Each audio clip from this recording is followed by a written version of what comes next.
Yo, what's good, Shinobi Nation? Welcome back to Just a Shinobi, the home of the craziest Naruto what ifs. Today we're jumping into part 9 of What If Naruto Trained 10x Harder? His true potential revealed?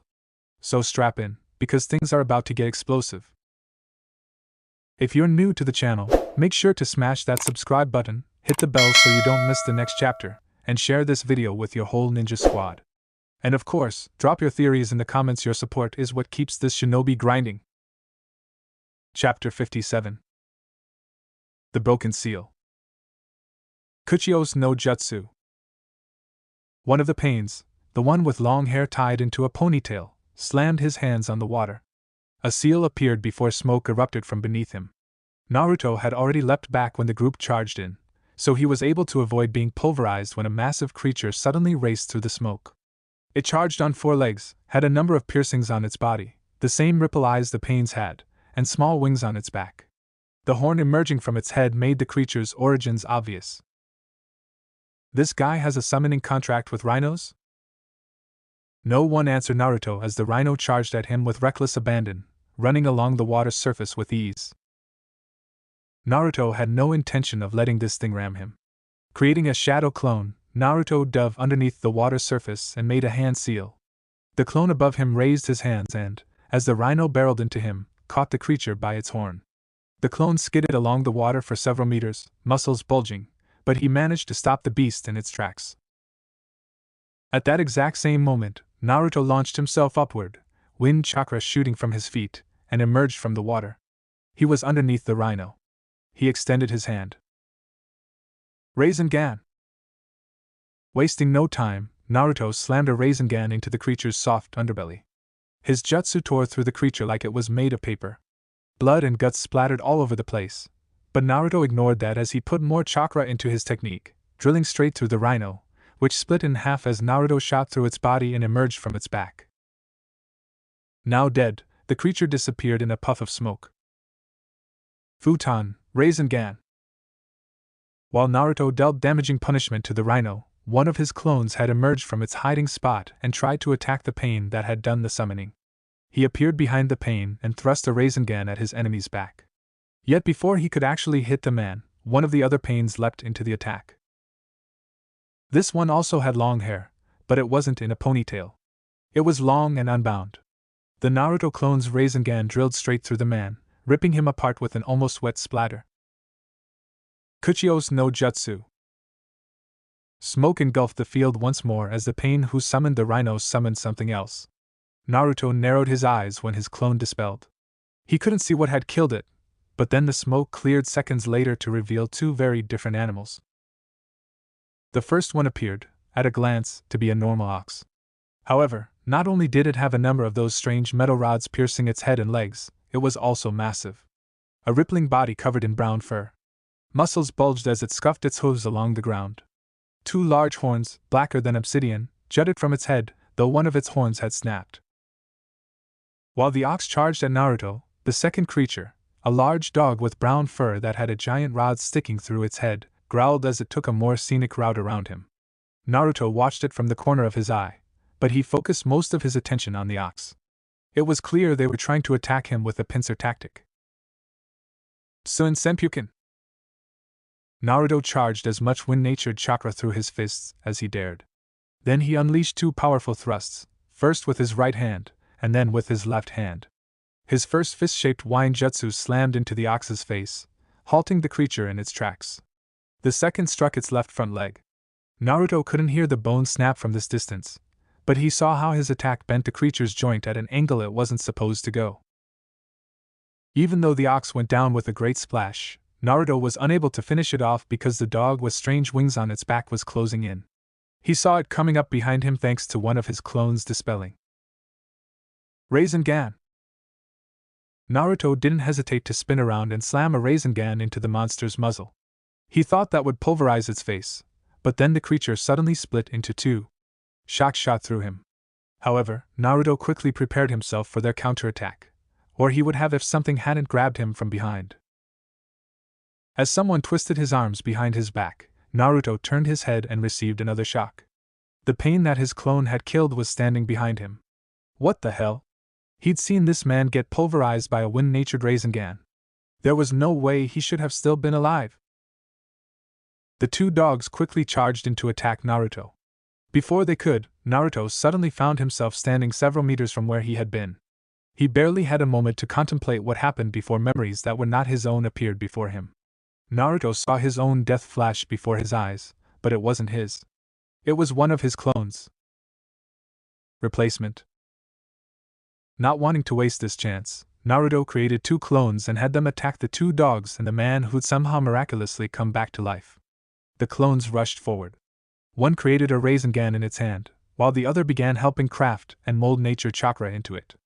A loud shrieking soon echoed all around the battlefield as 4 points like a shuriken spun around the Rasengan. Futon, Raisin Shuriken. The two clones slammed into the pain and the dogs.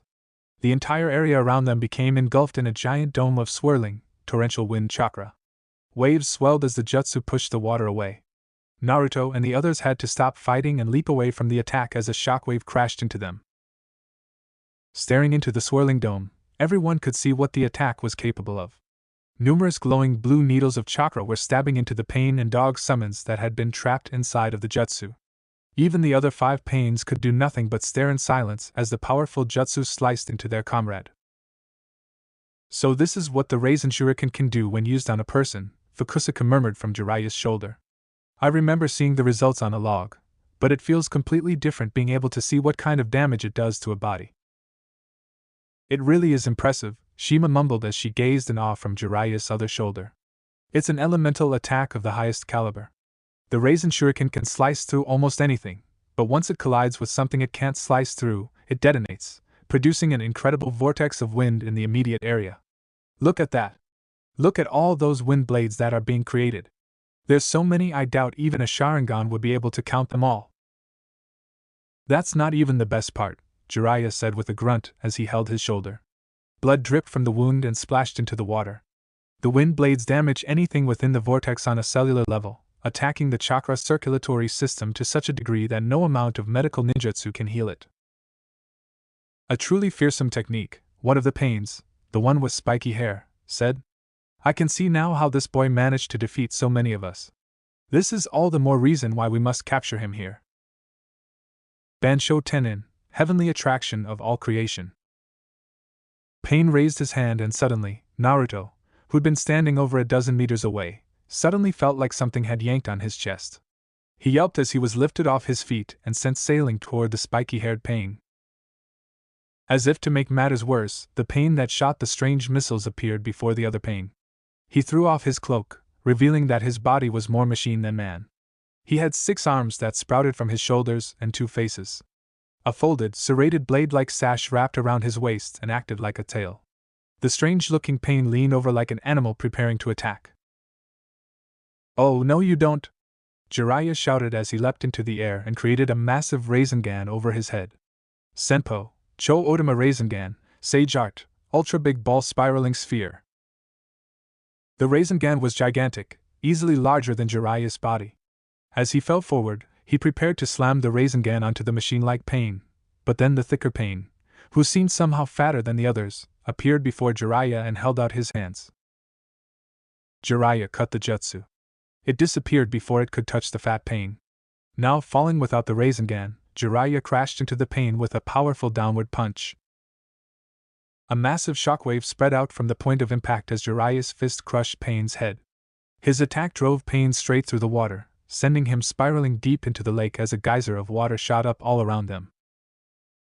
While Jiraiya's attack distracted everyone, Naruto, still being yanked toward the 2 Pains, channeled wind chakra into his fists and attacked the machine-like Pain.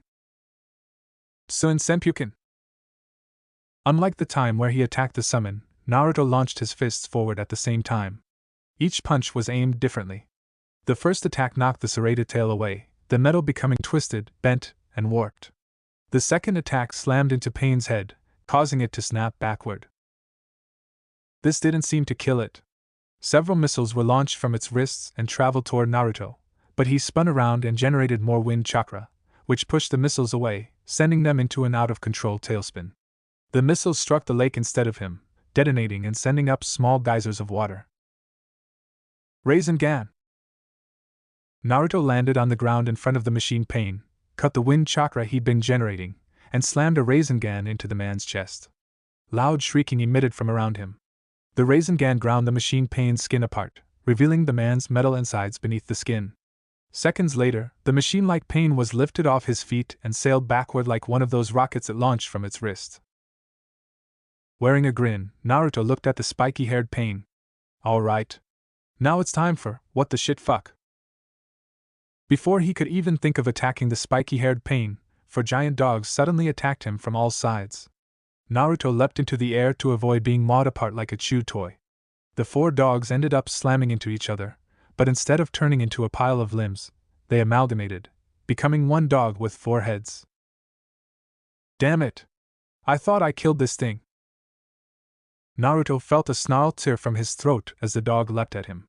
Grimacing, he flipped around like an acrobat and channeled wind chakra into his heel. Go away!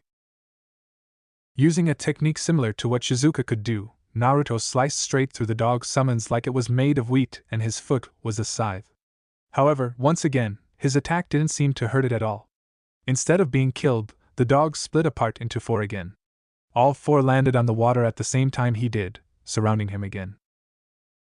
Damn it! What the hell is going on here? Why won't these things die? Naruto had never heard of a summon like this before. No matter what he did to it, no matter which attack he used, nothing seemed to work. Even the most powerful attack in his arsenal, the Rasen Shuriken, had done nothing more than cause this beast to multiply. Maybe I shouldn't be attacking the summon? If all it's going to do is make the monster multiply, then perhaps what I should be attacking is the summoner. Jiraiya was currently keeping two of the other pains busy, the one with long hair and the one that looked more like a machine than a man. Meanwhile, the spiky-haired pain was just standing there like a statue. There was one other pain behind him. That one also had spiky hair, but his face was thicker. He had a bigger nose and more masculine jawline. Where's the summoner? Using wind-enhanced punches and kicks to push the dogs back, Naruto leapt into the air and glanced around before spotting the long-haired summoning pain several meters below. He was standing away from the battle proper. Creating 3 shadow clones, Naruto had the first one dispel. The other 2 created a Rasengan in each hand and began attacking the dog summons. While this was going on, one of the Naruto clones that he had first created and had hidden across the battlefield appeared behind the summoning pain. It emerged from beneath the water and slammed a Tsun Senpuken into its back. The attack was powerful enough that the pain was launched forward similar to how Naruto had been pulled toward the 2 pains by that strange technique, Bansho Tenin. Naruto angled his descent, and then flipped around as he extended his leg. A green aura appeared around it as he generated more wind chakra. Kazakata, Wind Cutter! Naruto's heel drop struck the summoner on the head, and then, infused with the cutting power of wind chakra, it split the head open like it was an overripe fruit. The pain who could summon fell forward. He struck with water with a splash. Meanwhile, the dog summoned disappeared in a burst of smoke. Landing on the water, Naruto stood to his feet and turned around, prepared to help Jiraiya. And that's when it happened. Chibaku Tensei, heavenly body bursting from the earth. Naruto couldn't figure out what was happening. A bright light emitted from overhead, rays of light that shone down on the lake and Amigekyo no Sato. Then, all of the water turned into streamers that were pulled into a black sphere that hovered above them. It wasn't just the water either. The buildings along the edge of Amigekyo no Sato, the ground beneath the lake, all of it crumbled apart and began slowly being drawn toward the sphere. Doing his best to move away from the strange jutsu, Naruto began running across the water, but the water was getting pulled into the sphere. It wasn't long before the water underneath his feet left the ground. He leapt from the water. A massive chunk of land suddenly appeared before him. He landed on it and tried to find an escape route, but numerous other chunks were floating all around him, blocking him from escaping. In that case, I need to make my own escape route. He'd been hoping to save this for when he was certain he could defeat this pain character, but it looked like he had no choice. Naruto activated his yokai form. There was nothing special required in its activation. All Naruto did was release every limiter that kept his chakra from overflowing. A soft clicking noise echoed throughout his mind, like a lock being undone, and then a powerful chakra suddenly flowed through his body like a storm. It leaked out of his skin. Wisps of purple chakra that looked almost like miasma wafted from his body. The ground beneath his feet cracked from the overflowing power. While he couldn't see his transformation happening, Naruto knew his hair was growing longer, that his eyes had become purple, and that his hands and feet were turning into claws. The transformation didn't take more than a second. Once it was done, Naruto held out his left hand. A swirling sphere of purple chakra appeared in front of him. It looked a lot like a Rasengan, but it was more chaotic. Chakra leaked from it like water leaking from the cracks in a vase. Naruto narrowed his eyes and focused his will, condensing the sphere further, until it was no more than a tiny pinprick. Rasenite Spiral Shooter. Naruto growled out the name of his technique as he slammed his fist into the tiny sphere. All of the condensed chakra suddenly erupted from the condensed Rasengan, but instead of creating a massive burst of energy, it fired off a condensed beam that sliced through the rocks around it. Naruto controlled the beam's angle, making it swerve around and cut more. The rocks around him suddenly broke apart like fragile glass. Kaze Bakufu, Wind Blast. Slamming his hands onto the ground, Naruto summoned a massive blast of wind that spread outward like a powerful shockwave. The rocks, already broken apart from his previous attack, were blown away in all directions. His path now clear, Naruto leapt away from the strange technique as more and more rocks, buildings, and water were pulled into it. He landed on solid ground. It seemed odd at first, but then he looked around and realized what had happened. The lake was gone. All of the water had been pulled into the now giant sphere, which looked like a strange globe of the planet. Water mixed with land to create oceans and continents on the sphere. Meanwhile, the land around Naruto had become deformed. Chunks of earth were missing, numerous buildings in Amigekyo were gone, and all of the water in the lake had been sucked dry. I did not expect you to be able to escape from my Chibaku Tensei, a voice said. Naruto turned around to find the 6 pains standing a distance of several meters from him. The one who had spoken was the spiky-haired man. You are truly a powerful foe, and that unique transformation of yours, I have never seen anything like it. Yeah, well, what can I say? When you're as awesome as me, it's only natural to have super cool transformations like this. Naruto's long hair shifted as he turned his head slightly to look away, always keeping at least one eye on the man. He frowned when he spotted no one else aside from these 6. It looked like the dogs were gone, which he had first assumed was because he defeated the one who summoned them, but that man was standing right in front of him again as if he'd come back to life. I don't understand. I'm sure I defeated that guy several times, and not just him. Erosenin and I have killed at least 2 or 3 of these guys. How do they keep coming back to life?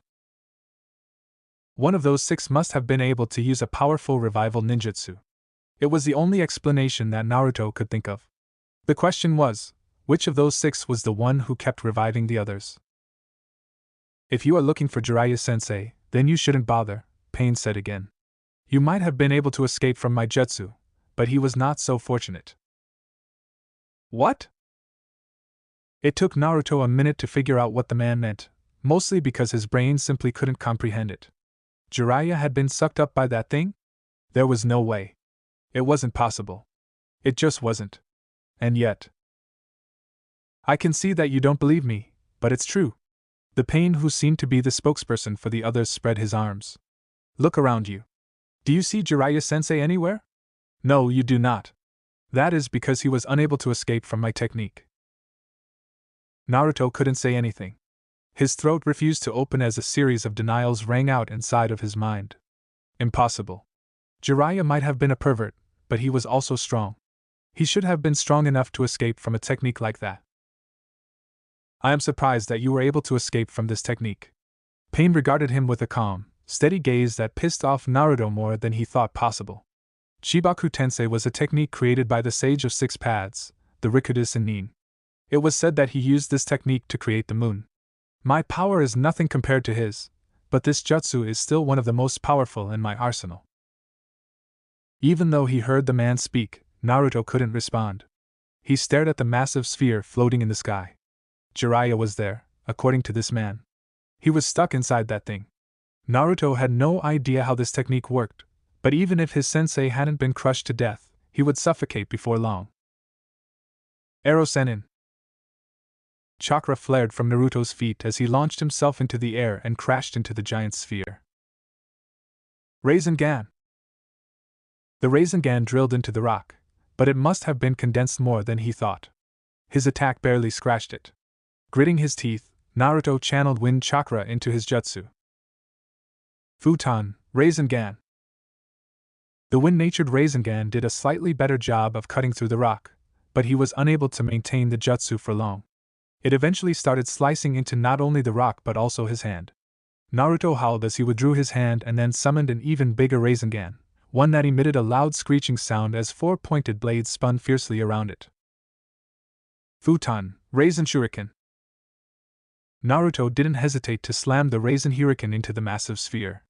In most cases, his attack would have sliced through the rock with ease. That didn't happen this time. His jutsu, unable to even pierce the attack, exploded the moment he slammed it into the sphere. Naruto was blasted off his feet. The wind howled around his ears for several seconds as the sights blurred past him. Then, all at once, the oxygen was blown from his lungs as his back slammed into the hard ground. He stared up at the still floating dome, which not even his Rasen Shuriken had been able to penetrate. All that he had to show for his jutsu was a little chunk that had been cut away. It is no use, Pain said. Your jutsu cannot penetrate my Chibaku Tensei. Are you upset? Do you feel the pain of losing your sensei? This pain that you feel has been felt by others for a long time, longer than you or I have been alive. This pain is the same pain that your village has inflicted on smaller villages like Amigakure ever since the formation of the hidden villages. Do you understand how we feel now? If you do, then you are one step closer to reaching enlightenment, not that it will help you in the long run. I am going to take the Kyuubi away from you. Your sacrifice will help further my ambitions. The words felt like they were coming from far away, from across a vast distance. They were distorted.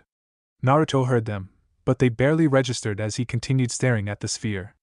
Jiraiya was there. Was he alive? Was he dead? Naruto didn't know. He was uncertain, and that uncertainty caused kernels of fear to fester inside of him. Like the vines of an insidious plant, they spread throughout his body, until every positive emotion he'd ever felt was snuffed out. Are you angry? A seductive voice whispered. Yes. Do you want to take revenge? I do. Then let go. I'll destroy this man for you. Naruto listened to the voice, which told him that it could help him get revenge for his sensei. He listened and let himself go. He gave in. Reiaha-aya. Chakra exploded from Naruto's body. The ground around him burst, exploding in all directions. 5 of the 6 pains scattered to avoid the flying debris, but the one with spiky hair held up his hands and created a barrier. Large rock chunks slammed into the barrier. The man's feet dug into the ground. Cracks spread as each flying piece of debris crashed into him. Naruto climbed to his feet, body shaking, back hunched. His arms dangled uselessly in front of him as the chakra, more black than purple now, gushed from his body like a tempest. The very air around him sizzled. As if gravity had suddenly become unstable, large chunks of the earth were ripped from the ground. They floated around him for several seconds before breaking apart. Before long, the chakra swirling around Naruto gathered. It condensed along his body, covering it like a layer of armor. His skin became a dark purple bordering on black, though several purple lines, brighter than the rest, appeared along his body like strange seals. His pupils disappeared. There was only white. Similarly, when Naruto opened his mouth, all that could be seen was a white maw. Fingers extended, elongating and growing sharp. His feet did the same. Then it happened. A tail sprouted from behind Naruto. It was just a single tail, but then the tail split into a second tail. Not long after that, the 2 tails split into 4 tails, and then 4 became 8. They seemed to stop at 8. Something is not right. Pain frowned as he narrowed his eyes. This chakra is far denser than a human's, but it does not feel like the Kyuubi's chakra. What is this? Perhaps it was his words, or maybe it was simply his presence, but the demonic-looking Naruto turned to him. It glared at him with wide eyes. Then it opened its mouth, and unleashed a roar that shattered the barrier he'd put up and crashed into him with a force that was even greater than his own Shinra Tensei. Pain was lifted off his feet and sent flying. People screamed as explosion after explosion tore apart the city of Amagakure. While some unease had spread after Pain used Chibaku Tensei, it was nothing compared to the chaos taking place in the streets now. Over here, a woman was screaming as she ran with a crying child in her arms. Over there, an old man was nearly trampled as dozens of younger people pushed and shoved to get away from where the destruction was occurring. Everywhere Conan looked, people were suffering. Everyone remained calm. Conan shouted over the screams. Do not push as you make your way toward the city exit. Conan had lost Naruto at some point during their battle, and then the boy had become engaged in combat with Pain alongside Jiraiya. Fighting the two of them at once had been far too much. Even Pain, easily the strongest person she knew, couldn't seem to land a decisive victory over the two, and they had torn through his paths with ease. It was only thanks to the Naraka path, which had the ability to completely rejuvenate the other paths after they had been destroyed, that Pain had lasted for so long. Had the battle continued, Jiraiya and Naruto would have discovered the secret to the reviving paths. Conan was sure of it. Pain must have known that as well. That was why he had used Chibaku Tensei, to put an end to the fight. More explosions rocked the village. They hadn't reached this part of America yet, but the battle was steadily moving inward. The numerous detonations caused many of the citizens to scream, though Conan did her best to keep everyone calm and orderly as they rushed toward one of the exits that would take them out of the city. She never thought they would have to do this. Conan had several dozen paper clones spread throughout the city. They were also helping evacuate the civilians. A few had been destroyed, but all of them had been able to safely evacuate the people from that area before harm could befall them. As she looked at the area where the detonations were taking place, a grim expression settled over her face. Nagato. The first thing Naruto did after that strange chakra exploded from his body and made him transform was attack the Naraka path. He seemed to understand how Pain had kept reviving his paths, or maybe it had been sheer luck. The Kyubis fired off numerous spheres of condensed chakra at the path, though Deva had appeared to block the attacks, not that it had done much good. Several tails had suddenly speared out of the ground next to Naraka and skewered him. He fights like an animal. Deva narrowed his eyes as animals summoned the drill-beaked bird and giant centipede. The two summons tried to attack Naruto. They never got even close. Naruto opened his mouth, dark chakra gathering inside, and then he fired off a massive beam of destruction that engulfed the two summons and animal. The connection that all the paths shared with animal was suddenly cut. When the giant beam attack dissipated, there was nothing left. Shinra Tensei. Deva held out his hand and used his repulsion attack to send Naruto flying, or he tried to. Even he couldn't stop the shock from coursing down his spine when, rather than find himself being lifted off his feet and sent across the dry lake bed, Naruto dug his hands and feet into the ground to somehow remain in place. Perhaps acting on instinct, or maybe even just malice, Naruto's head swiveled in Deva's direction. Another beam of energy was fired from his mouth. This one was condensed. It was much smaller, but there was a lot more chakra packed into it, evident by how the ground melted simply from its passing. Hands raised, Deva erected a barrier. The beam slammed into the barrier. Deva gnashed his teeth together as his feet slid across the ground. It was incredible. Even though he was using chakra to keep himself from moving, the force of Naruto's attack was pushing him back. Is this the power of the Kyubi? Deva wondered, and then shook his head. No, this chakra is very dense and powerful, but it is not the Kyubi's chakra. What made the boy's power so shocking was that this was not Kyubi's power. It all belonged to Naruto. Still, he had never felt a chakra this powerful from a human before. It was thick and dense. If other people's chakra was like water, then this was like sludge. While Deva was blocking the powerful beam attack, Azura pulled off his arm to reveal and fire a cluster of segmented missiles. Each one targeted Naruto. However, the boy didn't move from his spot. Even as the beam fizzled out, the massive aura around the boy, which looked like purple flames so dark they bordered on black, became even more dense. The missiles struck the aura and detonated. The powerful explosion that engulfed Naruto was blown away when the boy raced through it. Azura didn't even have time to dodge before Naruto grabbed the path with his clawed hand and proceeded to crush his face. Metal squealed as the face slowly crumbled and caved in. Azura's tail rose as though to try and skewer Naruto, but before it could get even close, the boy created a Rasengan and slammed it into the path's chest. Pain had seen this attack several times already. He knew how it worked. However, unlike what normally happened, this jutsu didn't grind anything away. The moment the Rasengan touched Ajura, the body of his path exploded. Parts scattered in all directions. All that remained was the head, gripped fiercely in Naruto's hand, until he crushed it completely. 3 of my paths have been destroyed. The thought left a bad taste in his mouth.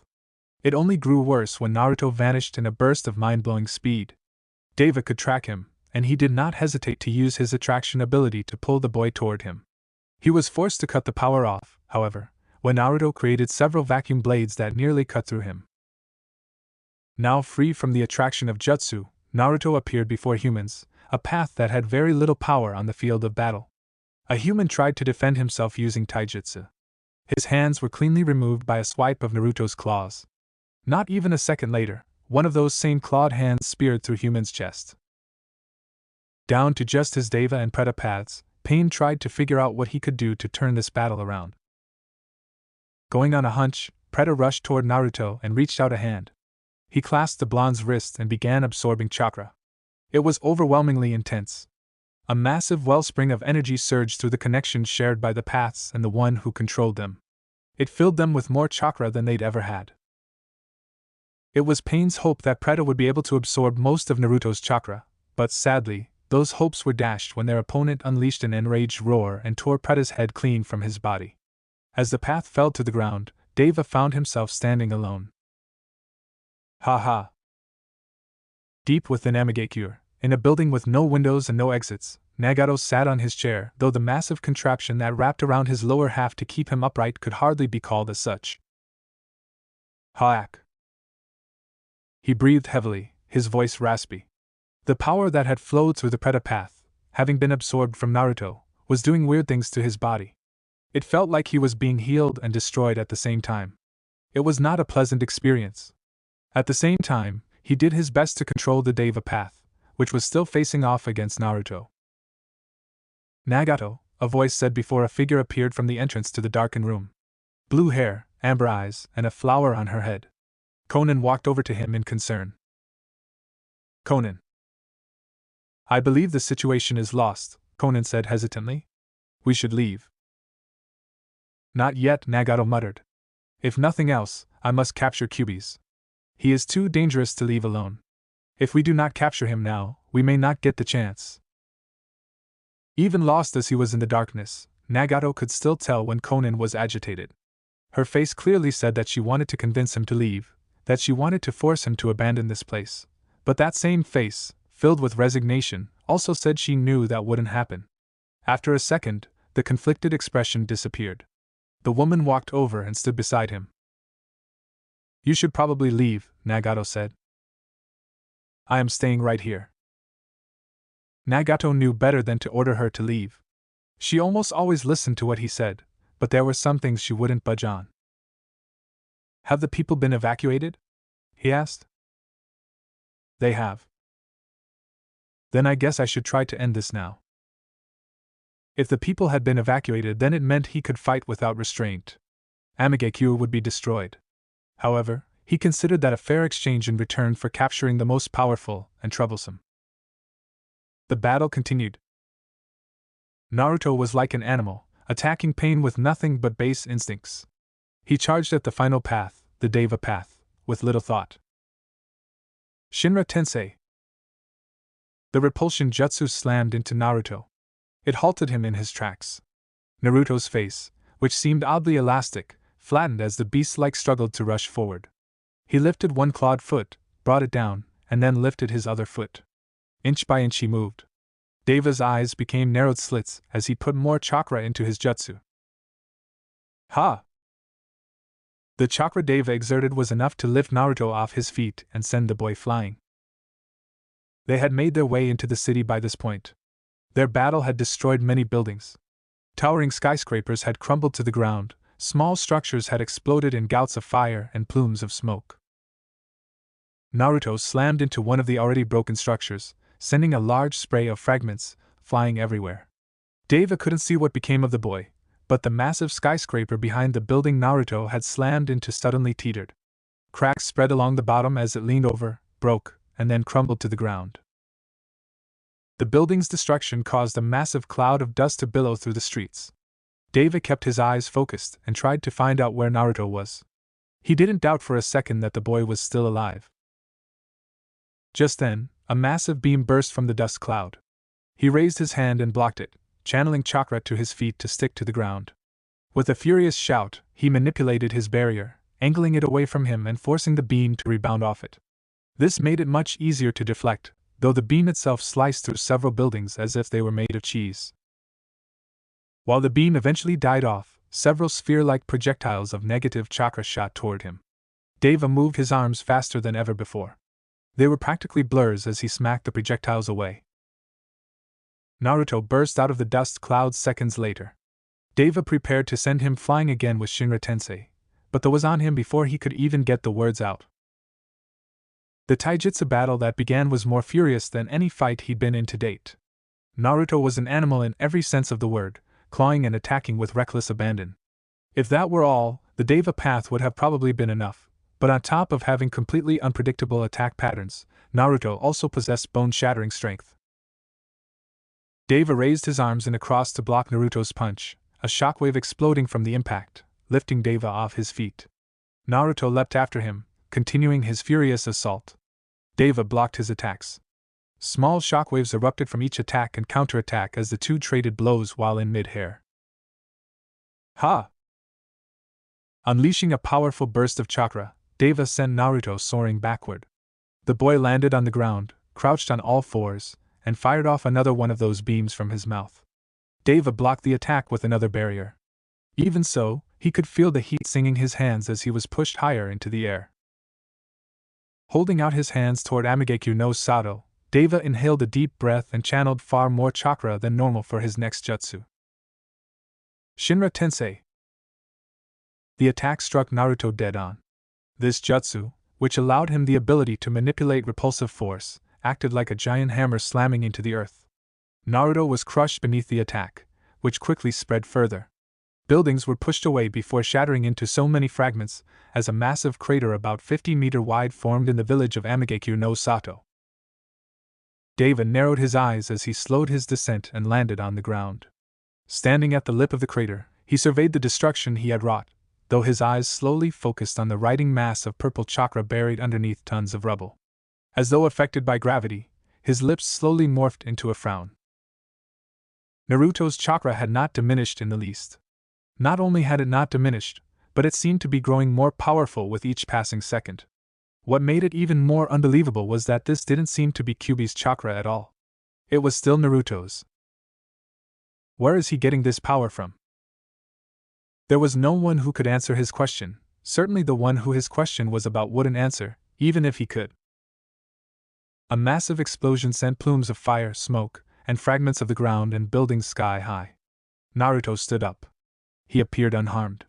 Deva could not see a single wound on his body, which looked more monster than man, covered as it was in demonic-looking purple chakra armor. It seems I have no choice. Deva looked at the results of his Chibaku Tensei, still hovering in the air. Focusing on it, he raised his hand and channeled his chakra. HNNN. Sweat beaded on Deva's brow as he yanked the massive sphere of compressed earth and water down. It fell toward Naruto, who raised his head. A beam fired from his mouth, but though it carved a large chunk from the sphere, it could not destroy it. The satellite, which was easily over 30 meters in diameter, slammed into Naruto, crushing him once more. That won't hold him. Knowing this, the Deva path placed his hands together and summoned more chakra. A small orb slowly formed between his hands. It looked white at first, but the course soon became pure black. Raising his hand, he sent it into the air, as though making an offering to the gods. The tiny sphere slowly ascended into the air, seemingly harmless. Just as the sphere stopped moving, the satellite that had been created from his previous Chibaku Tensei cracked in half. The two halves fell away from each other. A figure leapt from the crack and landed on one flattened half. Of course it was Naruto, still transformed into that monstrous form. The beast looked around. It was like Naruto's head was on a swivel. However, slowly, Almost mechanically, Naruto eventually craned his neck to look at him. He opened his mouth and gathered chakra around it. No doubt he was preparing another one of those beam attacks. It was too late. Deva clapped his hands together. Chibaku Tensei. He had never used this technique twice before. In fact, due to the chakra requirements, he tried his hardest not to use it at all. The strain it put on his body, his real body and not the Deva path, was immense. However, thanks to the chakra the Preta path had stolen from Naruto before it was destroyed, he had enough to use the jutsu again, stronger than the last time. All the buildings around him cracked and crumbled as they rose into the air. The ground ruptured as if something from underground was rising to the surface.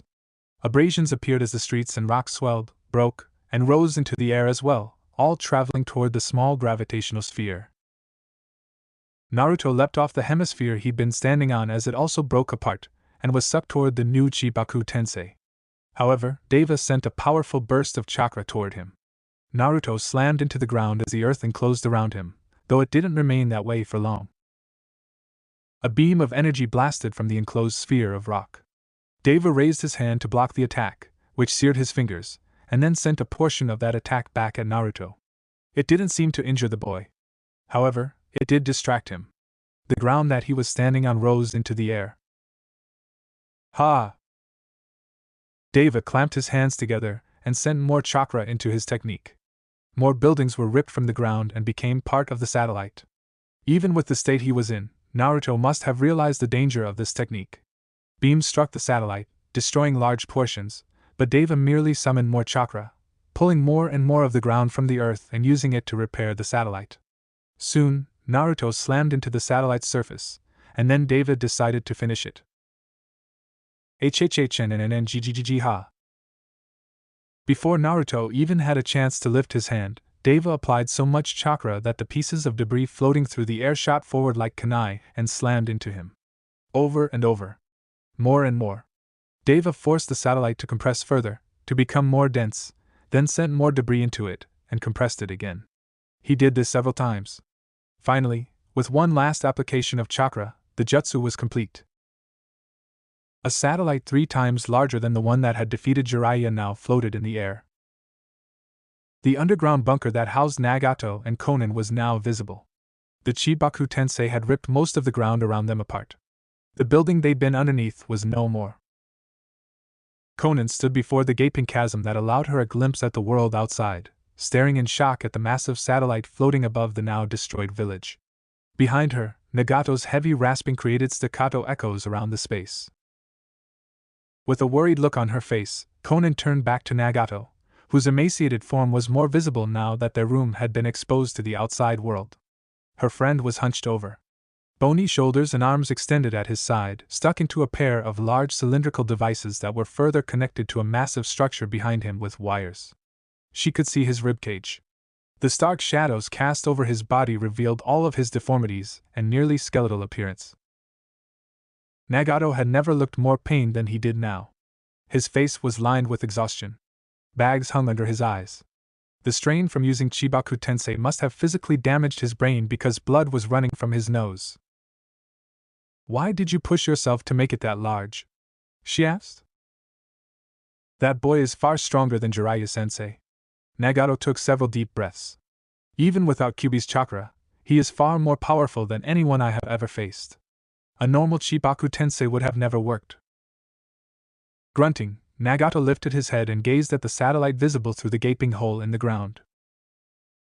"The Rikuda Sennin was said to have created the moon," he said without humor. "This is nothing compared to that." He looked back down. "Regardless with this, I have now captured Kyuubi." However, as if seeking to prove him wrong, an explosion suddenly echoed all around them. Nagato and Konan looked up as red flames became visible through the cracks in the Chibaku Tensei. More explosions rang out. Plumes of fire from inside of the satellite blasted chunk after chunk away. Several limbs speared through the satellite. They were tails. However, they were not physical tails. They were merely constructs made of condensed chakra. The tails were soon followed by a set of hands, which clawed apart the rocks and building fragments, allowing a figure to emerge. It was Naruto. Though he retained his bipedal form, he still looked nothing like a human. His hair had become a dark red, the color of blood. It hung around his head like a thick mane. His eyes were still pure white with no pupils, and when he opened his mouth to release a beam that struck the ruins of Amigakure, the inside was also white. Observing all this from inside Nagato's room, Conan's eyes widened. I never imagined he would be this powerful. Nagato stared at the emerging Naruto as he clawed his way out. I have no idea how a human can be like this, nor what that form of his is. The tails seem to represent the Kyuubi, but I can feel none of the Kyuubi's chakra being used. Conan whirled around to face Nagato. What are we going to do? I do not know. For the first time, Nagato expressed uncertainty. I never imagined that I would be forced to expend this much chakra. I do not have enough to create another Chibaku Tensei. I do not even know if I have enough to continue fighting. Nagato's eyes narrowed in frustration. His chakra hasn't diminished in the least. Conan heard those words and stumbled back as though struck by fear. Her horrified gaze turned back to Naruto. What kind of monster is he? I do not know. Nagato had no idea what he was going to do, but it wasn't like he could just give up either. He had a bit of chakra left. Maybe he could somehow pull off a miracle and defeat this creature. As he was preparing to begin the battle once again, a soft glow caught his attention. He looked down to find the skin around his collarbone glowing. With a frown, he continued watching as the glow slowly condensed and gained shape. It became a necklace? It was an innocuous-looking necklace made out of a simple gemstone that glittered in the light. He'd never seen anything like this. Where did it come from? What was it doing around his neck? A loud roar shattered his concentration. He looked up, expecting an attack, but what he found was far different, and far more confusing. Naruto was clutching his head as he knelt on the surface of the Chibaku Tensei satellite. His mouth was split open to unleash a scream filled with rage and pain, a tortured scream that seemed to encompass humanity's most negative emotions. However, beyond the anger, beyond the pain, another emotion seemed to resound from the scream, an emotion that resonated with Nagato and caused him to unconsciously clench the necklace that had suddenly appeared around his neck. What is going on? Conan wondered out loud.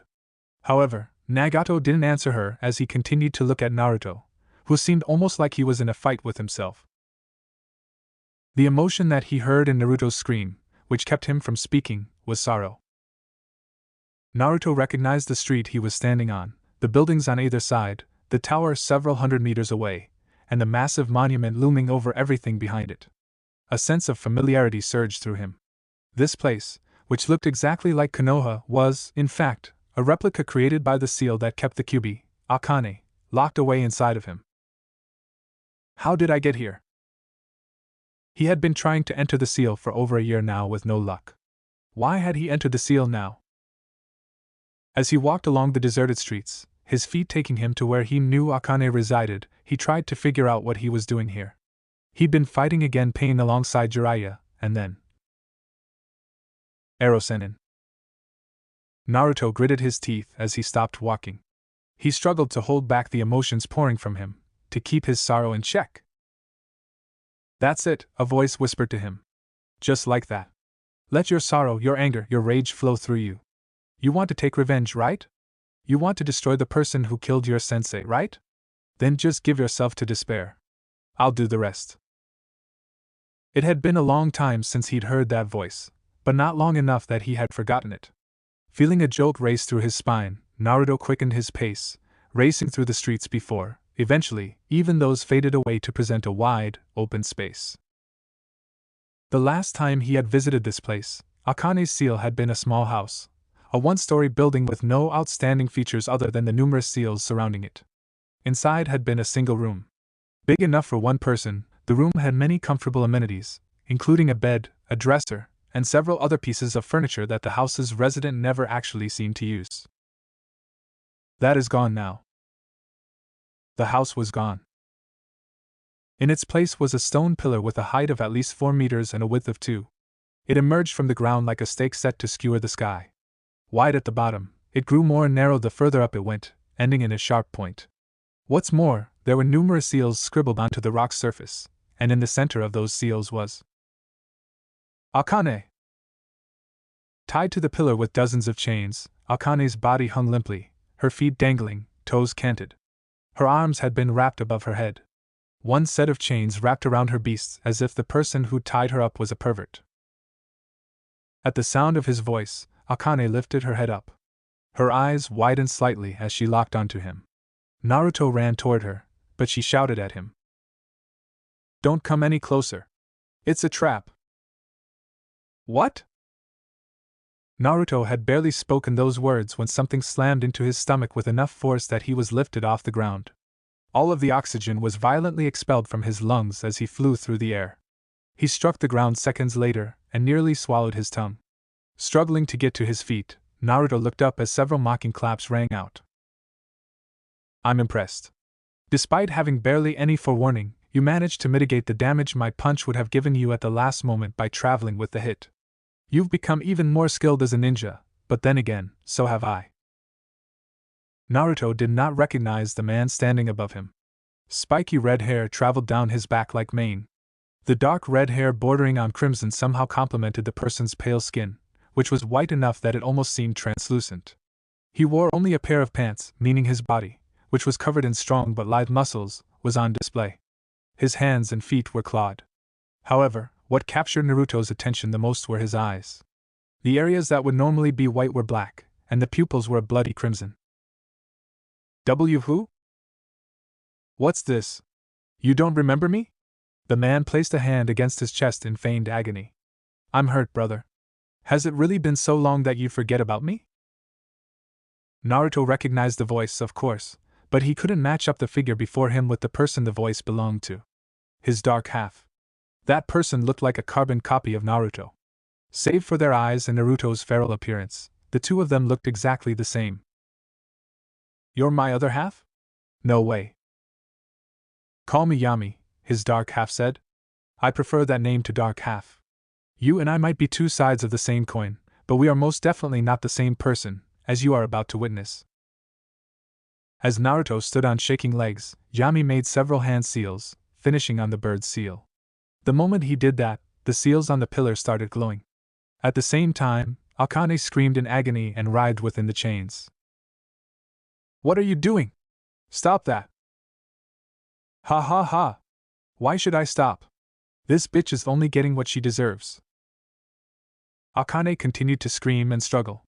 Naruto tried to rush over to her, but several chains sprouted from the ground and wrapped around his arms and legs. "Ah! I can't have you going to her. That would mess up my plans. Just wait there for a minute. This will be finished shortly." Unable to do anything, all Naruto could do was watch as Akane's screams echoed around them, as the woman writhed in pain, as her body shook and strained against the bindings. Red chakra leaked from her body.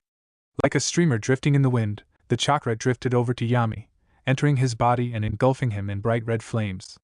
As he watched, Naruto noticed that Akane no longer had 9 tails. She had 8. Even as he looked, the 8th tail disappeared. "I see. That seal must be absorbing her power. He's stealing her power." Naruto didn't know how that was possible, though he had some theories. Right then, however, Naruto had no intention of trying to determine whether those theories were correct. His other half, Yami, had clearly become a dangerous individual. "I feel so much better now," Yami muttered as he felt the power flow through him. Clenching and unclenching his hands, Yami stared at them for several seconds, as though marveling at his newfound power, before he finally looked at Naruto. "And now that I'm feeling good, let's enjoy our time together, brother." Naruto wasn't given a chance to say anything as Yami suddenly appeared before him. Stars exploded in his vision as something powerful struck the underside of his chin. His feet left the ground. The chains wrapped around him all shattered as though they were made of brittle twigs. Flying through the air, Naruto did his best to rotate his body so he would land on his feet, but he still tumbled along the ground for several meters before landing in a crouch. He looked up to try and spot Yami. However, he was unable to see the man. There was nothing in front of him. Frowning, he looked left, and then right. Still nothing. Yami had all but disappeared, which meant. Acting on instinct, Naruto rolled forward across the ground. A loud crash echoed behind him. Landing on his feet, Naruto turned around to see that the area he'd been standing on had become a small crater. Yami retracted his foot from the crater and looked up at Naruto. Your instincts are pretty sharp, I'll give you that. However, it's hopeless. There's no way you can keep up with me. As if to emphasize his point, Yami suddenly vanished before Naruto's eyes. Even though he had no idea where his opponent would strike next, he knew that he needed to react, so he leapt out of the way.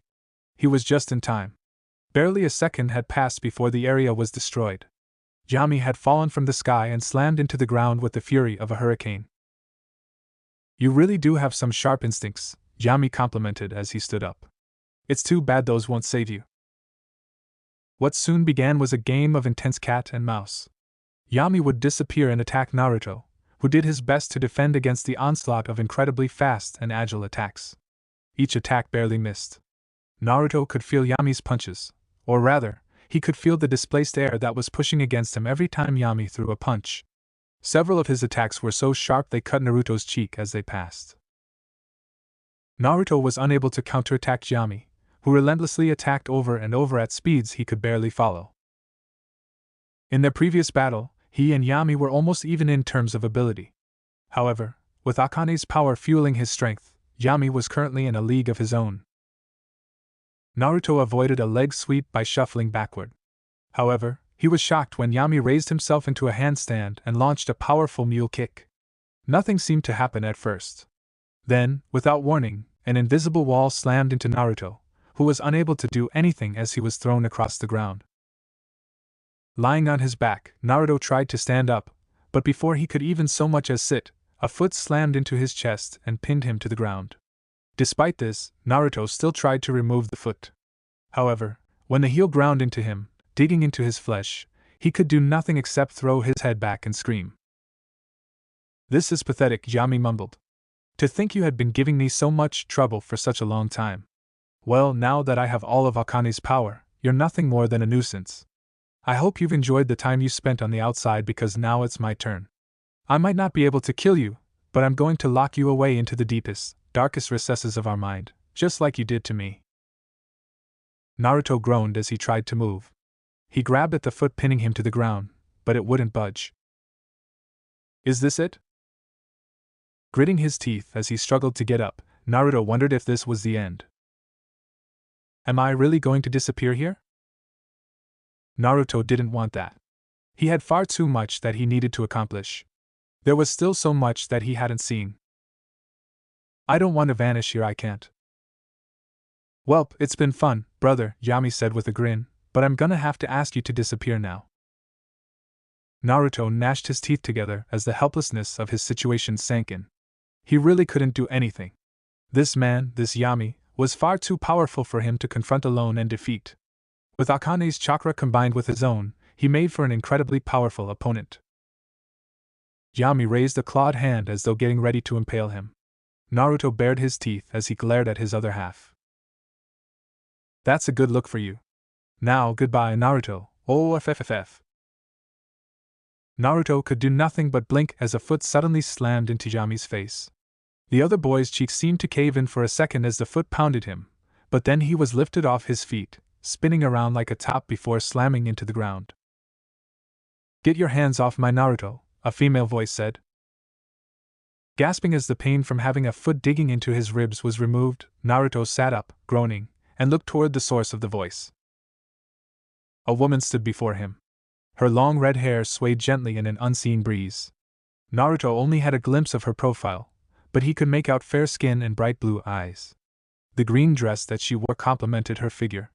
It was sleeveless and had straps tying it together from the back, making Naruto think of an apron almost.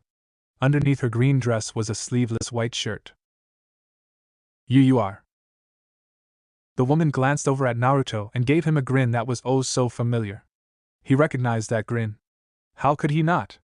It was the same grin he often gave. Naruto, I know this might seem a little weird, but my name is Kushina Uzumaki and I am your mother. And my mother? Naruto was startled, but he stood up and looked at the woman. Are you really?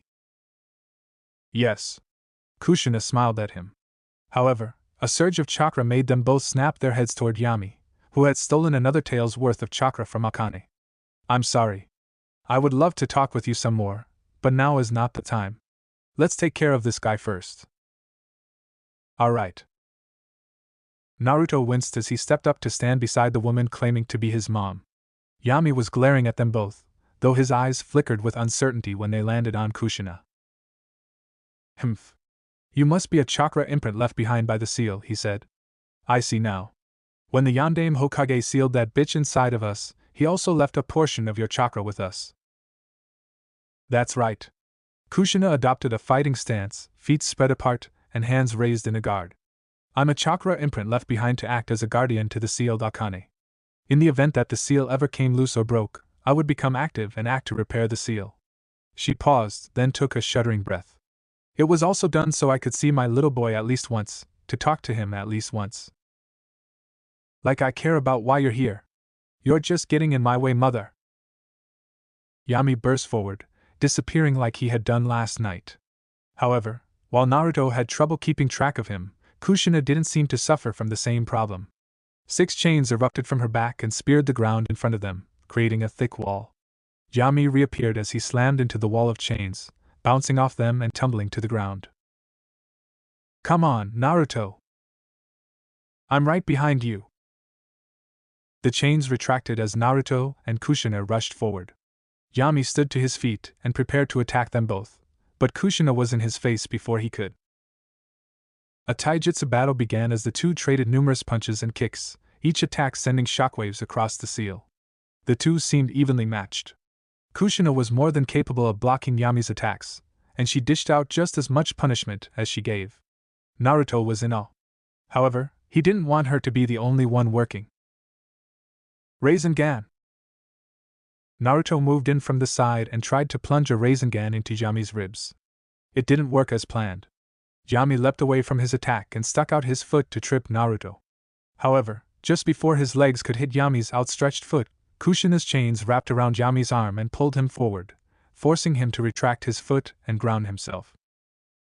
Spinning around, Naruto kept his Rasengan maintained and slammed it into Yami's stomach, thrusting his jutsu as far into his dark half as he could. Yami screamed as he was lifted off the ground. Unable to right himself, he struck the floor and rolled for several meters. That hardly ended the battle, though.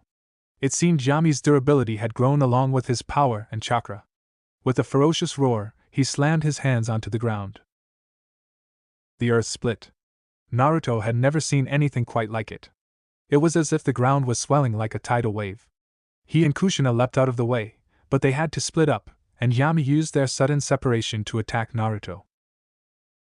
HYGK. Bone-shattering pain flared in his arms as he tried to block Yami's punch. He skidded across the ground as steam wafted from his damaged arms, which were throbbing with a dull pain. Don't think having our mom on your side means you've won. Yami rushed up to him. I'll kill you! I will kill you! Not on my watch, you won't! Before Yami could get within 2 meters of Naruto, several chains wrapped around his arm and yanked him back. Yami stumbled as his left arm became stretched. Seeing this as an opportunity, Naruto created a Rasengan as he darted forward. The Rasengan soon increased in size until it was about twice the size of Naruto's head. Lifting it over his head, he bore down on Yami and slammed his jutsu right on his other half's head. Whatima Rasengan! Leaping back as the massive explosion engulfed Yami, Naruto placed a hand on his still bruised ribs and waited on bated breath to see if his attack had injured his opponent. Is that really all you've got? Naruto felt a sense of dread crawl up his spine as the smoke cleared. Yami stood there, completely unharmed. Even his clothing looked fine. I'm disappointed in you, brother. You really are weak. It would be better for both of us if I was the one in charge. As if to dispute his words, Kushina walked up to stand beside Naruto. Her glare was fierce as she stared at Yami with an expression like a mother who'd just seen her child do something disappointing. Don't talk like you're any stronger than Naruto. The only reason you were able to withstand his attack is because you drained Akane of her power. That power isn't yours. That strength isn't yours. You're just leeching power off of Akane. Shut up, woman! Yami snapped. It might have been hers at one point, but it's my power now. Mine! I claimed it for myself. Kushina shook her head. You deluded brat. It seems Mom needs to give you a spanking. Then come and try it, Yami screamed, spittle flying from his mouth. Fine, but don't say I didn't warn you. Kushina rolled up imaginary sleeves. And don't start crying when I spank your ass so hard it becomes red. Naruto felt a sense of surrealism come over him as the woman claiming to be his mom talked about spanking his dark half. It was enough to make him wonder if all this wasn't a dream. Hey Naruto, Kushina whispered. Despite my words, Yami is actually way stronger than I am. So here's the plan. I'm going to hold him down, and then I want you to finish him off. How can I do that? Asked Naruto. You saw what happened when I attacked him with that Udama Rasengan. I didn't even scratch him. True, but that's only because you haven't used your full power. Kushina looked at him from the corner of her eye. Don't you have an ability that lets you maximize the amount of chakra you can use? Use that. I'll give you enough time to transform and charge up a powerful attack. Before Naruto could even say something, Kushina darted forward and engaged Yami in another round of taijutsu combat. Of course, it wasn't just taijutsu that was used. Yami seemed to have grown impatient, and so he began using some really destructive jutsu. The ground was sliced to ribbons as he generated vacuum blades. The earth shook as his wind attacks demolished the ground. Craters and pockmarks began appearing with regular frequency. Throughout it all, Kushina wove around and dodged the attacks as she fought back with a combination of seals and her chakra chains. Naruto understood what Kushina wanted from him. Her words came back. She wanted him to use his yokai form to defeat Yami. Taking a deep breath, he shunted the pain aside and tried to focus, to reach deep inside of himself, where his power was safely locked away. He closed his eyes and blocked out the sounds of battle. Delving deep into his psyche, Naruto reached the spot where his power was stored. The sound of a key slowly turning echoed in his mind as Naruto unlocked his power. He could feel it rush through him. His fatigue faded, the damage done to him by Yami healed, and his mind became clear. Were he to look in a mirror, Naruto knew he'd see someone who no longer looked fully human. A loud explosion made Naruto open his eyes. The battle between Kushina and Yami was heating up. Kushina fired water bullets that seemed like a normal jutsu at first, but when Yami destroyed them with chakra-infused fists, the water exploded and wrapped around him, quickly transforming into water chains. Before he could do anything, Kushina unleashed a wind technique similar to Naruto's Senpuken, which snapped Yami's head back. However, if that was all it took to defeat Yami, then they wouldn't have been having this problem to begin with. Yami broke the chains with sheer brute force. Then he unleashed a powerful wind jutsu that ravaged the ground. Kushina protected herself by creating a dome with her chains. When the jutsu ran its course, she then launched the chains at Yami, who destroyed them with vacuum blades. You old hag. Don't think I'm going to let you defeat me. An old hag, am I? I'll show you not to disrespect your mother, you brat. Several droplets of sweat trailed down Naruto's face as he listened to the insults the two were hurling at each other. However, he knew not to let himself get distracted. Slapping his cheeks, Naruto put his game face on and raced across the ground. Kushina saw him coming and quickly launched more chains at Yami. They were destroyed easily. However, several more chains sprang from the ground and wrapped around the boy. He tried to break him, but then numerous seals lit up on the chains. Ha! Kushina barked as she pointed at Yami. How do you like that? You see those seals? They were specifically designed to seal away the Kyuubi's power, and since you're using the Kyuubi's chakra, all that power you felt so proud of is useless. What the, you fucking hag? Release me. Fuck no! Do it now, Naruto! Right. Naruto created a shadow clone, and then had it help him create a Rasen Shuriken. The familiar bell-like screech filled the air as Naruto raced forward. The clone dispelled. Holding the Rasen Shuriken aloft, Naruto closed the distance between him and Yami before slamming his jutsu into his other half. Damn you! Damn you both! Yami's enraged and agonized scream echoed over the howling wind as Naruto's technique exploded against him. Don't think this is the end. I will defeat you! I will not let myself disappear again. The dome of white wind chakra expanded as Naruto and Kushina stood there. Naruto held his now damaged arm, which slowly healed thanks to his yokai form. He tested his hand and wrist to make sure it worked properly, then turned to Kushina. My. Naruto was unable to continue as Kushina hugged him. I'm so glad I was able to see you. She leaned back to stare into his eyes. I wish we could talk more, but there's something we need to do. Something we need like what? The moment this question left his lips, the earth around them began to rumble. Naruto looked around. His eyes bulged when several cracks appeared in the sky. It wasn't just the sky either. Cracks were appearing all over the place. It was as though the world were being slowly shaken apart. Because Yami destroyed the original seal in order to steal Akane's power, this place can no longer maintain itself, Kushina explained. And because the seal is gone, I can't repair it. Then what can we do? I'll show you. Come on. Kushina turned toward Akane, who was still chained to the pillar. Suddenly realizing that she was in danger, Naruto raced past his mom and ran up to the other redhead, who gazed at him with a forlorn look. Akane! Are you okay? Why do you care? She asked, and though her words were belligerent, her tone was filled with sadness. What are you talking about? Of course I care. Do you know how long I've been trying to speak with you? Akane bit her lip and nodded. Then she looked away. Naruto would have asked what was wrong, but Kushina had walked up by this point. You two can talk about your lover spat later, she said. Right now, we need to remove the seal binding Akane to this pillar. It's draining her chakra. Naruto, you should understand enough about sealing to create a counter seal that can get rid of these. Help me remove them, quickly. Kushina's words were followed by action. She began methodically creating seals using the method where she used her chakra as a replacement for ink. Naruto watched her work for a moment, and then turned to one of the chains. She was right. It was a fairly simple seal, though because of how many seals were involved in this array's construction, it looked more complicated than it really was. Following his mom's example, Naruto's fingers glowed a bright blue as he began to remove the seals. With each seal they removed, the chains around Akane disappeared. The last chain to disappear was the one wrapped around her middle. When it did, she fell forward, but Naruto appeared there to catch her. He almost fell under her weight. So much of her strength had disappeared that she couldn't even hold herself up. Naruto lifted her into a princess carry, and while Akane complained about how humiliating it was to be held like this by a human, she didn't have the strength to break free. Well, it looks like this is it. Kushina smiled sadly. What?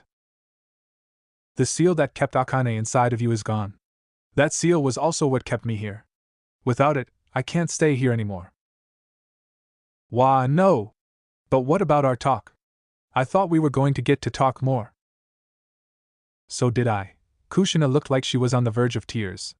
I wish things could be different. I'm sorry, Naruto. Damn it.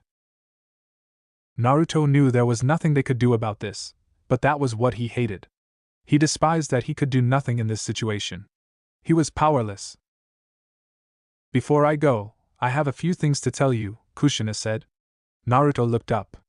Naruto, you're going to experience a lot of pain and suffering. Remember who you are. Find a goal, a dream, and don't stop trying until it comes true. There's so much more that I want to say to teach you. I want to stay with you. I love you.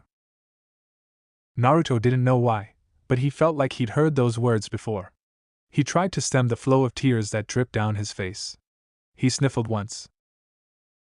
A soft hand touched his cheeks and began wiping at his tears. It was Akane. He looked down as she touched his face, a complicated expression twisting her fair features, though she stopped and turned away from him the moment she noticed his eyes on her. Akane, by this point, Kushina's body was translucent and disappearing fast. I'm sorry you and I never saw eye to eye. I hope you can eventually forgive me. Also, I want you to be more honest with your feelings. I've been watching you mope ever since you locked Naruto out, and it's annoying. Stop that. Be honest with yourself. That's the only way to live a long and happy life. Pretentious brat, Akane muttered.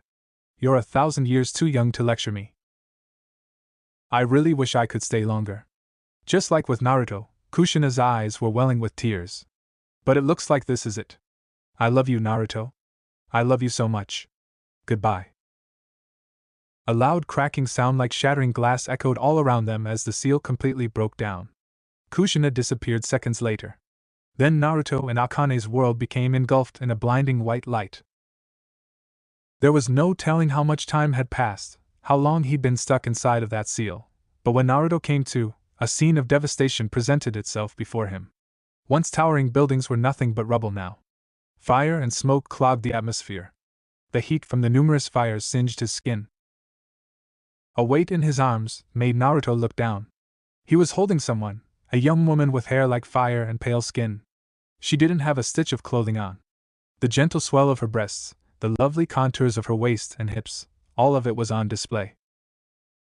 Her naked body was pressed firmly against his as he carried her like a princess, the large swell of her breast pushing into his chest. Akane. So the seal that had kept her locked inside of him really was gone. It looked like she was unconscious right now, perhaps due to the backlash that came from leaving the seal.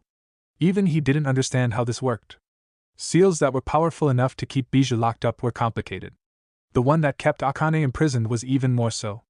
What's more, a situation like this had never happened before. A sealed Bijou being unsealed and the surviving the process? Naruto suspected the only reason he was still alive was because he was no longer human.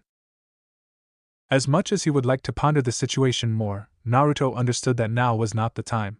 He looked around some more. He could not find a single trace of pain, the group of 6 people he'd been fighting. What had happened while he was stuck inside of the seal? Naruto had no recollection. He wandered through the destitute streets of the city he once called Aim. This place really was a wreck. Some buildings had been gutted, while others had been demolished entirely. Naruto sent chakra to his legs and jumped onto the largest piece of rubble he could find. Surveying the city, he almost cringed at what he saw. Amigekure was destroyed. Demolished. Gone. He'd assumed maybe just this one section of the city had been damaged, but no, it looked like the entire hidden village was no more. Everywhere he looked, he saw nothing but destruction, destruction, destruction. The only odd thing about all this was that he saw no corpses amid the ruins. He hoped that meant the villagers had been able to escape. In the center of the city sat a large sphere, similar to the one that Jiraiya had been captured in, but far larger. He'd estimate the size at maybe 50 or even 60 meters in diameter. Unmoving, it remained situated between several destroyed buildings. Hopping back down from the rubble, Naruto waded through the city. First things first, he needed to find clothing for Akane. Holding a naked girl was awkward. It took more time than he would have liked, but Naruto did eventually find a simple set of clothing, an overly large t-shirt and some shorts. Unfortunately, the shorts didn't fit because her tails kept getting in the way. She only had 6. Naruto suspected it was because Yami had stolen the other 3. Still, he had to forego the shorts, which meant instead of carrying a naked fox lady, he was carrying a half-naked fox lady with no panties. That didn't make him feel much better. He wandered the ruined city a bit longer. He didn't know what he was searching for. Jiraiya's remains? Pain? That Konin lady he had been fighting? In either event, Naruto soon came to realize that there was no point in remaining in Amigekure and made his way out of the village. Amigekure was surrounded mostly by flatlands and rivers. Naruto followed the path that he thought would take him back to Konoha via one of those many rivers, which wound back and forth in a curved pattern like a lazy snake resting on the ground. He blinked once as his vision blurred, paused to shake his head, and then began moving again. Akane rested in his arms. Her eyes were closed, and her breathing even. She seemed to be sleeping. As he walked, her legs swung back and forth, dainty feet bouncing as he followed the winding path. The sun overhead was setting, traveling down past a range of mountains, though he could barely see it thanks to the clouds covering the sky. He would need to find a place to stop for the night. With a grunt, Naruto shifted the woman in his arms. He soon found a mercifully dry spot of land. It was underneath the shade of a large rock that jutted from the ground. Setting Akane down so she was resting against the rock, he reached down for his ninja pouch, only to grimace when he realized it wasn't there. His ninja pouch must have been destroyed or lost. That meant he had no supplies. Just great. Naruto sat down against the rock next to Akane, stretched out his legs, and looked up at the cloudy sky. He really hoped it didn't rain. He also hoped he hadn't jinxed himself by hoping it wouldn't rain. As he continued gazing at the sky, Naruto nearly jumped when something landed on his lap. He looked down. It was Akane. She must have fallen over. Her head was now resting on his lap as she took several deep breaths, shoulders moving with emotion. He frowned as he reached out and caressed her hair. It was soft. The longer he continued stroking her hair, the more Naruto became aware of his own aches and pains. His limbs were sore and stiff, his back felt like it had been repeatedly broken and healed, his mind was slowly dimming like a flickering light bulb on the verge of going out, and his heart ached as if it had been stabbed with a kunai. His head drooped as his mind dimmed even more. He stopped stroking Akane's hair as his arm became too heavy to move. He lifted his head up, but then it fell again as darkness encroached on his vision. Just before he lost consciousness, Naruto saw a pair of dark-skinned feet in shinobi sandals appear in front of him. Chapter 58. Shifting Fates. Obito could only curse his bad luck as he was forced to run, racing through the forest by leaping from branch to branch. Despite being almost silent, the people chasing after him were able to easily keep on top of him. Maybe they were following his scent. Perhaps they were tracking his chakra. He didn't know. What he did know was that if he didn't keep moving, he'd be in big trouble. A silent alarm went off in his head. A warning of impending danger. Cursing, Obito quickly activated his Sharingan to become intangible. He was just in time to avoid being skewered by a large claw of purple chakra. The owner of said claw fell to the ground below and looked up at him. Emotionless were eyes visible beneath the fringe of blonde hair as the Nibi's Jinchuriki crouched low and prepared to attack again. Swearing to himself, Obito kept leaping through the trees. He frowned as the woman below leapt back onto the branches like a cat and followed him. He had no idea how these Kumgoku shinobi had discovered his location, nor did he know why they were chasing him. Well, he was wearing the Akatsuki cloak. That was probably reason enough. Still, they should have never been able to find his base. Where is Zetsu? He had no idea where his partner was. They'd been forced to split up when their base had been struck by several explosions and a group of Kumogaku ninja had come pouring in. Normally, this wouldn't have deterred Obito, who was confident he could handle just about anything. But that was only in a normal situation. When the Reikage and the Jinchurikis for the Hachibi and Nibi attacked him, Obito knew that sticking around to fight would be unwise. One of them he could probably take on. Two of them were pushing it. Three was out of the question. So he and Zetsu had to run. A loud crackling sound from behind alerted Obito to more danger. He could feel the static electricity of a lightning jutsu at his back, a powerful surge that caused his skin to crawl. Gritting his teeth in frustration, Obito used Doton, Mogirigaku no Jutsu to escape from the powerful lariat technique of the fourth Reikage. As the tree he'd been standing on was demolished, blasted apart like it was a castle made of sand, Obito appeared on the ground several meters away. Hachibi's Jinchuriki was waiting for him. Raiton, Rariato, Lightning Release, Lariat. The Hachibi's Jinchuriki coated his arm in lightning-natured chakra and extended it to strike Obito in the chest, but it didn't hit. Instead of being struck dumb, Obito made himself intangible again and sailed straight through him. This didn't end the assault.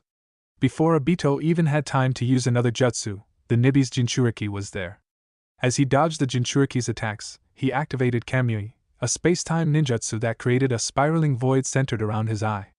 The area around them became distorted, swirling eddies appearing before them, and the Nibi Jinchuriki was drawn inward toward the distortion. It was too bad he never got the chance to complete his ninjutsu. Before he could trap the Nibi's Jinchuriki within the Kamui's dimension, something powerful struck him from behind. At that same instant, the Nibi's Jinchuriki attacked with a powerful claw swipe, but Obito managed to use his right eye to become intangible. The woman passed through him again without damaging him. However, one could say that even though he hadn't been injured, the damage had already been done. The Nibi and Hachibi Jinchurikis, along with the Reikage, were surrounding him in a triangle formation. He glanced to his left, at the Hachibi's Jinchuriki, then to his right at the Nibi's Jinchuriki. The Reikage was behind him. It was that man who'd landed a powerful blow to Obito's head while he was trying to deal with the Nibi. Wearing a frown that grew with each passing second, Obito wondered if he should pretend to play the fool like he usually did. However, he didn't think that sort of role-playing would work here. These people hadn't spoken a single word since they attacked his base. It was unusual. He'd heard that Killer Bee, the Hachibi's Jinchuriki, was quite talkative and often created rhymes while in the middle of combat. Seeing him so quiet was startling. Something isn't right. Of course, he'd known that something was wrong from the moment they attacked. Not only had they launched an assault on his base, which no one should have known about, but when he tried to teleport away using his right eye, he'd found himself unable to. It wasn't that the eye wasn't working. It did work.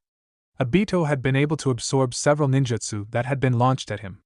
However, when he tried to teleport himself to escape, he couldn't for reasons that escaped him. Every time he tried, some outside force would exert influence over his ability and keep him from teleporting. The problem was he couldn't figure out who was interfering or even how they were able to interfere. No one should have been able to mess with his Sharingan abilities, except maybe Kakashi. However, Kakashi was not here. Without warning, the Nibi's Jinchuriki fired several flaming balls of hair surrounded by blue fire. The hairball transformed into the shape of a mouse, and then broke apart into several single hairs.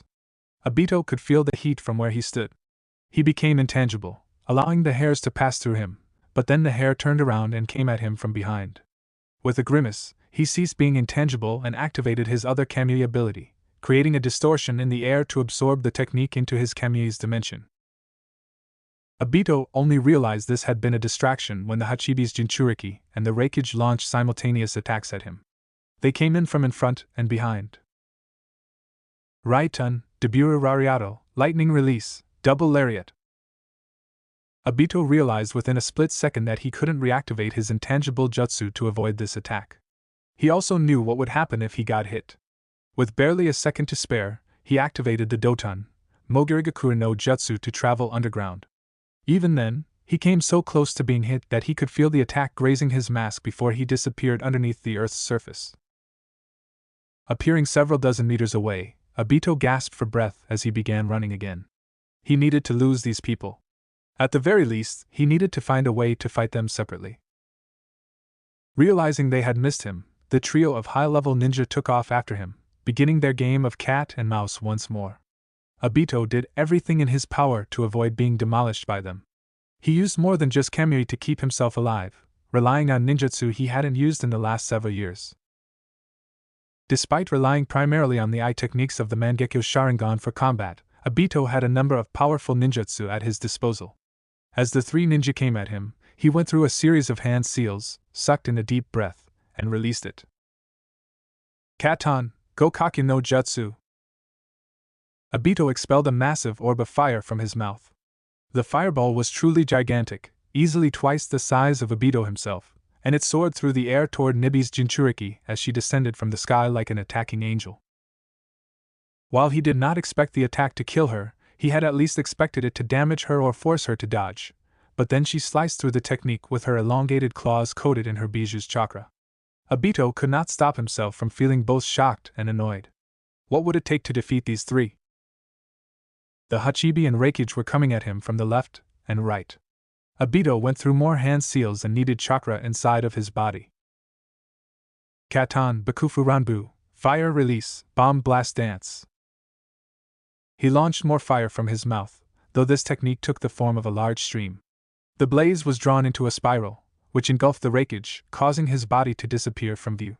Seconds after his technique concluded, the Hachibi's Jinchuriki came at him, body covered in a thick layer of his Biju's chakra, 8 red tails writhing behind him as horns formed on his head.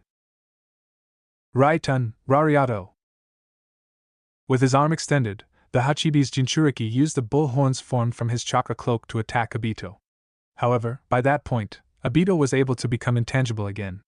The Jinchuriki passed right through him, slamming into a tree and demolishing. He didn't stop there. The one known as Killer Bee blasted apart several more trees, and then destroyed a boulder. Obito glanced at the destruction caused by the technique as he deactivated his intangibility jutsu. He couldn't afford to have it remain active since he could only keep it up for 5 minutes at a. His inborn senses warned him of danger just in time to barely avoid being struck by an arm coated in lightning chakra.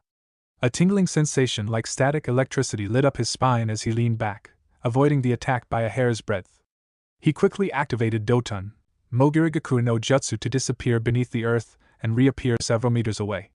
However, the moment he appeared again, the Reikage was already on him. What the? The Reikage's entire body had become wrapped in a layer of lightning chakra. Crackling electricity sizzled as it blasted around his body in arcs. Obito was only able to catch a glimpse of the man before he disappeared again. Obito was forced to become intangible again, lest he find himself being crushed by the now almost impossible to see Reikage. This is the technique that allowed him to keep up with Konoha's yellow flash. Of course, Obito knew of this technique, the Raiten no Yoroi, a jutsu that coated a person in lightning armor that stimulated the nervous system and increased their overall physical capabilities and reflexes to nearly unheard of heights. This was not good.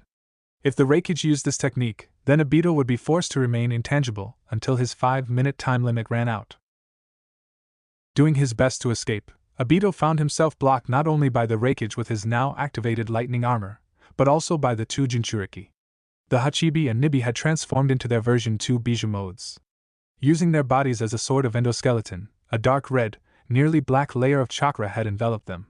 They looked almost like miniature versions of the beasts sealed inside of them. The two Jinchuriki attacked Obito simultaneously with the Reikage, forcing him to keep his intangible jutsu up. They weren't just physical attacks either.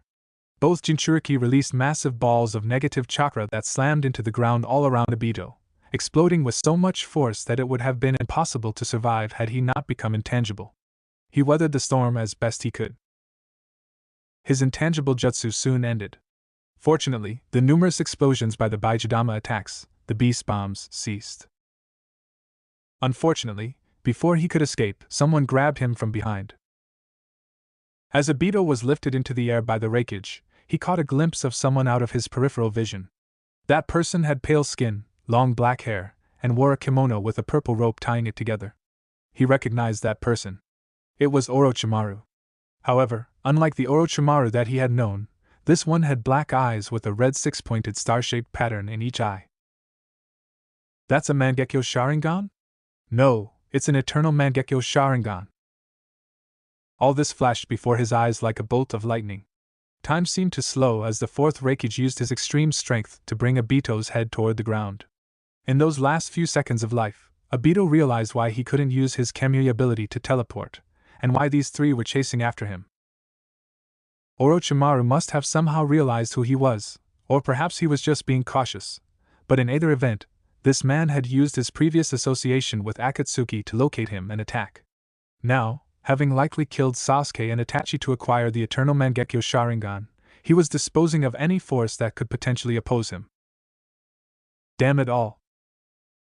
Seconds after that, the ground around him shattered as he was smashed headfirst into the ground.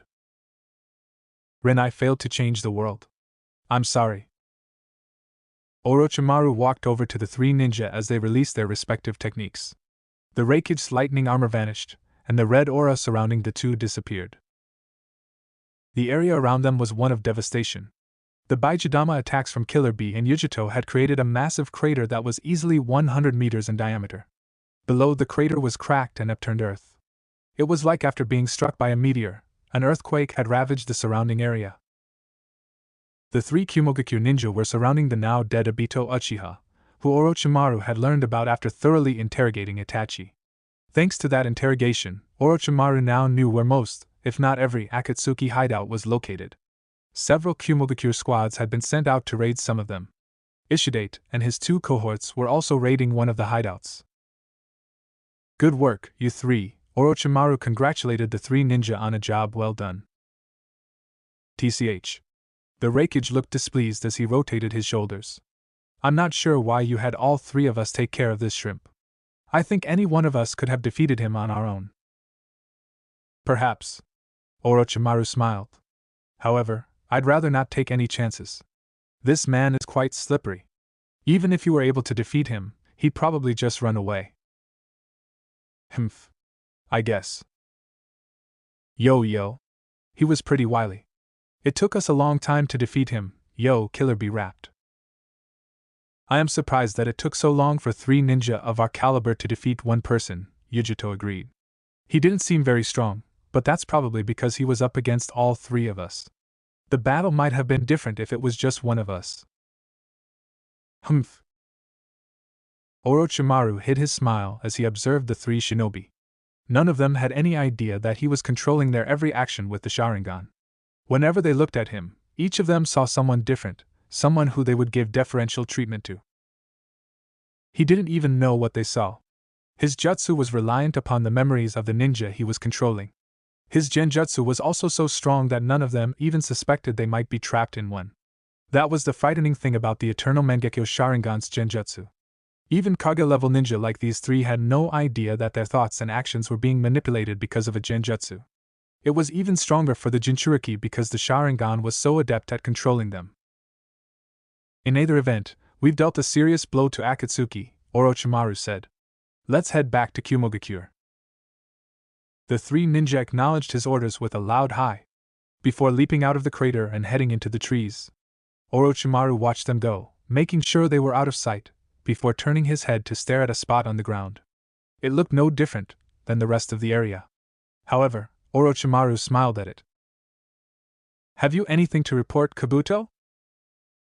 A man appeared before Orochimaru, kneeling on the ground. His ash-gray hair was tied into a ponytail, and he wore the same dark purple shirt with a high collar, white undershirt, and dark purple pants. A white cloth wrapped around his torso. I regret to inform you that Setsu has escaped. Kabuto remained with his head bowed, not daring to look up. He used a jutsu that allowed him to travel underground. We lost his chakra signature the moment that happened. Orochimaru pondered that for a moment, absently stroking his chin. While it is regrettable that Setsu escaped, I do not think we'll need to worry about him. On his own, he cannot do much. He'll likely regroup with the last two members of Akatsuki. However, now that I have the power of these eyes, we can take care of them later. Should I return to Otogakure and prepare our forces? Asked Kabuto. Yes, I believe that would be for the best. If we plan on launching an attack on Konoha, then I'll need to combine the forces of Kumogakure with Otogakure. Konoha is far too powerful for one village to take on alone, but with the combined forces now at my disposal, I believe we can begin moving with my plan to crush my former village. He paused, his smile growing wider. Of course, we'll let Kumogakure lead the charge.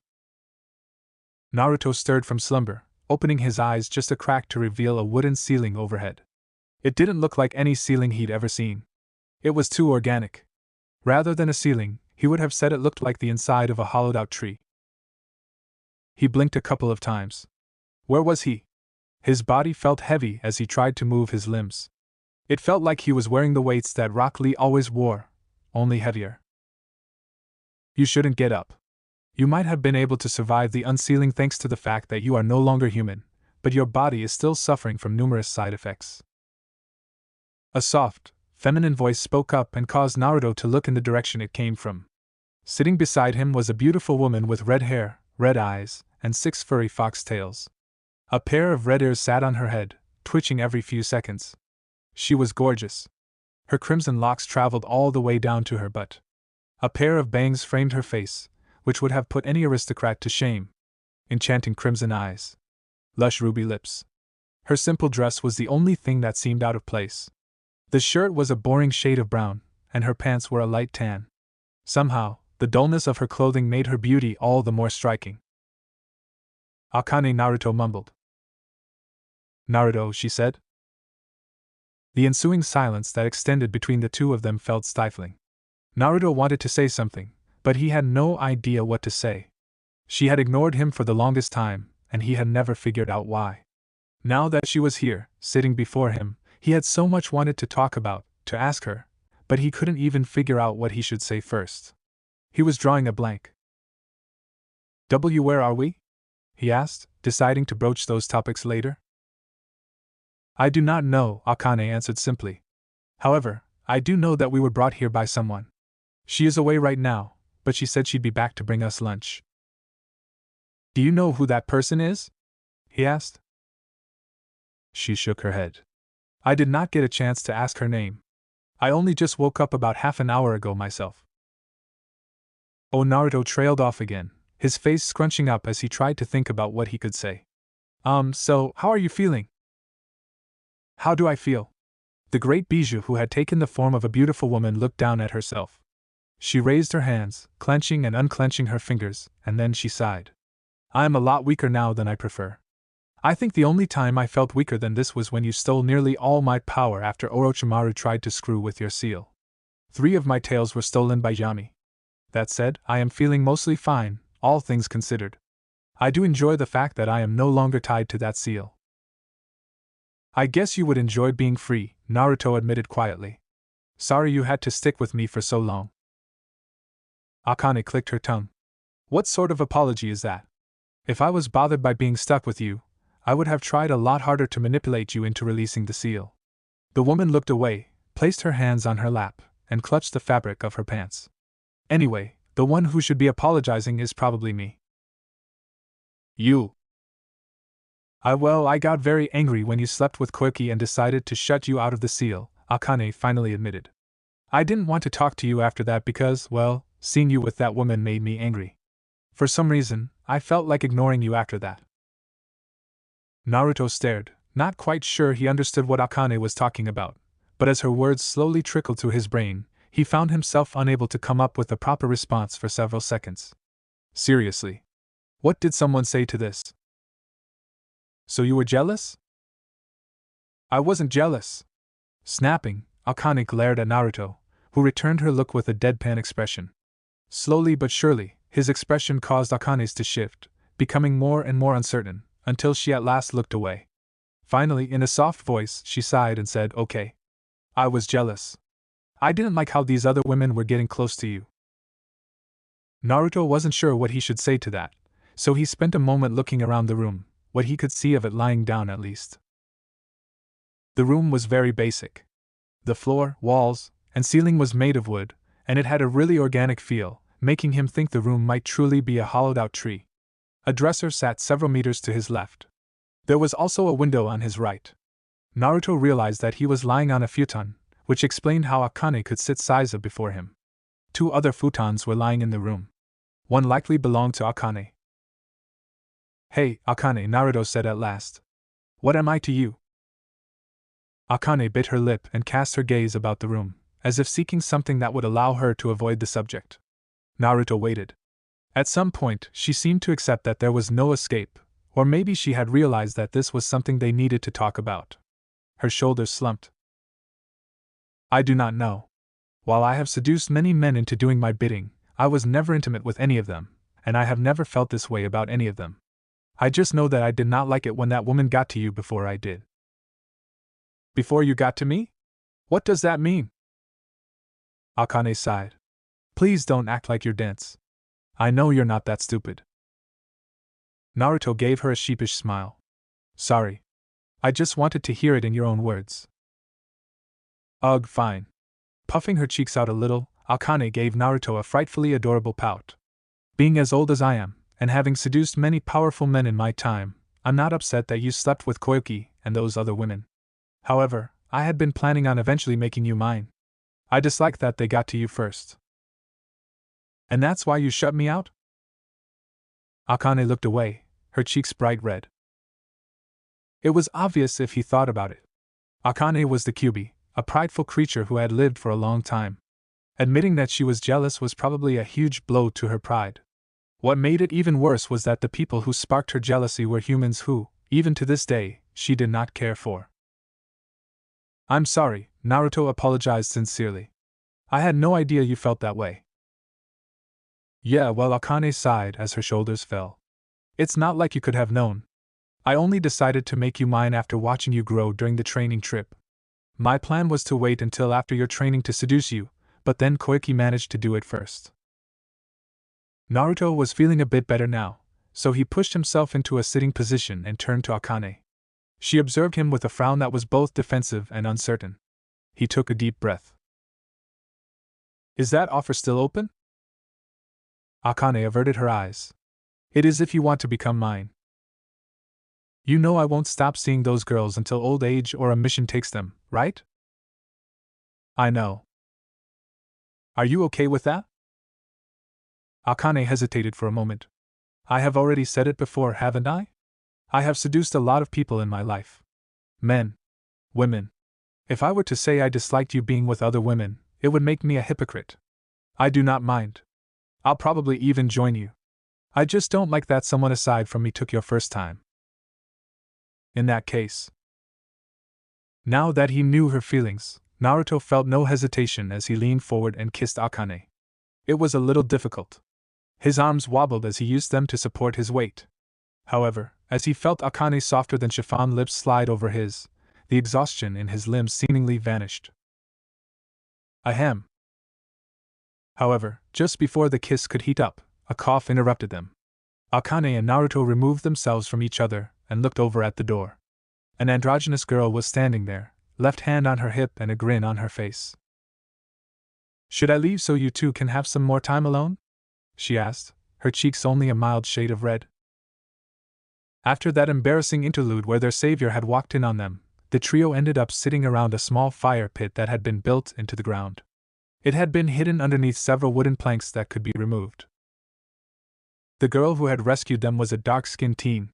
Her petite body was covered in a short, sleeveless white midriff shirt and fishnet armor underneath, long white armlets, and fishnet shorts with a short white apron skirt wrapped around her hips. She wore her forehead protector, which featured the waterfall symbol for Takigakure, around her right arm. She had been carrying a large, cylindrical object in red wrapping on her back when she'd come in, but that object now lay discarded against the wall. Man! I was so surprised to find you. I never imagined we'd run into each other again. The girl laughed as she poked at the fish she was cooking. The fish sat over a metal grill that had been placed on top of the fire. I didn't think we'd run into each other like this either, Naruto admitted. Do you know this girl, Naruto? Asked Akane, aka Kyubi. We only met once. Naruto nodded at the fiery redhead sitting next to him. It was a few months after Jiraiya-sensei and I left Yuki no Kuni. We ended up traveling to Taki at some point, where Shibuki introduced us to Fu. We didn't really get to talk much, Fu added with a joyous smile. But it was really nice getting to meet another person like me. Oh, speaking of, as the girl trailed off, she switched from gazing at Naruto to looking at Akane. Nanabai says that you're the Kyubi. Is that true? Akane's 6 tails, the amount she had left after Yami stole them from her, were lying in her lap. She'd been grooming them, which had been a bit of an odd sight. She mostly ran her fingers through the soft-looking fur.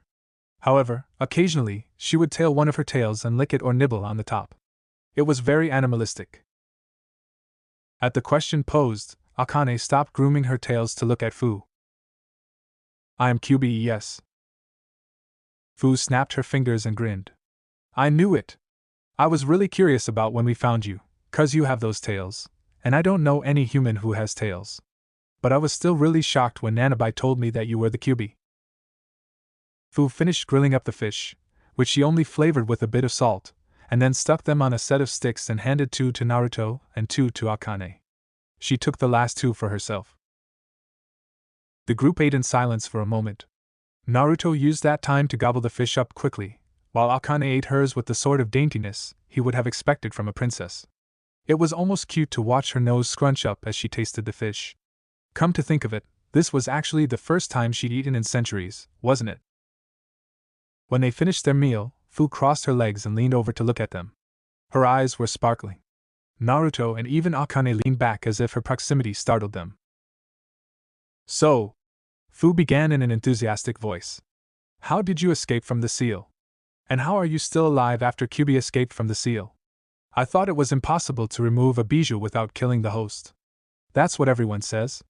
Is that not the case? Can bijou be removed without killing the host, or is there something special about you too? The girl began launching a series of questions at a rapid-fire rate, leaving Akane and Naruto no room to answer her. She seemed inordinately interested in learning about their circumstances. Of course she would be. Fu was the Jinchuriki for the 7-tailed beetle, the Nanabai. As a Jinchuriki herself, it only made sense that she'd be interested in learning how Akane had escaped from the seal. To be completely honest, neither of us really know exactly how this all worked out, Naruto began, however.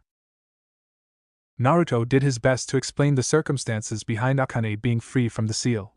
He didn't tell her about how they had infiltrated Amigakure, but he did talk a lot about how he'd faced off against Yami, his dark half, and how his mother had helped him. Fu didn't really seem to understand that part, and asked many questions like, how can your mother help you battle your dark side? Or what is a chakra imprint? However, by the end of his tale, Fu seemed to have a general idea of what transpired. The girl cupped her chin in thought, her face scrunching up sort of like Naruto's did when he was thinking. She flapped her knees a bit as though releasing an excess of energy while she thought. After a moment, she posed the question.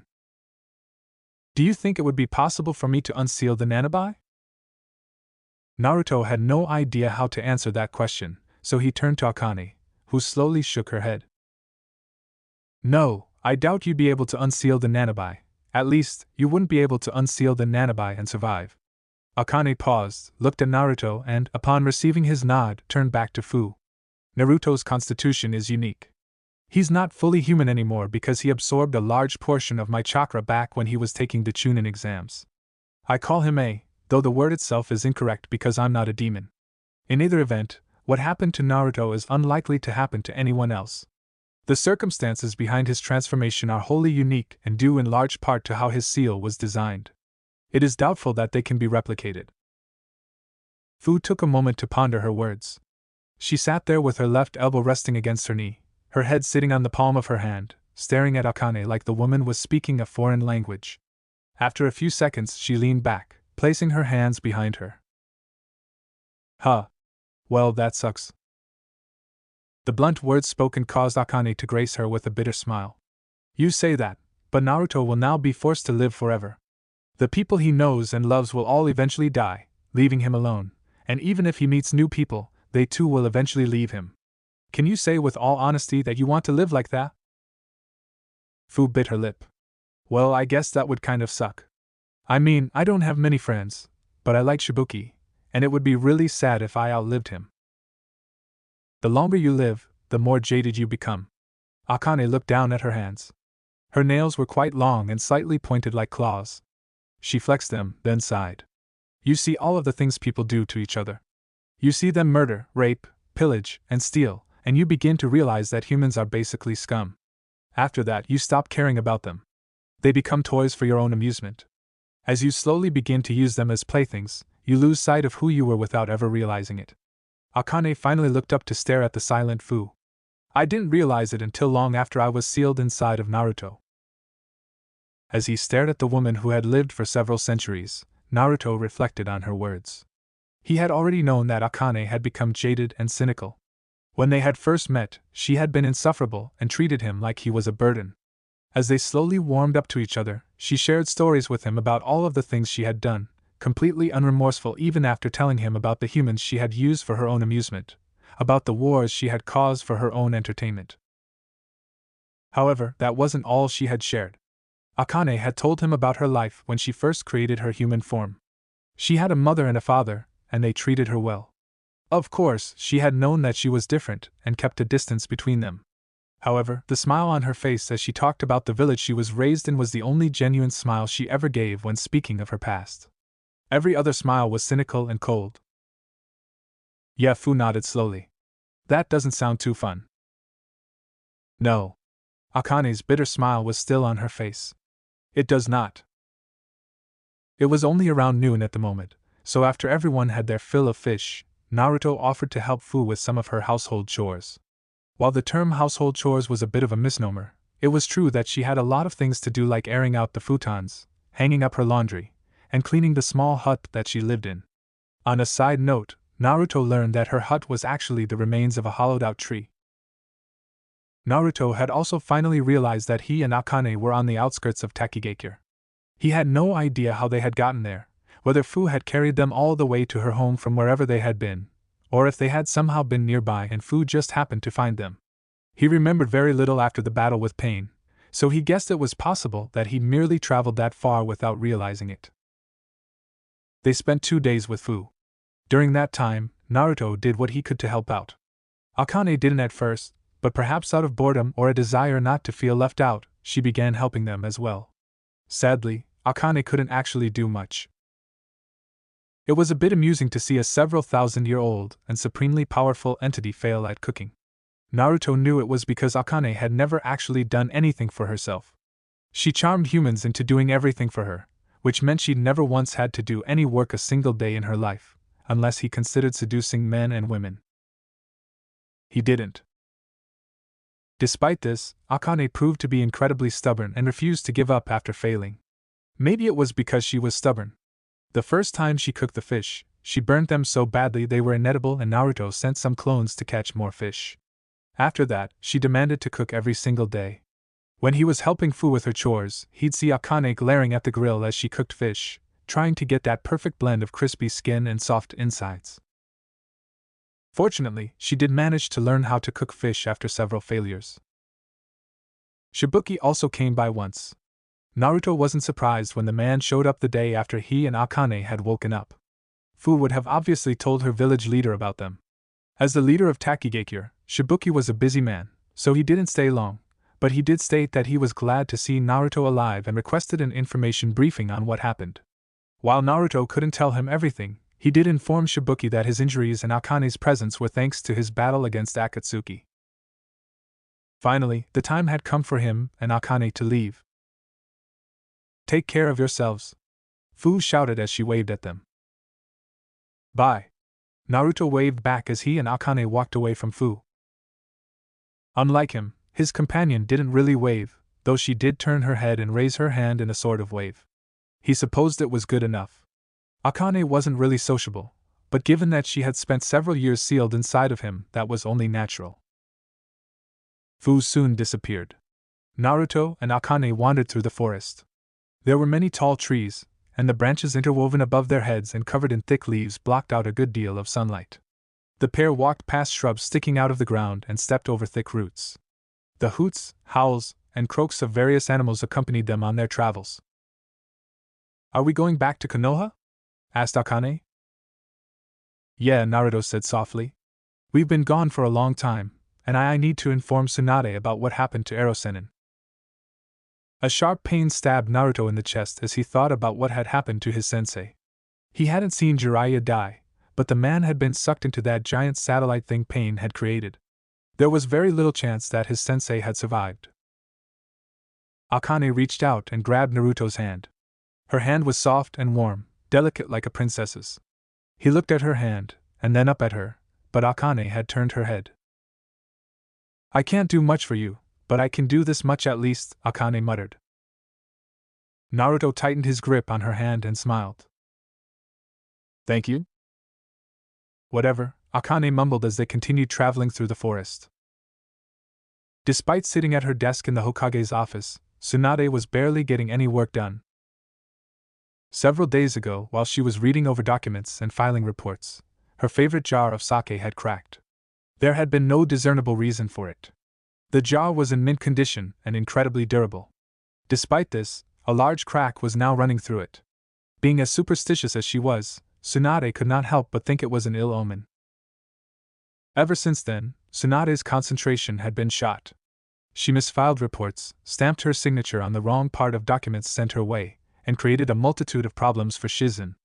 The poor aide had been forced to clean up the numerous mistakes that she had made.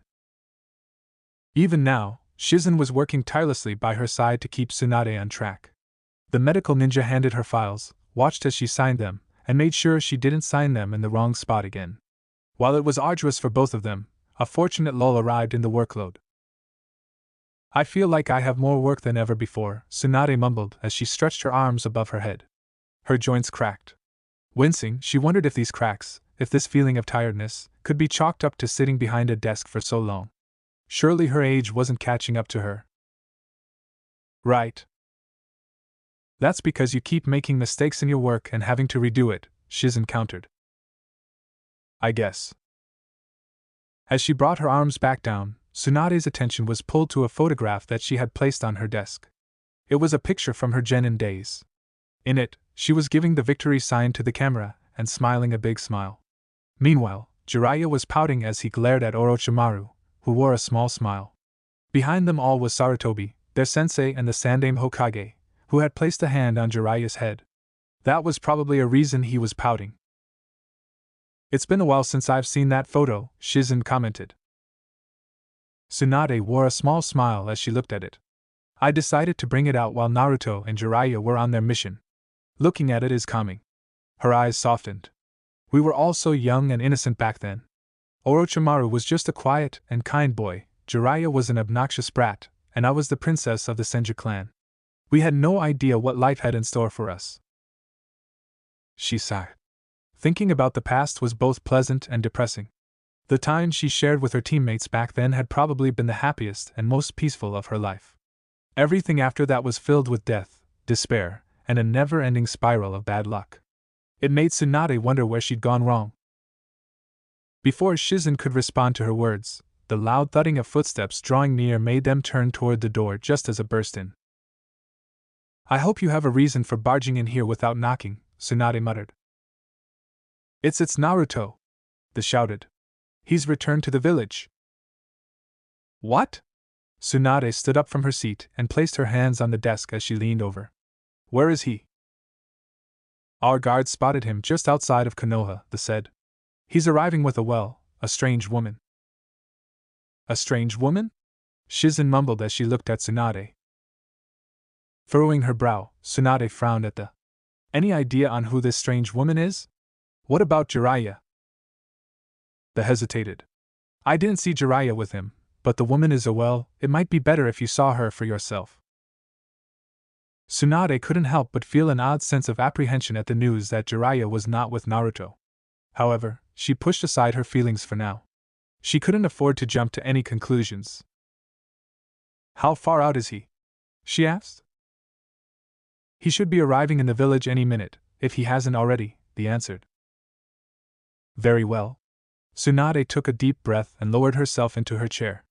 She steadied herself as she gave the join a look. "Send him to me the moment he arrives in the village." "Yes, Lord Hokage." As they saluted and left within a Shunshin no Jutsu, Tsunade leaned backward and closed her eyes. Now that the was gone, her worries were getting the better of her, causing her stomach to squirm as she wondered about the knowledge that Jiraiya was not with Naruto. Has something happened to him? Tsunade Shizen mumbled. "There's no sense worrying about anything yet," Tsunade said. She opened her eyes and gave her aide a smile. "We just have to wait for Naruto to arrive and explain the situation to us." "Right," Shizen said with an uncertain smile of her own. Naruto arrived about 15 minutes later, entering through the door with a silent sobriety that was unusual for him. He didn't greet her with the usual, "Sup, Granny?" That had become so commonplace. In fact, he didn't say anything at all. His clothing was different than when he left the village on his mission. Instead of the mostly orange and black clothes, he wore red pants, a black shirt, and a white scarf around his neck. The only thing about his ensemble that hadn't changed was the headband around his head. Beside Naruto was a red-haired woman with an impressive and statuesque figure. Despite her rather ordinary outfit, or maybe even because of it, her fiery red hair, crimson gaze, and beautiful features stood out. Even Tsunade, who was quite confident in her appearance, felt somehow threatened by this woman's unnatural beauty. "Naruto," Tsunade said, though she didn't say anything else. She didn't even know where to start. "I've returned from my mission," Naruto said in a soft voice. "I'm sorry it took so long." At the word mission, Tsunade mustered her strength and prepared herself. "I'm guessing things didn't go as planned?" Naruto's smile lacked mirth. "Do missions ever go as planned?" "You bring up a good point." Tsunade paused. She hesitated again, not wanting to ask this question, but also understanding that this was a question she needed to ask. "Where is Jiraiya?" He's dead," Naruto murmured, and that was all it took for him to launch into a thorough briefing of what had transpired while he and Jiraiya had been infiltrating Amigakure. He told her about how they had snuck in, how he'd been found by Konan, how Jiraiya had battled Pain, how they had fought side by side, and how Pain had used some strange technique to create a sphere that had trapped Jiraiya. He left nothing out. Tsunade would have liked to say that she listened to him attentively. However, that would have been a lie. From the moment Naruto mentioned Jiraiya was dead, her mind had collapsed in on itself. She felt like this was some cosmic prank. It had to be a joke. But it wasn't a joke. The more she listened to Naruto speak, the more she realized that he was being completely serious, that he was telling the truth. Jiraiya was dead. She didn't let her emotions show while Naruto briefed her. Carefully bottling them up, she presented the stern image of the Hokage, unyielding and strong. Tsunade needed to get through this briefing before she could let herself feel anything. "I understand the situation now," Tsunade said with a sigh as Naruto's briefing finally wound to a close. It sounds like you did everything you could. I should have done more. Tsunade would have normally chided Naruto for his words, but she honestly couldn't, partly because she agreed with him and partly because she felt guilty for agreeing with him. She shelved those thoughts to focus on the other matter. So you are the Kyuubi? Tsunade looked at the redhead. Or should I call you Akane? You can call me whatever you wish, the woman said. I've gone by Kyuubi for so long that it'll probably be easier if you just call me that. Fair enough. Tsunade folded her arms on the desk and leaned forward. What is your plan now that you are free? What she really wanted to ask was if Akane planned on taking revenge on the village for sealing her. The only reason she didn't ask that question was because she didn't think this woman would do that. Not only did she not seem to care about Konoha one way or the other, but she seemed to have a rapport with Naruto.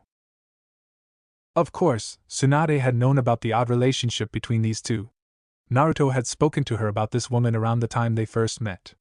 This was back when Jiraiya had been hoping to convince her to become the next Hokage. That said, just from looking at them now, she could see there was a closeness that she couldn't have noticed from Naruto's words alone. They were standing close enough that the back of their hands were touching. What's more, Akane kept sending concerned glances at Naruto. That was enough to let her know that the two were bound in some way that went beyond a bijou and her Jinchuriki, former. I plan on staying with Naruto, Akane said. Like me, Naruto is immortal. The life of an immortal is lonely.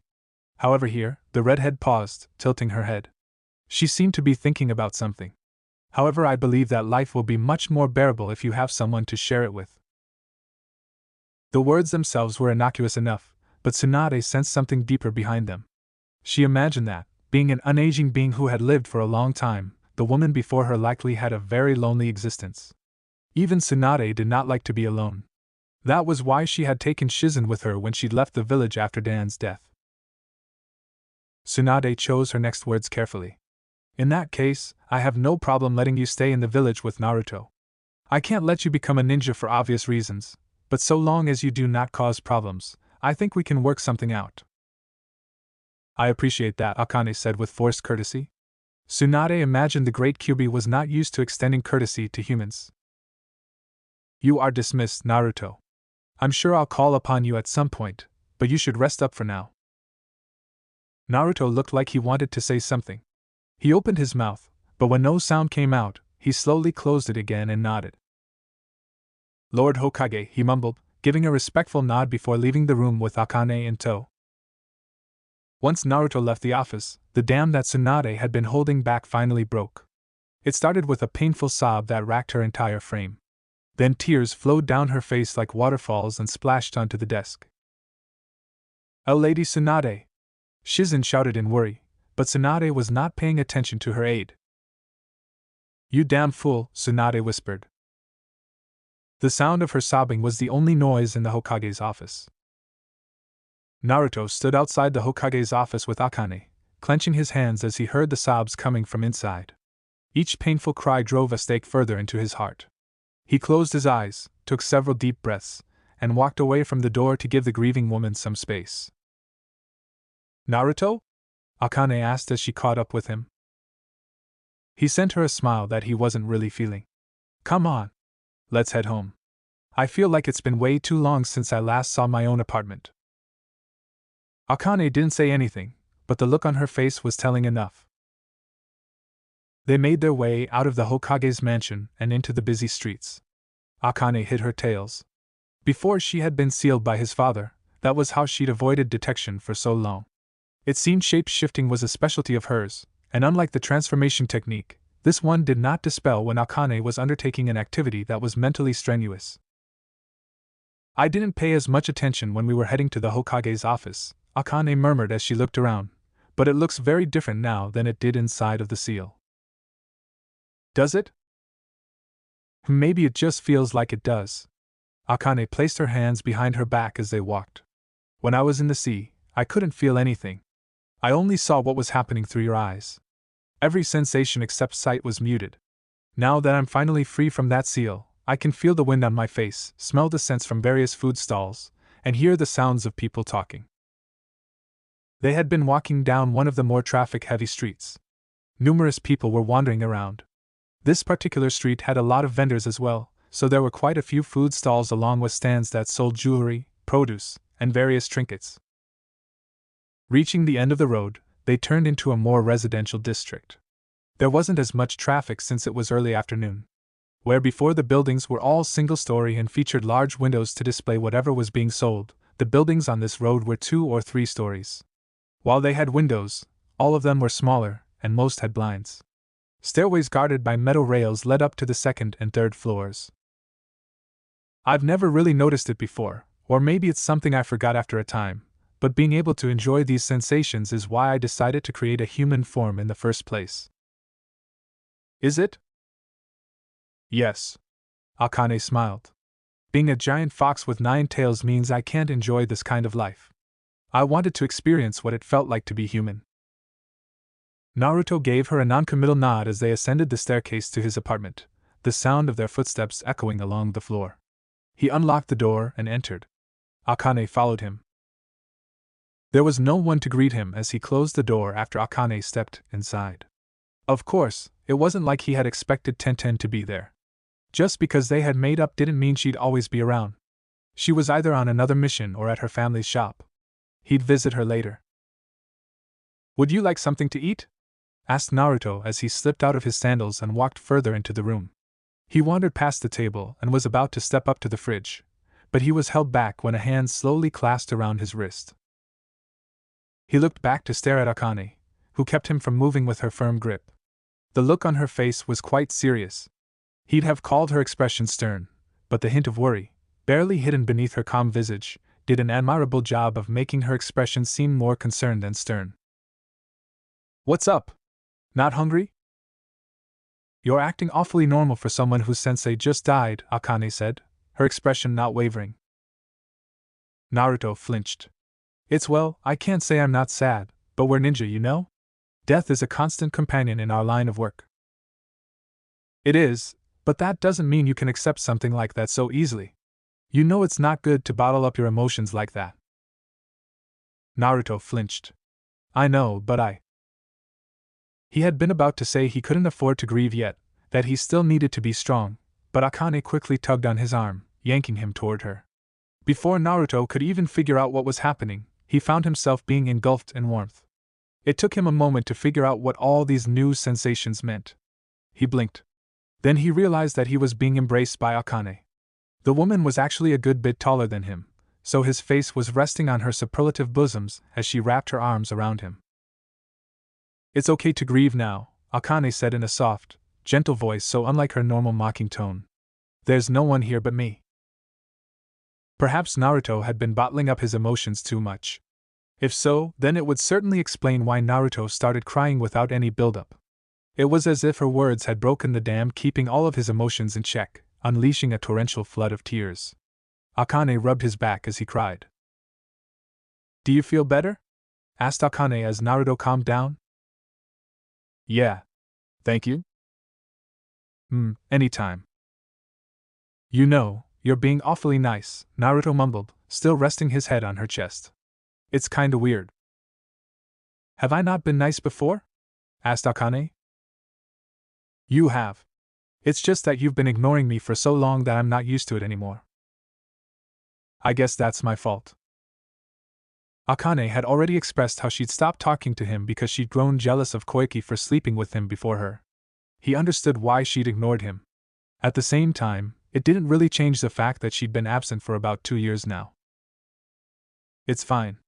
Naruto sniffled a bit as he pulled back, stepping out of the woman's arms. Anyway, why don't we get something to eat? Is there anything you'd like me to make? Akane raised an eyebrow. Do you even have food available? Naruto went over to his fridge and looked inside. He paused, staring at the basically empty fridge, which only had a few slices of cheese, some eggs, a carton of milk, and expired beef. While he couldn't see her because she was behind him now, he could feel Akane's amused gaze on his back. He turned around and rubbed the back of his head. Why don't we go out for ramen tonight? He suggested with a sheepish grin. Welcome to Ichiraku's. How can I, Well, I'll be damned. It's been a while since you've come here, Naruto. Hey, I am. Old man. How've you been? Naruto greeted the owner of Ichiraku's with a grin as he and Akane slid into the stall and sat down. Tucci and Ayam were in their usual places, with Ayam standing in front of the counter as the face of the shop, while Tucci stood near the back, getting ready to fry up some noodles. The two greeted him with a smile. We've been good, Tucci said with an enthusiastic laugh. You know how it is. Nothing ever really changes around here. I suppose that's good to hear, Naruto said. As he and Akane took their seats, Ayam leaned over, placing her elbows on the table and her head on her hands. She flicked her eyes over to Akane. The redhead noticed her gaze and raised an eyebrow. Ayam then looked back at Naruto, a smile growing on her face. And who is this? Asked Ayam. Got yourself another girlfriend? I suppose you could say that, Akane answered before Naruto could say anything. However, I like to think that I'm more than just a girlfriend. Oh ho! Ayam leaned back and gave a big smile. It seems this girl is staking her claim. I like her. What do you have to say to that, Naruto? Naruto shrugged. I'm not really sure what I can say. It's not like she's wrong. His words made Ayam clap her hands together and squeal. After ordering their meal, Naruto ordered a large bowl of beef ramen, while Akane had a smaller bowl of miso ramen. They spoke with Ayam a bit more as Tucci prepared their dinner. Akane did most of the talking. Despite having been sealed inside of him for about 16 years, she seemed quite adept at communicating with others. He supposed her previous quiet disposition around Fu was because she'd still been adjusting to life outside of the seal. Their meals came and the two ate in silence. They left soon after finishing, though Ayam told Akane to come over sometime so they could talk more. Naruto had the distinct feeling that Ayam just wanted to talk about the redhead's relationship with him. It still wasn't very late by the time they had arrived home, and in fact, the sun was still shining overhead. Once again, there was no one home. Naruto locked the door behind them as the supernatural creature disguised as a human shed some of her disguise. Her 6 tails appeared behind her, and a pair of fox ears formed on her head. While her tails waved back and forth, the ears twitched. It seems we still have a lot of time left today, but I'm really not sure what we should do, Naruto muttered, trying to think of what they could do. He normally trained during this time. However, he just got back from his mission and was mentally drained. He didn't feel like training. I suppose we could go shopping. Akane is still wearing the clothes that Fu provided for her. I can think of something we can do, Akane said. Really? What is it? Humph. Naruto's voice was hampered when Akane lunged forward and pressed their mouths together. His muffled grunt was cut off when she pushed her tongue into his mouth, licking the inside and stirring up saliva. He was stunned for a moment. Should he kiss back? He didn't know, and Akane pulled back before he could make a decision. Her tongue was the last thing to leave his mouth. A small string connected them until she pulled back enough to break it. I do not care if you sleep with other women, Akane said before he could ask her what the kiss had been about. However, I am going to stake my claim on you. Even if you sleep with other women, none of them will be able to stay with you. They'll die while you live on. That is the difference between you and them. Akane. I am different, Akane continued. I will not die like they will. Unlike them, I can and will stay by your side forever. That is why even if you sleep with other women, even if you fall in love with other women, you will always be mine. As Naruto gazed into Akane's crimson eyes, he felt himself giving in to the idea, causing him to nod once. A small smile came unbidden to his face. That doesn't sound so bad. A single tooth poked out of Akane's mouth as she grinned at him. Not bad at all. She kissed him again, and this time, Naruto kissed her back.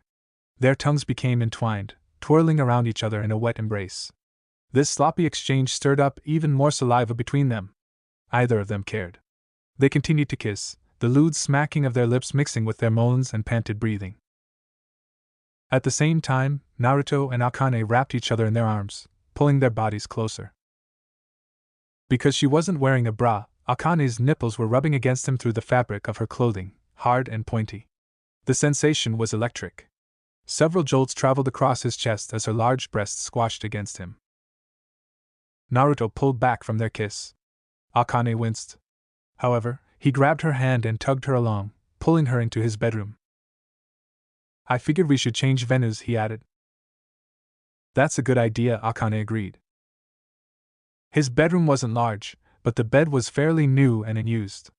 He'd had to get a new one a while ago because he had grown. His old one had been so small that his feet hung off the edge when he slept. Now it was easily able to fit 2 or even 3 people on top. Just as he was turning around, Akane pushed him back, causing his legs to hit the bed. He plummeted backwards. He hit the bed once, bounced, and then settled down. Before he could get his bearings, Akane was on him again. She didn't just stick with kissing.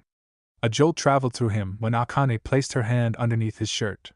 Her smooth, soft hand traveled up and down his chest and stomach as if she was creating a map of his abs and pecs.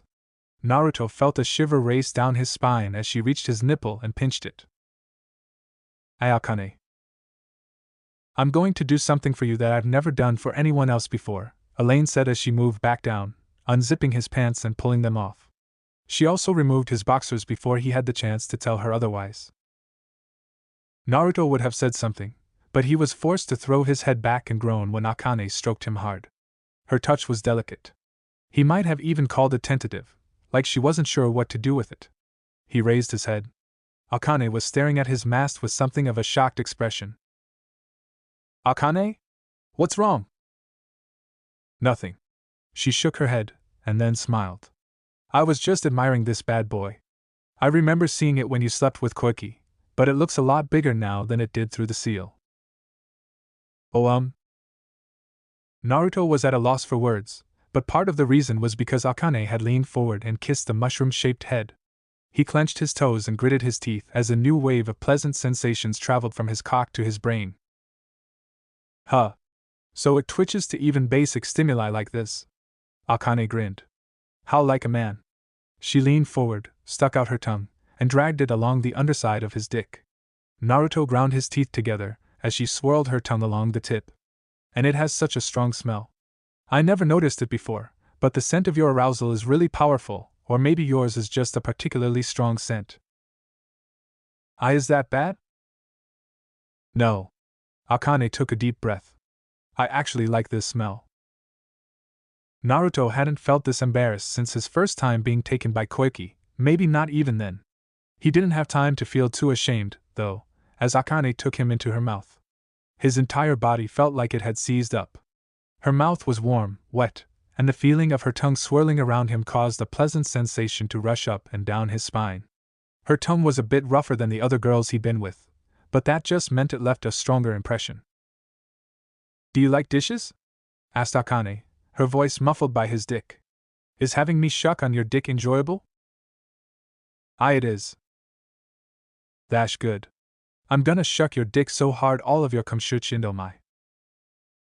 Despite how pleasant it felt, Akane didn't seem very skilled at the art of oral sex. She was a bit sloppy as she bobbed her head up and down.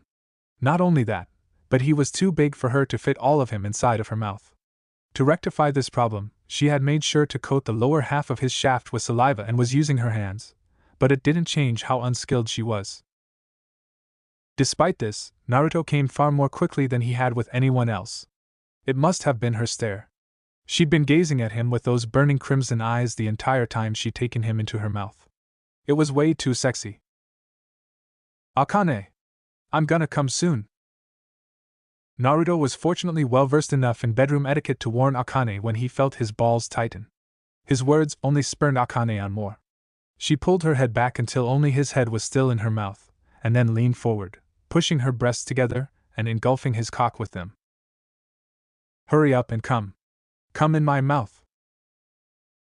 This new sensation was too much for Naruto, who quickly blew his load inside of Akane's mouth. The redhead let out a muffled sound that was like a mixture of moan and surprised sputter. He must have had more stored inside of him than usual. Akane's cheeks bulged before several droplets of white, sticky fluid leaked from her mouth. She blinked several times, and despite having come once, seeing her throat move as she swallowed his sperm made Naruto immediately hard again. You have a lot more stamina than most men, huh? Well, I'm not human. Naruto breathed deeply. I think that gives me more stamina than normal. You're also an Uzumaki. Akane stood up and removed her clothes, letting them fall to the floor. They have a surprising amount of stamina for humans. Her breasts stood out as they sat on her chest. Because they were so large, they hung down a bit, but there was a surprising amount of perkiness to them as well. They bounced every time she moved. The light pink nipples were already hard. When Naruto looked down, he saw her lips had become wet. Several trails ran down her inner thighs. Her currently closed lips, which looked as pure and untainted as a virgin's, glistened from her own arousal.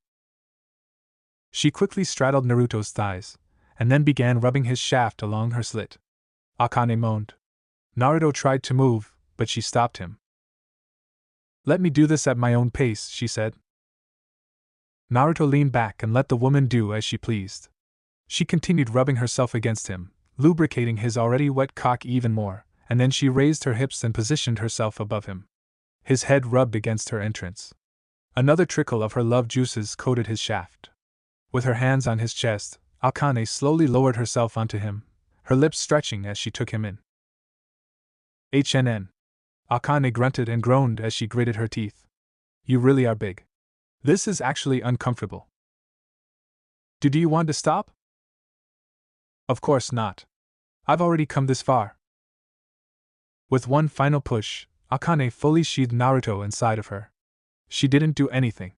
She just sat there, straddling his waist. Naruto used this moment to try and get used to the sensation of being inside of Akane. She was so much tighter than anyone else, though she was also a lot more wet. That was probably why it was more bearable. Her walls had stretched to accommodate his length and girth, but she was so tight that it was difficult not to come just from being inside of her. Akane took several deep breaths, causing her chest to jiggle. A trickle of sweat ran down her left breast, tracing a path over her pointed nipple, and dripping onto her stomach. She centered herself and nodded. Okay. I think I'm ready. Okay then. I'll let you take the lead. Naruto placed his hands on Akane's hips as she lifted herself up. Centimeter after centimeter of his dick, coated in Akane's sexual secretions, became visible, until just his head was still inside of her. Naruto could see how her lips stretched around him. It was so erotic that he needed to take a shaky breath to avoid losing control of himself. She waited, and then lowered herself again. Repeating this process several times, Akane soon adjusted to the feeling of him being inside of her. Then she increased her pace. The sound of her lips sucking him in reminded him, oddly enough, of slurping. Joining it was the loud smacking noise as her butt met his thighs. It wasn't long before she was bouncing up and down, riding him. Why does this feel so good? She questioned as she moved her hips. Her breathing was hot and heavy as she took several gulps of air. I don't understand how something like this can feel so amazing. Don't ask me. I wasn't. It was rhetorical. Akane stuck her tongue out at Naruto in a surprisingly childish gesture, but he used that opportunity to lean up and claim her tongue for his own. She released a surprised squeal as he sucked on her tongue. However, she quickly kissed back, attacking his mouth so voraciously he wondered if she was trying to conquer him. On. Slurp. Their exchange was even sloppier than before. Drool trailed down their mouths, but neither of them paid attention as their saliva dripped onto their chest, which mixed in with the sweat coating their skin. Naruto grabbed Akane's fleshy-ass cheeks and squeezed them. His fingers sank into her butt. He'd never felt something so soft before. Akane moaned as she rocked her hips. Loud, wet sucking sounds echoed around the room, mixing with the slapping sound of their hips meeting. This is so good. It's so good I feel like I'm losing my mind. Akane was surprisingly vocal during sex. Naruto was surprised, but he didn't let it show. As she was screaming, he leaned down and took one of her nipples into his mouth, swirling his tongue around it before gently biting down. He placed one hand on the bed, but he reached out with the other and fondled her other breast, his fingers sinking into the soft flesh as if they were marshmallows. HNNGGG. His actions caused Akane to lose her ability to speak. She wrapped her arms around his head as he thrust his hips up, causing her soft body to shake and jiggle. Her tits soon became coated in his saliva as he sucked and licked them. Akane, I'm about to blow my load again. And me too. I'm about to come. Then together? Together. Naruto could no longer focus on her breasts as he continued thrusting his hips into Akane, who could no longer move her own hips and simply clung onto him. He gritted his teeth. His balls were tightening again. Meanwhile, Akane's squishy insides had become unbearably tight. Just moving around was difficult. Naruto! I can't hold on. I'm coming! I'm coming! Oh! Oh! Akane's entire body spasmed as she came. The feeling of her warm fluids rushing around him was all the stimulus Naruto needed to release his own load. His head was smashed into her breast as she clung to him. Several seconds of absolute bliss passed before, with surprising suddenness, Akane's arms and legs went slack. She would have fallen over, but Naruto wrapped an arm around her to keep her there, resting against his body. He took several deep breaths. The scent of Akane's sweat was surprisingly sweet, or maybe he was just a perv who liked the scent of sweating women. Mixing with the scent was the distinct smell of sex. Naruto? Akane asked as her chest and shoulders heaved. Yeah? I want to go again. Naruto would have snorted at her demanding voice, but he was of the same opinion. All right, but I want to be on top this time. Not a chance. Mean it. Chapter 59. The war begins. I'm bored, Kotetsu complained as he sat beside a knee-high table, legs crossed as he leaned forward. Izumo sighed. Do you really have to keep saying that? I can't help it. There's nothing to do. You're not the only one who thinks that way, you know. We're all the way out here in the boonies. The nearest village is over an hour away, and that's if we run. However, we have a duty to perform here. Regardless of how boring it is, we can't neglect this mission because of something like boredom. You should learn to be more responsible. Kotetsu and Izumo were on a mission near the outskirts of Hai no Kuni on the border next to Oto no Kuni and Yu no Kuni. Even though it was called a mission, it was really just border patrol. They, along with 2 other chunins and 2 jonins, making for a total of 6, were charged with guarding and patrolling the border between these 2 nations and their own. It was a thankless, boring job. I wish we had something to do, Kotetsu moaned as he placed his hands on the floor and leaned back. Quit complaining. We're all bored out of our minds, grunted the in command of him and Izumo. He was a serious man named Tatsuo. With his square face that looked to be carved from stone, tall stature, strong build, and scarred visage, he could probably give Ibiki Marino a run for his money. The least they could do is let us spruce this place up, Kotetsu kept moaning as he glanced at his drab surroundings. The building they were located in could scarcely be called a base. It was a single-story building buried in the ground. It was meant to blend in with the surrounding forest. While the outside was built in the shape of a boulder, and had vines and moss growing on it, the inside was a very plain one-room building. The floor, walls, and ceiling were all the same drab gray color. There was no television, no bookshelf, no nothing.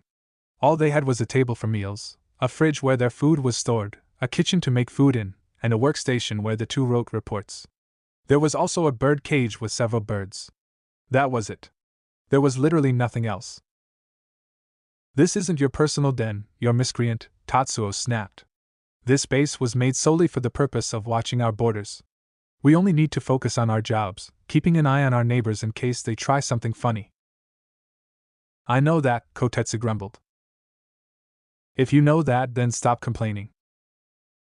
As Tatsuo went on grumbling about how he wished he had more competent teammates, Kotetsu thought about giving the man a retort, but he decided not to. There was no sense in antagonizing his team leader there was no sense in angering him any more than he already had. Heaving a big breath, he stood up and wandered over to the fridge, opened it, and took out a water bottle. As he guzzled down the water, Izumo wandered up to him. Hey man!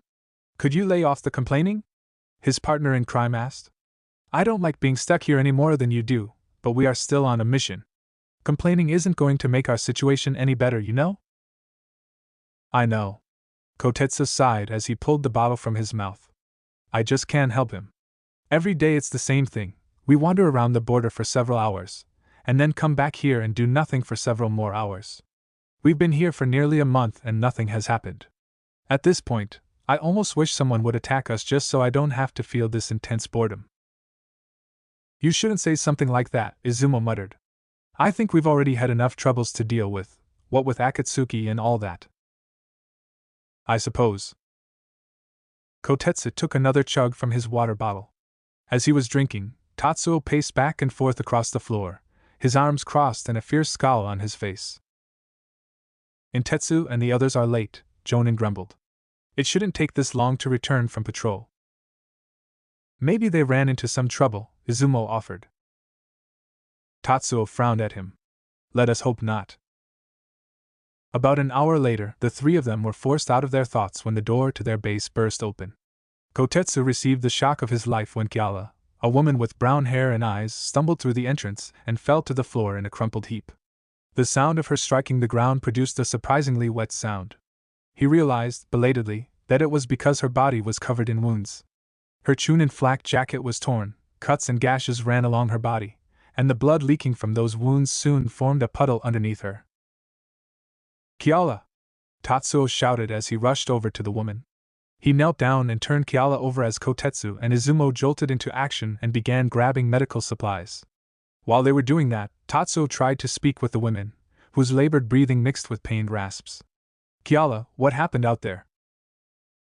Keikumo Kiala coughed, blood spewing from her mouth and down her front. We were attacked by Kumo shinobi. The words caused everyone present to freeze like they'd been struck by an ice jutsu. Tatsuo was the one who recovered first. That's impossible. We're allied with Kumo, aren't we? No one answered his question. It wasn't like Kotetsu and Izumo knew the answer, and Kiala was already so weak it didn't look like she could talk anymore. She'd probably used all the strength she had left to run all this way and let them know what was happening. Kotetsu, help me patch up her injuries, Tatsuo ordered. Izumo, send a message to the Hokage.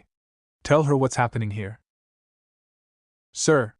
Kotetsu and Izumo shouted as they got to work. Kneeling next to Tatsuo and Kiala, Kotetsu opened a medical kit containing numerous supplies. There were anesthetics, disinfectant, bandages, soldier pills, blood-replenishing pills, and even a sewing needle and some thread for stitching up injuries. The first step toward healing someone is stemming the flow of blood. However, there were far too many wounds for that, so Kotetsu mashed up some blood-replenishing pills into something Kiala could drink. After all, it didn't look like she had the strength to chew. Meanwhile, Tatsuo used disinfectant to clean her wounds, then anesthetized her before using a basic fire jutsu to cauterize the cuts they could see.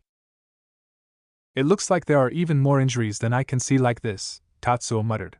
We're going to have to strip her. He paused and cocked his head. Kotetsu wondered what he was doing, but then he also paused in mashing the blood-replenishing pills. He didn't realize what was wrong at first, but then Tatsuo said, all the animals have stopped making noise. Izumo, who looked like he had finished sending the message off with a messenger bird, also stopped what he was doing. The fact that the animals were no longer making noise was an obvious cause for concern. Generally, there were always animals creating background music that they could hear even from inside this base. Birds would sing, frogs would ribbit, and crickets would chirp. The only time animals went quiet was when they sensed danger. That could only mean one thing. Kotetsu grabbed two large kunai blades bandaged to his back. Although they were called kunai blades, they weren't really kunai. Each blade was nearly half a meter in length. The reason it was called a kunai blade was because it vaguely resembled one, and even had a ring at the end of the hilt like a kunai. However, these blades were curved, elongated, and had only a single edge, making both its appearance and function closer to that of a sword. He handed one of the swords to Izumo, who took it and moved so they were standing back to back. Tatsuo set Kiala back on the ground and stood protectively over her. Not a sound could be heard outside. Kotetsu strained his ears to listen, but he could hear nothing except for the insanely fast beating of his own heart.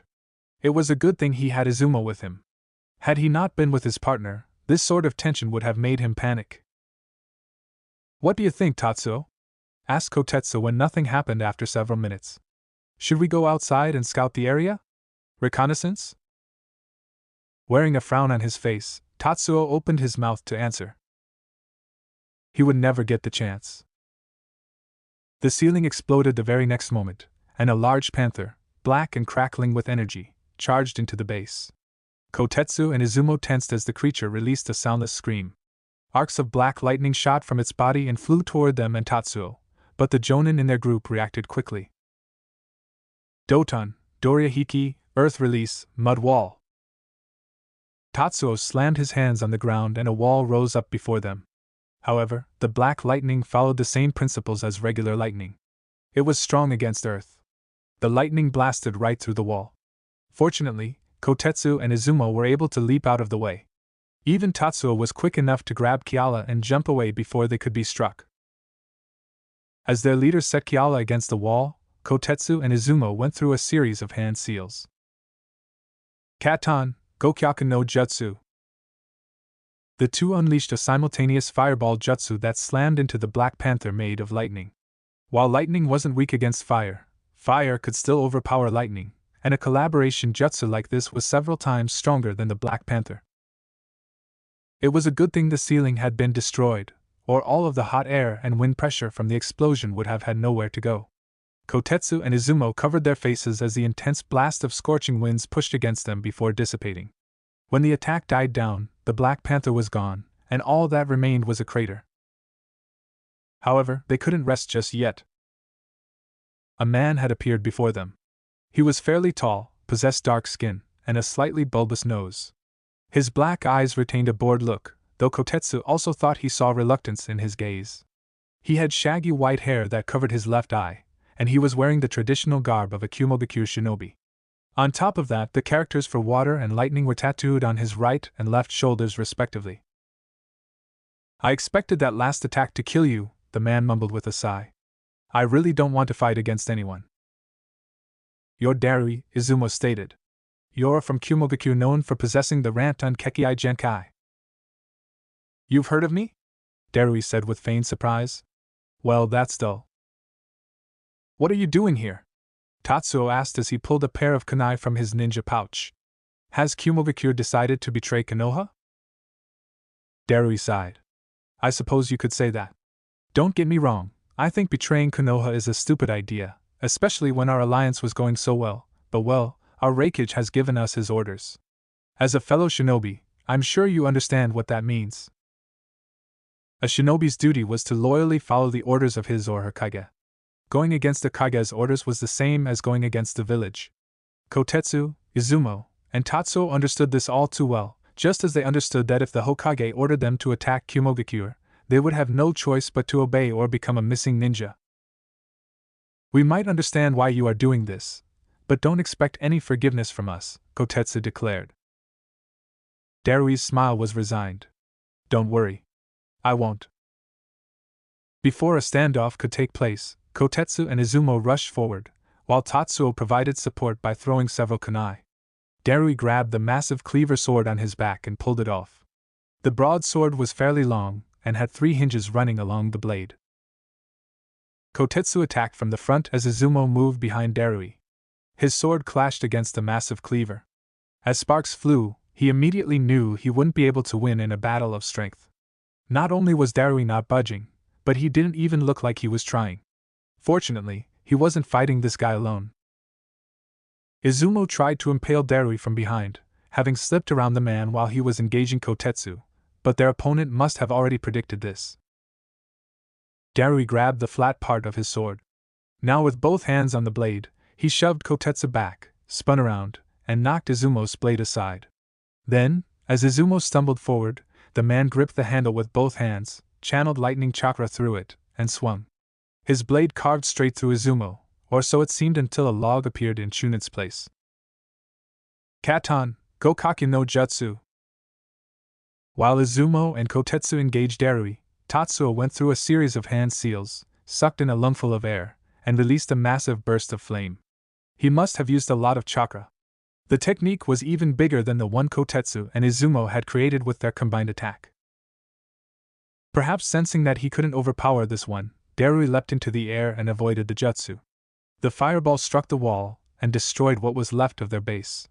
Kotetsu, Izumo, and Tatsuo with Kiala in his arms were also forced to leap out of the base and into the trees.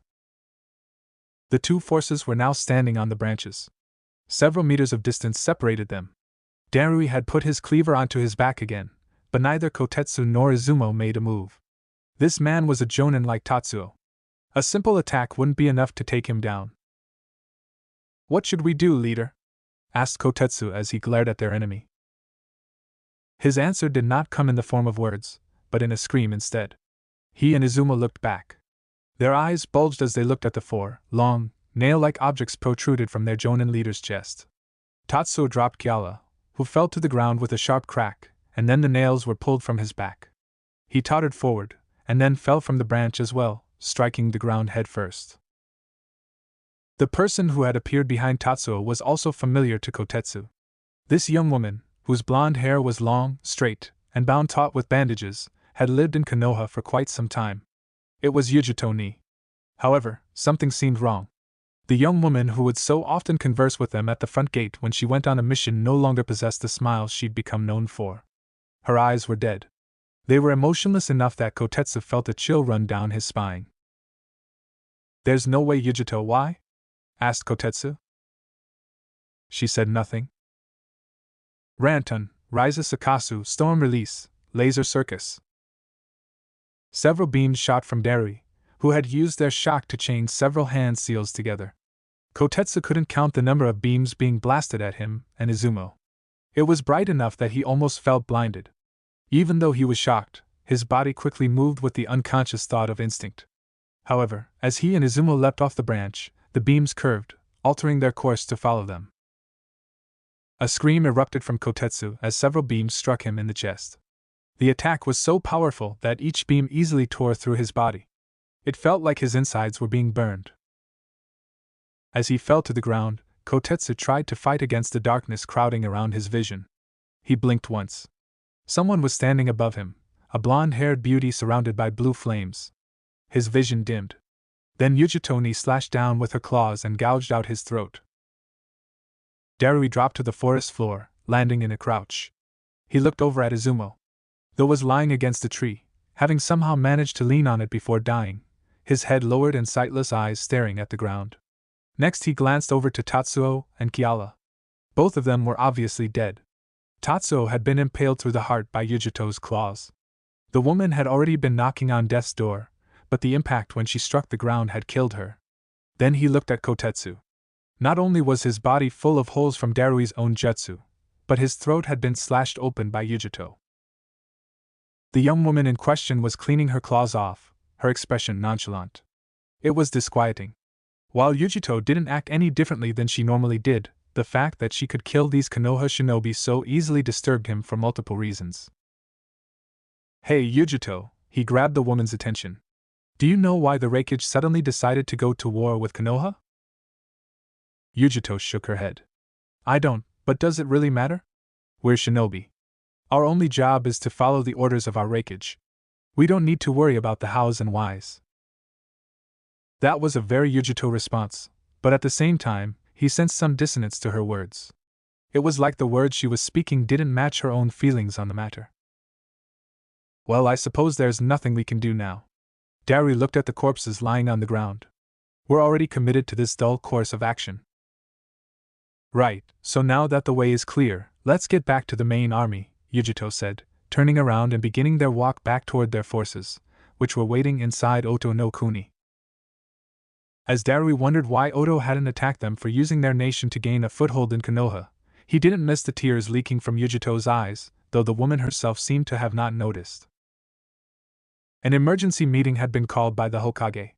Since it was a meeting meant for everyone of Chunin rank and above, it was not taking place in the Hokage's office, which was much too small. Another venue had been set up. The large space was easily able to contain several thousand people. Naruto was standing beside Kakashi and Sakura, who he'd spotted upon entering. There were so many people that he was probably lucky to have even found them. It was honestly thanks to their hair. Kakashi's spiky silver hair was easily recognizable, as was Sakura's mop of bright pink. "I don't suppose either of you know what this is about," Naruto said. Kakashi shook his head as he flipped a page of his book, Ika Ika Make Out, while Sakura crossed her arms and said, "I don't have a clue, but I imagine it's something serious, given how every ninja in Konoha above Genin rank has been summoned." Naruto had been hoping Sakura would know something.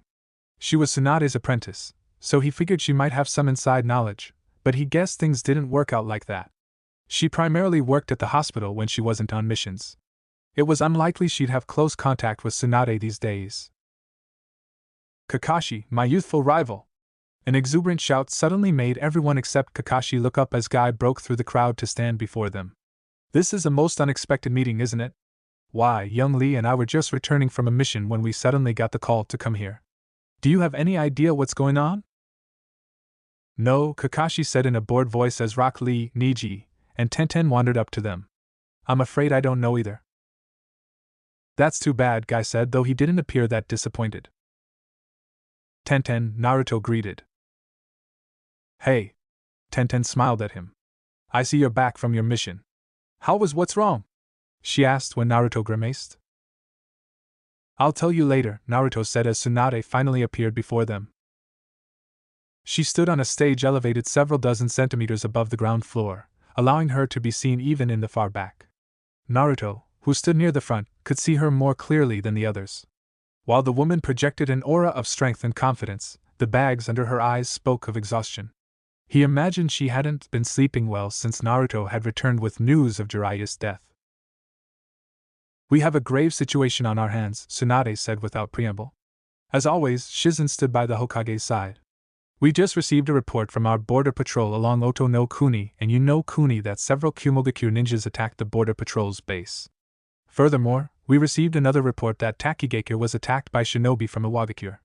While they were able to successfully fend them off, the Takigakure village leader sent a report claiming an army of several thousand IWA shinobi passed through the border toward Hino Kuni. A wave of unease swept through the crowd. Naruto strained his ears as everyone began muttering amongst each other, though it was too jumbled for him to hear individual conversations. By this point, Kakashi had closed his book, put it in his pouch, and was staring at the Hokage with a serious look. Do we know if Kumo has gathered an army similar to IWA? He asked. We do not know that. Tsunade shook her head. However, we believe it's safe to assume they have. That said, right now we do not have enough information to make any decisions. But it was confirmed that Kumo attacked and annihilated one of our border patrols, correct? Asked Niji. Correct, Tsunade confirmed. Of that there is no doubt. More murmurs swept through the crowd. Meanwhile, a cold chill swept through Naruto. This doesn't make any sense, he mumbled. What? Asked Tenten. Ignoring her for the moment, Naruto stepped forward. Lady Hokage, doesn't this seem strange? While our hostilities with Iowa have always been present, we've made great inroads in our alliance with Kumo. Why would they attack us now? Tsunade hesitated to answer, which made Niji step forward. Perhaps they are finally showing their true colors. Kumo has always been a greedy nation that has coveted the many Kekkei Genkai Konoha possesses, including the Byakugan. My own father was a victim of their schemes. Maybe their alliance was just that, a scheme to make us drop our guard. Naruto shook his head. That's what doesn't make sense. If it was a scheme to make us drop our guard so they could kidnap Kekkei Genkai users, they wouldn't have launched an attack on our borders. They would have used the alliance to sneak a few ninja in, quietly kidnapped our shinobi, and then left before we could do anything. Their actions here are counterproductive. Niji looked like he wanted to argue, but he paused and furrowed his brow as though seeing Naruto's point. It was true. Now that Konoha was aware of what happened here, stealing Kekkei Genkai users was going to be much harder. That meant their purpose was something else. You bring up a good point, Niji said at last. I retract my earlier statement. What they are doing right now doesn't make much sense. Whatever the case may be, Tsunade began again before anyone else could speak. The fact remains that we do not have enough information about the current situation to make any informed decisions. I will be putting all of our forces on a state of high alert. Furthermore, several of your squads will be receiving orders to do reconnaissance. We also need to deal with IWA. According to Shibuki of Takigakure, Iwa's forces number several thousands. However, I suspect those are only the forces he was able to see. IWA is also bordered by Kusa no Kuni and Aim no Kuni. Tsunade paused to allow this knowledge to sink in. Naruto glanced at his fellow shinobi's faces as they, like him, realized how serious the situation had become. I'll be giving all of you your orders at some point, so remain on standby and await further instructions, Tsunade finished. While everyone responded with a resounding yes, Lady Hokage, Naruto could not help but notice how unsettled the words sounded. IWA was bringing an army into their country, and Kumo attacked their border and may also have an army on the way. He didn't say anything, but it looked like this was the beginning of another shinobi war, though he sincerely hoped that wasn't the case. Naruto stood in front of the kitchen counter, kneading dough with his knuckles to make it stretch out. Once stretched and long, he twisted the dough up, grabbed both ends, began stretching it even more, and then lifted the dough and slapped it against the counter like someone playing jump rope before twirling it all around and repeating the process. He was making ramen with homemade noodles. Old Man Tucci had taught him how to do this. By twirling and twisting the dough, he could exponentially enhance its elasticity. The dough spun, slapped against the counter, and twirled around until it looked like two snakes entwined around each other. Once it was ready, he set it all on the counter and began cutting it. While he was doing that, Tenten and Akane were sitting together at the kitchen table, quietly conversing about something. Naruto didn't know what they were talking about. He'd only introduced them a few minutes before stepping into the kitchen, but at least they weren't killing each other. That was a good start. Tenten had been pretty surprised to find out that not only was the Kyuubi not inside of him anymore, but that the smoking hot redhead was, in fact, the creature who had nearly destroyed Konoha when Naruto was first born. It had taken the girl a good 5 minutes to pick her jaw up off the floor. Immediately after she had, however, Naruto found himself bombarded with questions. He'd done his best to answer them, but he was nearly overwhelmed by the sheer number and speed they came at him. Akane had been kind enough to field the questions for him. Once he finished cutting all the dough into several long strands, it was time to pull. Basically, he rolled them in some flour, and then began stretching it into what would become multiple noodles. 1 noodle became 2, 4, 8, and so on.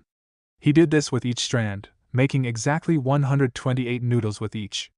After which he cooked them. He had to get pretty creative for the cooking part. Naruto didn't have an oil fryer like the old man did, so instead he used a pot, creating each batch of noodles separately. He put the finished noodles in a bowl, which he served up with miso, added some greens, some chopped up uzumaki, and whatever vegetables he had on hand.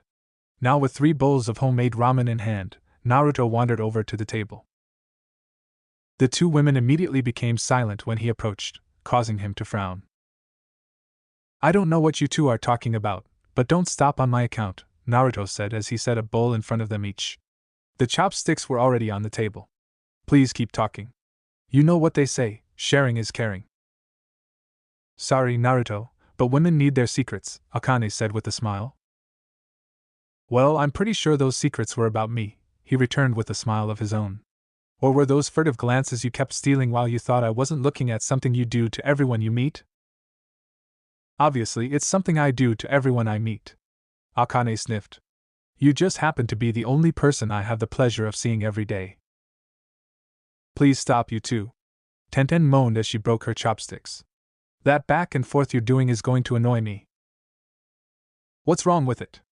asked Naruto as he swirled noodles around with his chopsticks. Akane had already taken her first bite. He felt his chest swell when her eyes lit up and she took a second.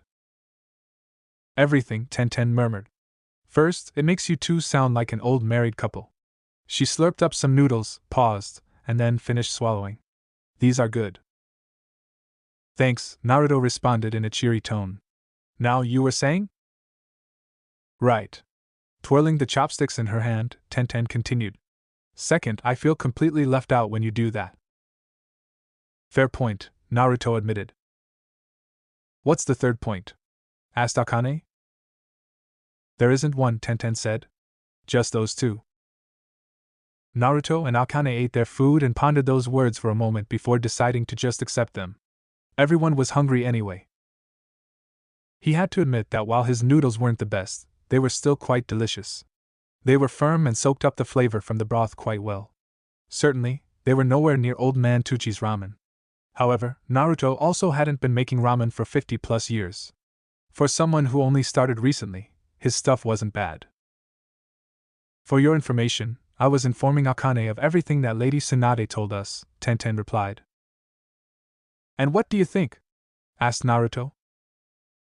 Akane paused with the chopsticks halfway to her lips.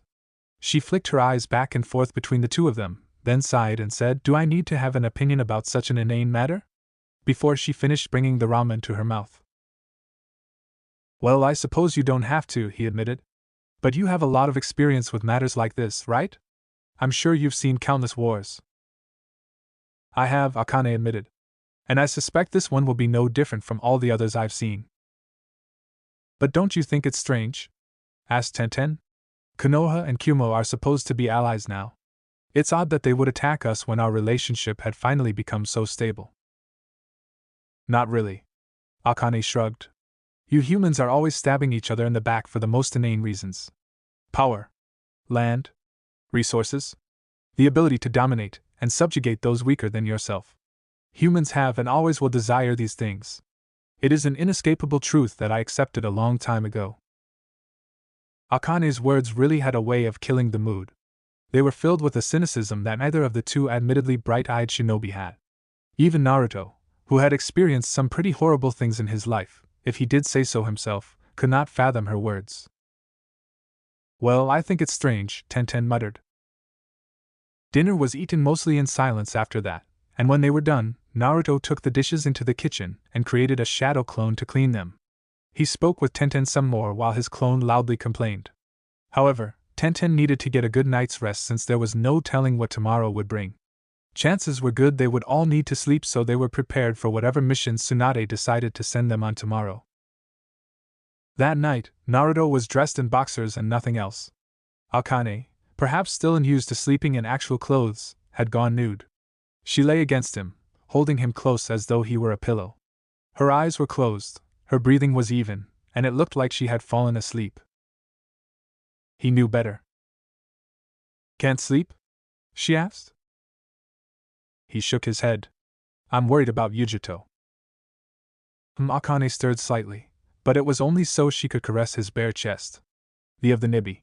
If I'm not mistaken, she is a Kumogakure shinobi, yes? And they are the people who launched a surprise attack on Konoha?" "That's right. Them and Iwagakure." "I don't know that one," Akane admitted. "But you are concerned about whether or not you'll have to fight her?" "Not just that." Thinking for a moment, Naruto allowed his eyes to trail a crack on his ceiling. It went all the way to the wall before disappearing. "My biggest concern is that something has happened to her. I honestly can't see Yujito agreeing to fight against us. I mean, she spent so much time here, and she and I became so close. Would she really be willing to fight us?"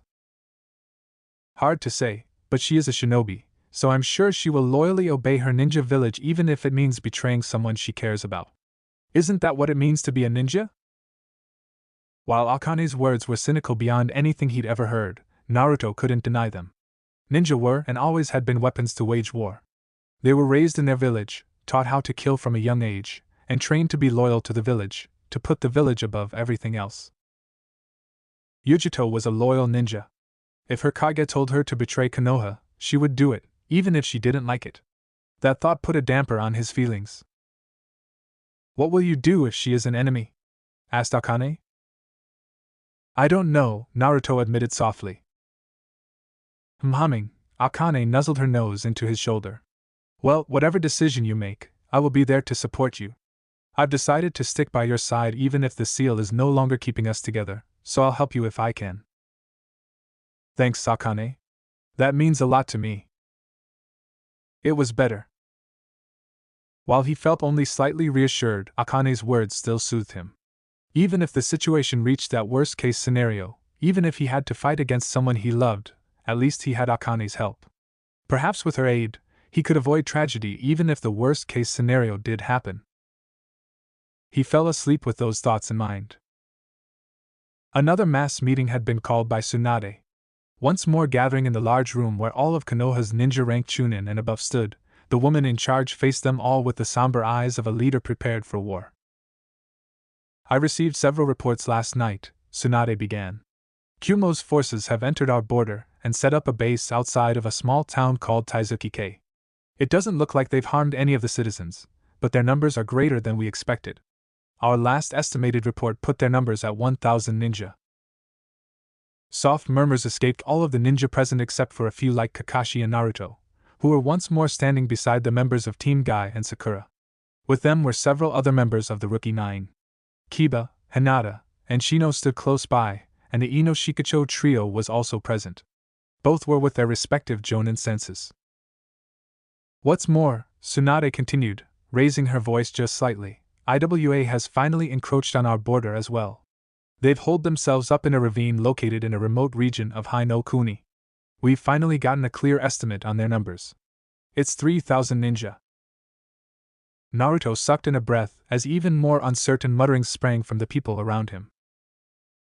Konoha had a grand total of 5,000 ninja within their forces, but that was only if they were willing to include the genin, who made up more than 60% of their ninja force.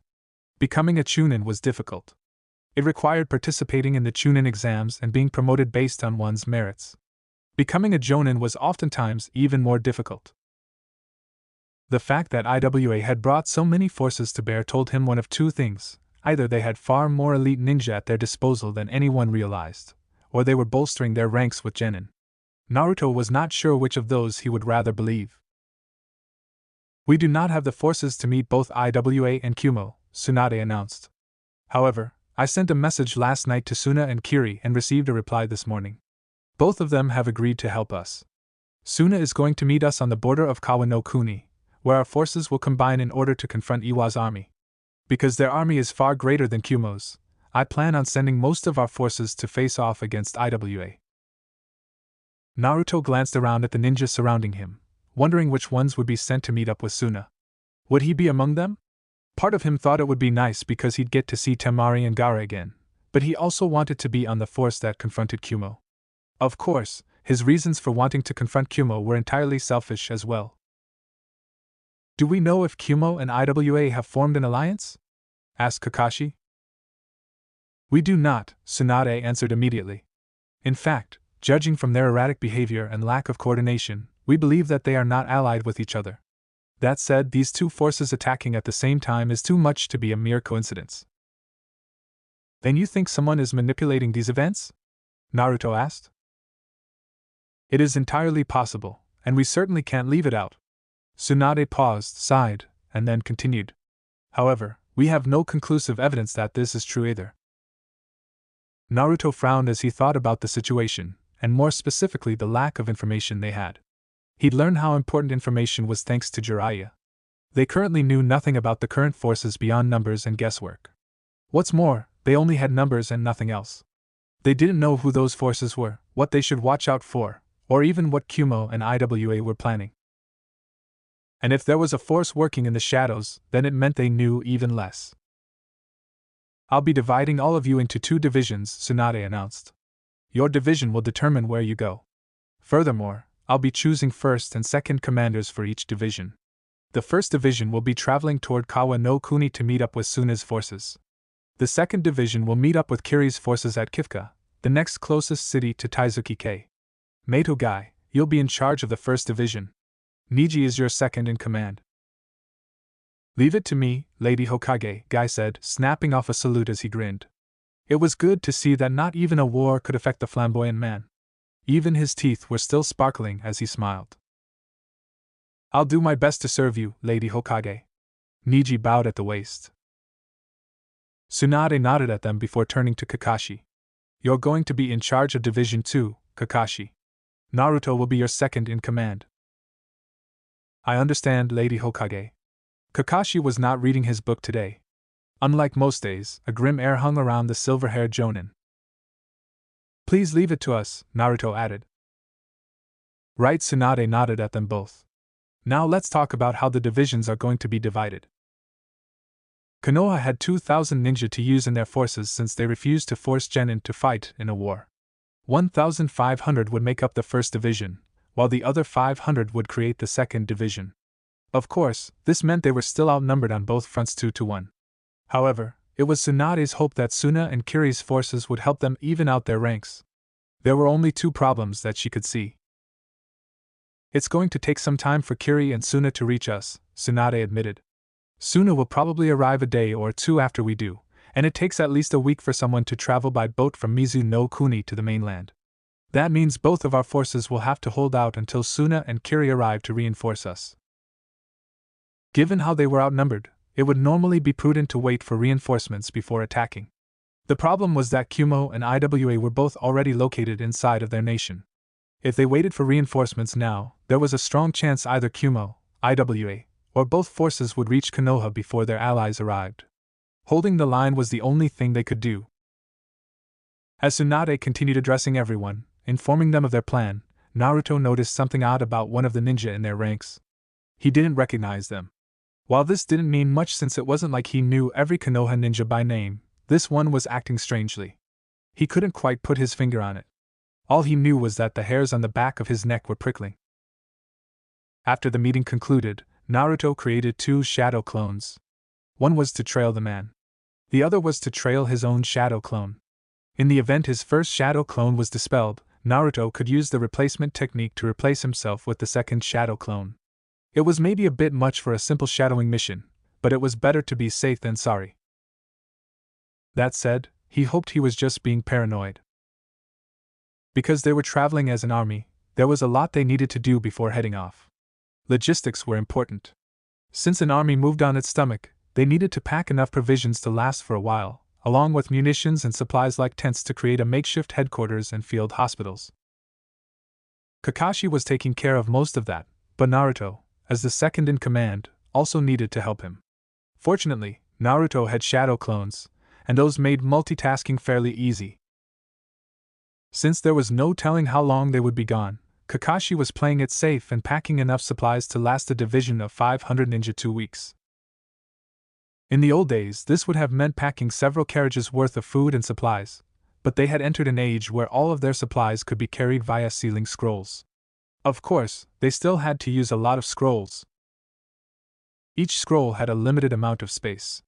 Generally, a single scroll could carry about 100 items, give or take a few. This was mostly because of the seals used, but it was also because of how seals worked. Sealing and unsealing items required chakra. The more items you wanted to store, the more chakra you had to use, but if you used too much chakra to store something, it would overload the seals and destroy the scroll. There had been some attempts at increasing the storage capacity, but all of them had been met with failure. Kakashi and Naruto didn't work alone. While Naruto delegated a good deal of tasks to his clone, several other ninja were tasked with helping them gather supplies. Using the storehouse near the gate, Naruto and Kakashi gathered all of the scrolls various ninjas presented to them. Each person was tasked with gathering different types of supplies, and they marked what they had gathered on the scroll, which allowed him and Kakashi to tally it all up. It was important to know how many of which type of item each scroll was carrying. That way they could evenly distribute them between their forces. As they worked, Naruto told Kakashi about the strange person he had seen at the meeting. And you think this person might be a spy? Asked Kakashi after Naruto finished explaining what he'd seen. I don't know. Naruto frowned as he studied the stack of scrolls on the table in front of him, and wrote something down on a sheet of paper. The problem is I have no conclusive evidence to suggest he is a spy, but something about him felt slightly off, like I was staring at a distorted reflection. Maybe it was a genjutsu, Kakashi suggested. Maybe Naruto didn't believe so since he was sure he'd have recognized a genjutsu. In either event, I have 2 shadow clones tailing him. The table he and Kakashi stood in front of had several stacks of scrolls. There were 20 stacks, and each stack contained scrolls that evenly divided each of the supplies between them. The scrolls were all labeled to rations, kunai, shuriken, ninja wire, blood pills, soldier pills, medical tape, explosive notes, and so on. Kakashi's plan was to divide all of these supplies among 20 different people, who would be put in charge of a group consisting of 25 ninja. While I wish you would have informed me of this sooner, I think you made the right choice in using shadow clones to tail this person, Kakashi said at last. Thank you? Before he could finish this sentence, Naruto felt images flowing into his brain. He saw the back of a figure walking down a deserted hallway, entering a small room, and then the image went blank. When Naruto suddenly paused and snapped his head in a specific direction, Kakashi looked up. What is it? My first clone was just dispelled, Naruto mumbled. I'll be right back. Before Kakashi could tell him otherwise, Naruto used the replacement technique to replace himself with his second clone. The body replacement technique was a jutsu whose chakra usage was proportional to the distance traveled and the size of the object a person is being replaced with. Logs were great because they had close to the same mass and therefore required little chakra. Shadow clones used even less chakra, unless they were several kilometers away. Anyone else would have probably burned through their entire chakra reserves using this technique at such a long distance, but Naruto had reserves to spare. The place where Naruto ended up was a dark hallway with several lateral passages. He didn't know what this place was, exactly, but the entrance was located in one of the more or less abandoned sections of Konoha. He traveled down the hall, using the memories from the first clone to retrace that clone's steps. He kept his ears, eyes, and other senses on high alert. Someone had attacked his first shadow clone from behind. They were also good enough to sneak up on him, which meant he needed to be incredibly wary. It didn't take too long to reach the door. Placing just a finger against the door, Naruto sent wind chakra into and through the cracks in the door, using the wind as a sort of sonar device to map out the area beyond. There were two people on the other side, though the moment his wind chakra made contact with one of them, a burst of static filled his head. He flinched away from the door and grabbed his head. It felt like someone had decided to disrupt his technique by shoving their own chakra into the air. Shaking his head to clear it, Naruto returned to the door and sent more chakra through it. That second presence is gone. Narrowing his eyes, Naruto unlocked the door and opened it just a crack. He peeked inside. He couldn't see anything. Clicking his tongue, he opened the door more and swept his gaze around the room. It looked empty at first, but then he spotted the lump lying on the floor. Opening the door even further, he slipped inside and made his way toward the object. The lump was actually a body. It was the body of the person he had been following. Naruto couldn't figure out how old this young man was, but they appeared at least slightly older than him. He had a pale face, black eyes that were glazed over in death, and wore all black clothing. A kunai pouch hung at his hip. There were no other identifying marks. Rolling the man over, Naruto placed a hand on the person's neck, confirming what he'd already known. This person was dead. However, when he sent chakra into their body, he found something interesting. There's foreign chakra residue inside of them. Naruto retracted his chakra, pulled out a scroll, and sealed the body. He didn't want to overpower the foreign chakra with his own. Also, by sealing the body, he was preserving the chakra inside since time didn't exist inside of a sealing scroll. Standing up, Naruto made his way out of the room and began retracing his clone's steps to leave this place. He needed to deliver the scroll to Tsunade, who would probably send the body to either the hospital for an autopsy, or even the analysis team. With luck, they would learn something useful. He had a bad feeling about what had just happened. Several days passed by in the blink of an eye. He had sent the body to the hospital where Shizen and Sakura worked. After informing them of what he found, Naruto went to the Hokage and gave her a similar report on the events that had transpired. While Tsunade was worried, she told him that they wouldn't change their plans. Naruto had agreed, and several days later, preparations to move out were complete. Naruto and Kakashi stood in front of 500 ninja at the north gate, all of whom were staring at the two of them with expectations in their eyes. There were several teams Naruto recognized, such as Team Kurenai and Team Asuma. Hinata, Kiba, and Shino were standing beside Kurenai. Right next to them were Asuma, Ino, Choji, and Shikamaru. He spotted a few other ninja he was vaguely familiar with, but they were only people he knew in passing. Sakura was also present alongside a squadron of medical ninja. "It looks like everyone is ready," Kakashi said. "Seems that way," Naruto agreed.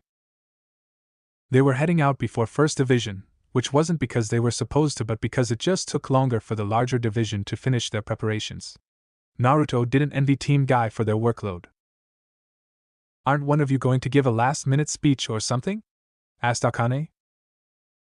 She was standing beside Naruto, dressed in a simple kimono, a dark crimson dress that matched her hair. A large gap in the front made her cleavage spill out. The kimono parted along her legs to reveal milky white calves and thighs. She wasn't wearing any sandals, but that didn't surprise Naruto since she seemed to hate footwear. "Why are you here again?" asked Kakashi in what seemed like a bored tone of voice. Naruto knew better. Kakashi wasn't reading his book. "I have the Hokage's permission to come along," Akane replied with a feigned smile. "Besides, I can help." You know who I am, right? I am perfectly aware of who you are, Kakashi said. And it's because I know who you are that I'm wary of letting you come with us. While Akane didn't seem to be bothered by the man's words, Naruto glanced at his former Jonin sensei. I know you don't trust her, but I do, so please at least give her the benefit of the doubt. Kakashi sighed and scratched his hair. He didn't know of the relationship between Naruto and Akane, or at least, Naruto hadn't told him that they were intimate. That said, he was sure Kakashi suspected they were close. Fine, the copy ninja mumbled with a sigh. You have the Hokage's permission to join us anyway, so it's not like I can say anything. Akane grinned. It wasn't really malicious or anything, but the smugness exuding from her seemed to put Kakashi off.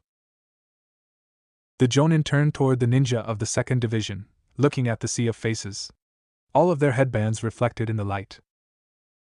We're moving out, Kakashi announced. Be ready to travel swiftly. We're not going to stop until we reach Kifka. Kakashi received a chorus of affirmatives, and then he, Naruto, and Akane turned around and raced out of the gate. The sound of stampeding feet followed them. Their journey had begun. Tsunade had decided to head down to the hospital. The familiar white walls greeted her as she marched toward her destination, taking turns and traveling downstairs seemingly at random. People greeted her on the way. She returned their greeting with a half-hearted reply. Her mind was elsewhere. It didn't take more than 5 minutes to reach the room she wanted. The room where the body of the ninja Naruto had tailed was currently being kept. There wasn't anything special about this room. Somewhat on the small side, the main features were the hospital bed where the corpse was lying, a counter with several supplies, and some scanning equipment. Someone else was already inside. Lady Hokage. Inoichi's blonde hair swayed as he turned to face the woman and bowed. Tsunade gestured for him to not stand during the ceremony. I'm surprised to see you're still here. I figured I'd keep working on this. Inoichi gestured toward the medical table. Call me paranoid, but I feel there's something about this body that I can't leave unsolved.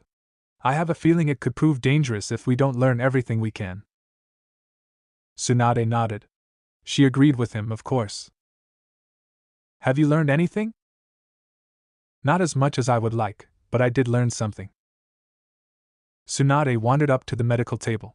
The body resting on it, lying with his limbs straight, didn't look like much. He was just a plain man with dark hair, average features, and the muscular physique of a ninja. She didn't recognize him, but that didn't surprise her. There was a single line running from his clavicle to his sternum. Shizen and Sakura performed an autopsy but couldn't find anything useful, she said. It seems he was just an average with no special abilities or anything. That's only partly true, Inoichi said. An autopsy won't reveal anything. It only reveals what's in the body, but it says nothing about their mind. He placed a hand on the man's head. Naruto mentioned that he found traces of chakra inside of this person. I was able to retrace the chakra to its source and discovered remnants of a jutsu being used. Do you know what kind of jutsu? Asked Tsunade, glancing from the body to Inoichi. He shook his head. Unfortunately, I was not able to determine what jutsu was used, but I have a guess. Let's call it a hunch.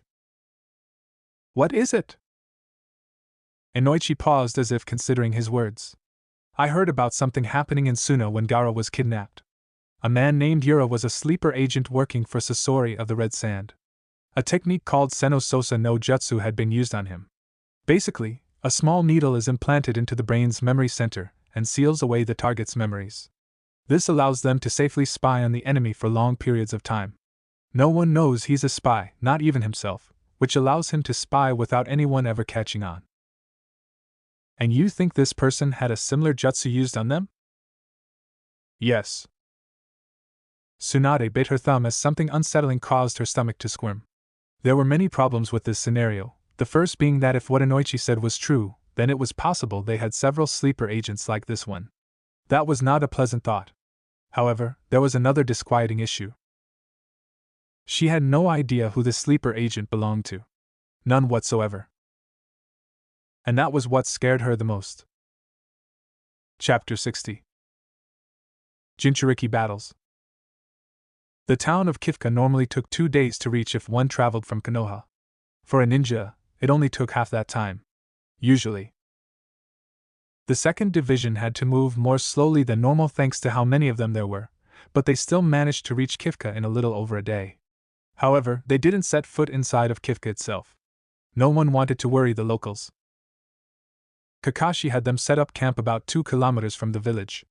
Several tents were erected, fire pits were prepared, and a perimeter was established to defend against intrusion. Naruto also helped set up the perimeter.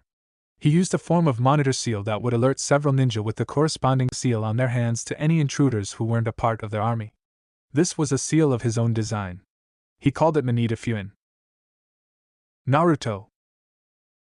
Looking up from the seal he'd set into the ground and hidden with a camouflage sheet, Naruto glanced at the person who'd called his name. It was Kakashi. "What's up, Kakashi?" asked Naruto as the man walked up to him.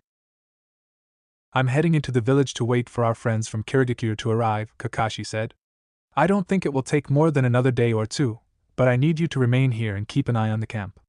Also, send out some shadow clones to scout the surrounding area." "I can do that." Naruto nodded, and then tilted his head. "What about Kumo? Should I see if they are still located near Taizukige?" Kakashi cupped his chin and pondered that. "There is a chance they could have moved by now, and we wouldn't know it if they have moved without our knowledge, then we'll definitely be in trouble. That said, their forces are a lot bigger than ours. It will be difficult for an army of 1,000 to move without being noticed." "Unless they decide to split up their forces," Naruto said. "That is true." Kakashi sighed. "I hadn't considered that. Alright. Send out more clones to scout the Kumo army. If you find them, try and keep us updated on their movements as much as possible. Let us know if there's any suspicious activity or movement." "Will do." Kakashi thanked him and left soon after, heading toward Kifka, where he was supposed to meet with their allies from Kirigakure. Naruto returned to camp to see that everything was mostly set up. There were several dozen prefabricated tents. Most of them were a drab gray. 2 of them weren't.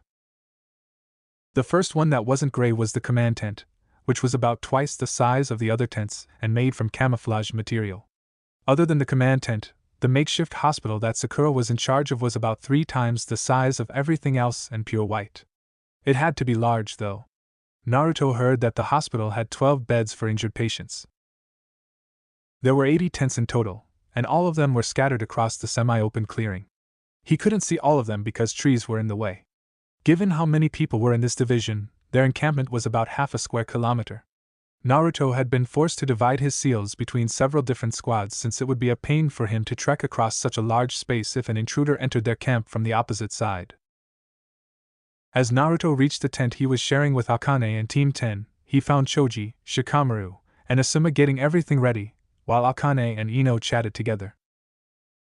Team 10 did not know who Akane was yet. Only a few people like Kakashi, Tenten, and Sakura were aware of her real identity as the creature who had attacked Konoha 16 years ago. To everyone else, Akane was just an exceptionally beautiful and skilled mercenary who Naruto had grown close to during his travels. That was their cover story. "You're not serious," Ino was shouting as the 2 of them sat on a log and talked. Then you and Naruto have her face turned a fierce shade of red. One of Akane's fangs poked out of her mouth as she smiled. "Naruto and I have sex most nights." Those words caused Ino's blush to spread across her face.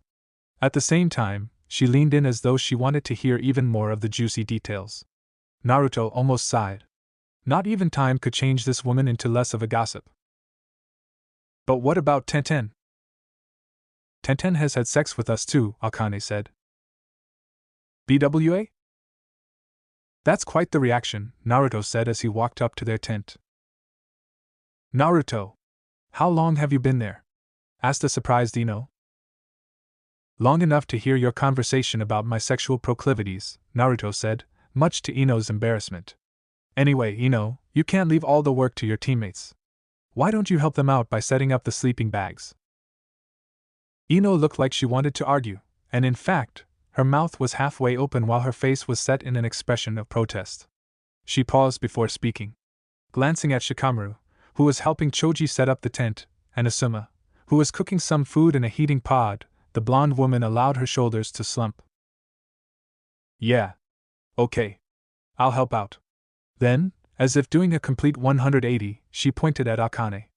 But you are going to tell me more about what we were talking about later? Akane shrugged. Sure, if that's what you want. Nodding at those words, Ino walked off to begin setting up the sleeping bags. Naruto watched her say something to Shikamaru and Choji as she went inside the tent. Then he turned to Akane and raised an eyebrow. Making friends by telling her stories about our sex life? He asked. Ino said she was curious about our relationship. Akane defended herself with a smile. I was merely giving her some of the details. She glanced at the tent. It always surprises me that no matter the era, young girls like her always long to gossip about the same thing. And that is? Boys, relationships, and sex. I should have figured that out. After making sure Ino was doing something instead of just sitting around and gossiping, Naruto grabbed Akane and headed further out. He waited until they were about a kilometer from the camp.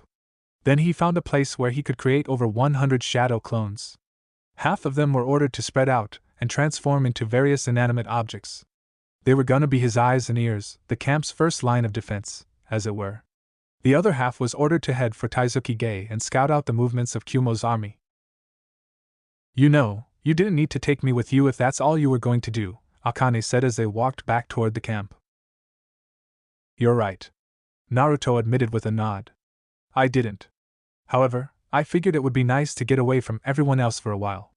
We're not gonna be sleeping alone this time, and I get the feeling we won't have many chances like this for a while. Good point. As they traveled, Naruto had the strangest feeling they were being watched, yet he also knew for a fact that no one was around aside from them. His clones would have alerted him to the presence of anyone in the vicinity. He tried to shrug the feeling off, but the closer they got to camp, the worse the feeling became. Maybe it's one of the Konoha ninja. It didn't feel quite hostile, but he also couldn't shrug it off as belonging to one of his fellow shinobi. In the end, all he could do was remain on alert. Naruto's clones reached Taizuki-ge in less than half a day. The Kyumo army was still present around the city. Fortunately, it didn't appear as though they had harmed any of the civilians. His clones dispelled themselves one by one, allowing Naruto to have a clearer picture of what they were doing. The only thing that seemed off was he couldn't find anyone who looked like their commanding officer. The first sign of trouble came during dinner. Naruto and Akane were sitting around with Asuma, Choji, Ino, and Shikamaru, eating a tasty meal of soup prepared by Choji. They had been quietly conversing amongst each other while looking at the numerous other fires spread across the campsite. During that time, several of Naruto's clones were instantaneously dispelled. It happened so fast that none of the memories sent back to him were able to tell him who or what had dispelled them. Seconds after several of his clones were killed, the seals on his hand began warming up. This let him know that foreign chakra signatures had entered the campsite. Screams soon came from the west barely a second after that. Everyone get ready, Naruto ordered as he stood from the log. Hostile forces have entered the western side of the campsite. Asuma and Shikamaru, check the perimeter on the other side. There's a chance they might attack in multiple directions. Ino, head over to the hospital and help Sakura. Choji, I want you to alert everyone who isn't under attack about what's happening. Tell them to be on the lookout for other intruders. Yes, sir. Team Asuma quickly went off to do as they were ordered. Meanwhile, Naruto had Akane follow him as he raced toward where the intruders were located. Do you know how many there are? Asked Akane as they ran past several trees. Naruto shook his head. The seal doesn't tell me how many intruders there are. It just alerts me when a foreign chakra signature enters the field set up by them. Well, that's lame. At least I can know when there's danger. It wasn't hard to figure out where the fighting was. All they had to do was listen to the screams. Naruto and Akane darted past a series of trees and into a small clearing. That was when they arrived at the scene of a shinobi battle. There were over 12 attackers. None of them were bothering to hide their identities as Kyumo shinobi. Their headbands were probably on display, their outfits were the traditional ones of Kyumo ninja, and they were using a combination of lightning jutsu and sword techniques to fight against the Konoha ninja. Fortunately, it didn't look like they had the upper hand. The Konoha ninja had responded to this threat as though they had anticipated it.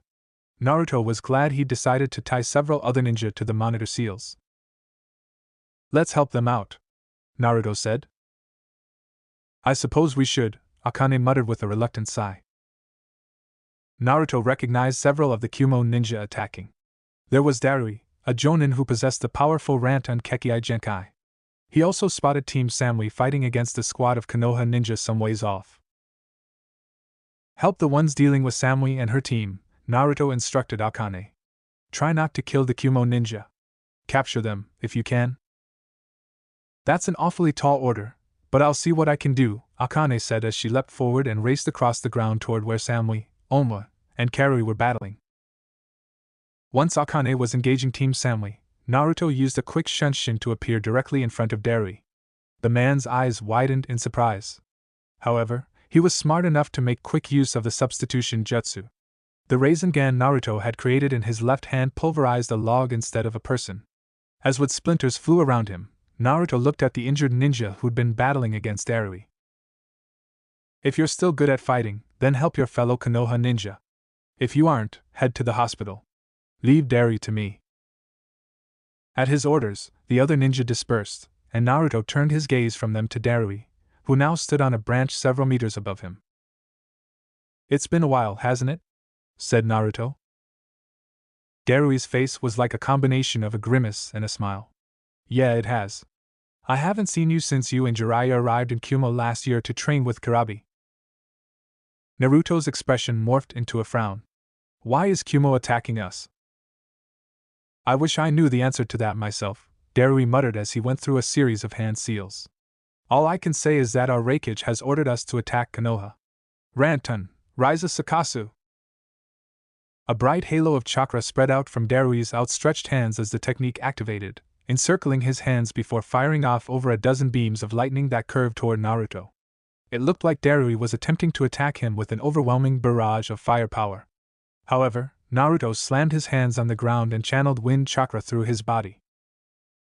Futon, Tatsumaki no Jutsu, Wind Release, Tornado Jutsu. A giant tornado formed around Naruto. The powerful beams of mixed water and lightning-based energy slammed into Naruto's tornado shield and dispersed as the winds ripped them apart. While the tornado kept going, obscuring Naruto from Darui's gaze, he created a shadow clone and had it use a substitution jutsu to replace itself with a small leaf a meter above Darui. Darui looked shocked to discover that a clone had appeared above his head, but he quickly cancelled his jutsu, grabbed his cleaver sword, and defended against the Naruto clone's swift kunai attacks. Several loud clangs echoed from the pair as they battled. During that time, Naruto dispelled his technique and leapt at Darui from below. Knocking the clone with a kick to the knee, Darui dispelled it and turned his attention to Naruto. The two engaged in a fierce close-range battle. Darui had begun channeling lightning chakra through his clever sword to increase its cutting power. Naruto countered it by channeling wind chakra through his kunai. Since wind was strong against lightning, not only did this negate Darui's advantage, but his kunai began cutting into the cleaver sword, forcing the Kumo Jonin to disengage. Raitun, Kuropansa, Lightning Release, Black Panther. After generating black lightning from his body, which took the form of a panther, Darui manipulated it to attack Naruto, who clicked his tongue and swung out his hand, creating a massive wind sword in the shape of a crescent. His attack normally would have sliced the beast in half, but then Darui enhanced it with another jutsu. Suetun, Mizubakufu, Water Release, Water Blast. The power of the Black Panther suddenly increased exponentially, as did its size. It became so large that it easily towered over Naruto. While his wind blade managed to slice through the jutsu's front leg, it didn't destroy the Black Panther, which swiped at him with a powerful claw. Futon, Juden, Wind Release, Bullet. Channeling far more chakra into his technique than normal, Naruto sucked in a lungful of air as he leapt backward to avoid the claw's swipe, and then expelled it. What came out was a very small sphere about the size of a fist. It didn't look like much. However, the small bullet tore through the Black Panther's body, dispersing the jutsu, and continued on toward Darui. The man dodged and the bullet struck the tree he'd been standing on. Of course, that was just as bad. A massive explosion of powerful winds caused the entire tree to detonate, and the force of the explosion threw Darui away like he was a ragdoll. The man struck the ground hard and then disappeared and was replaced with a log. Another substitution jutsu. Naruto expanded his awareness by creating a large sphere of wind around himself, using it as a sonar. He made it large at first. This allowed him to see more of the battlefield. It looked like the Konoha and Kumo shinobi were more or less evenly matched. Akane had also done exactly as he'd asked. He didn't know how she'd done it, but every member of Team Derry was knocked out and tied up. Good. Now Naruto just had to capture Darui. Maybe then he could get some answers. Darui was trying to sneak up behind Naruto, seemingly unaware that he could see everything thanks to his jutsu. Knowing that a trap was best countered at the last possible second, he allowed the Kumo Jonin to get close and initiate his attack, and then spun around and blocked the downward strike of Darui's cleaver sword with a kunai. His kunai, enhanced with powerful wind chakra, sliced straight through the cleaver sword like wheat before a scythe. Leaping back in shock, Darui tried to gain some distance, but Naruto didn't let him. He pressured the other ninja with a series of swift punches and kicks. While Darui managed to block some of them, a good number of bruises soon formed on his face, and probably his body too. Just when it was beginning to look like Naruto would win, something descended from the sky at an incredible speed. Naruto leapt back. The thing slammed into the ground and sliced through the spot where he'd been standing.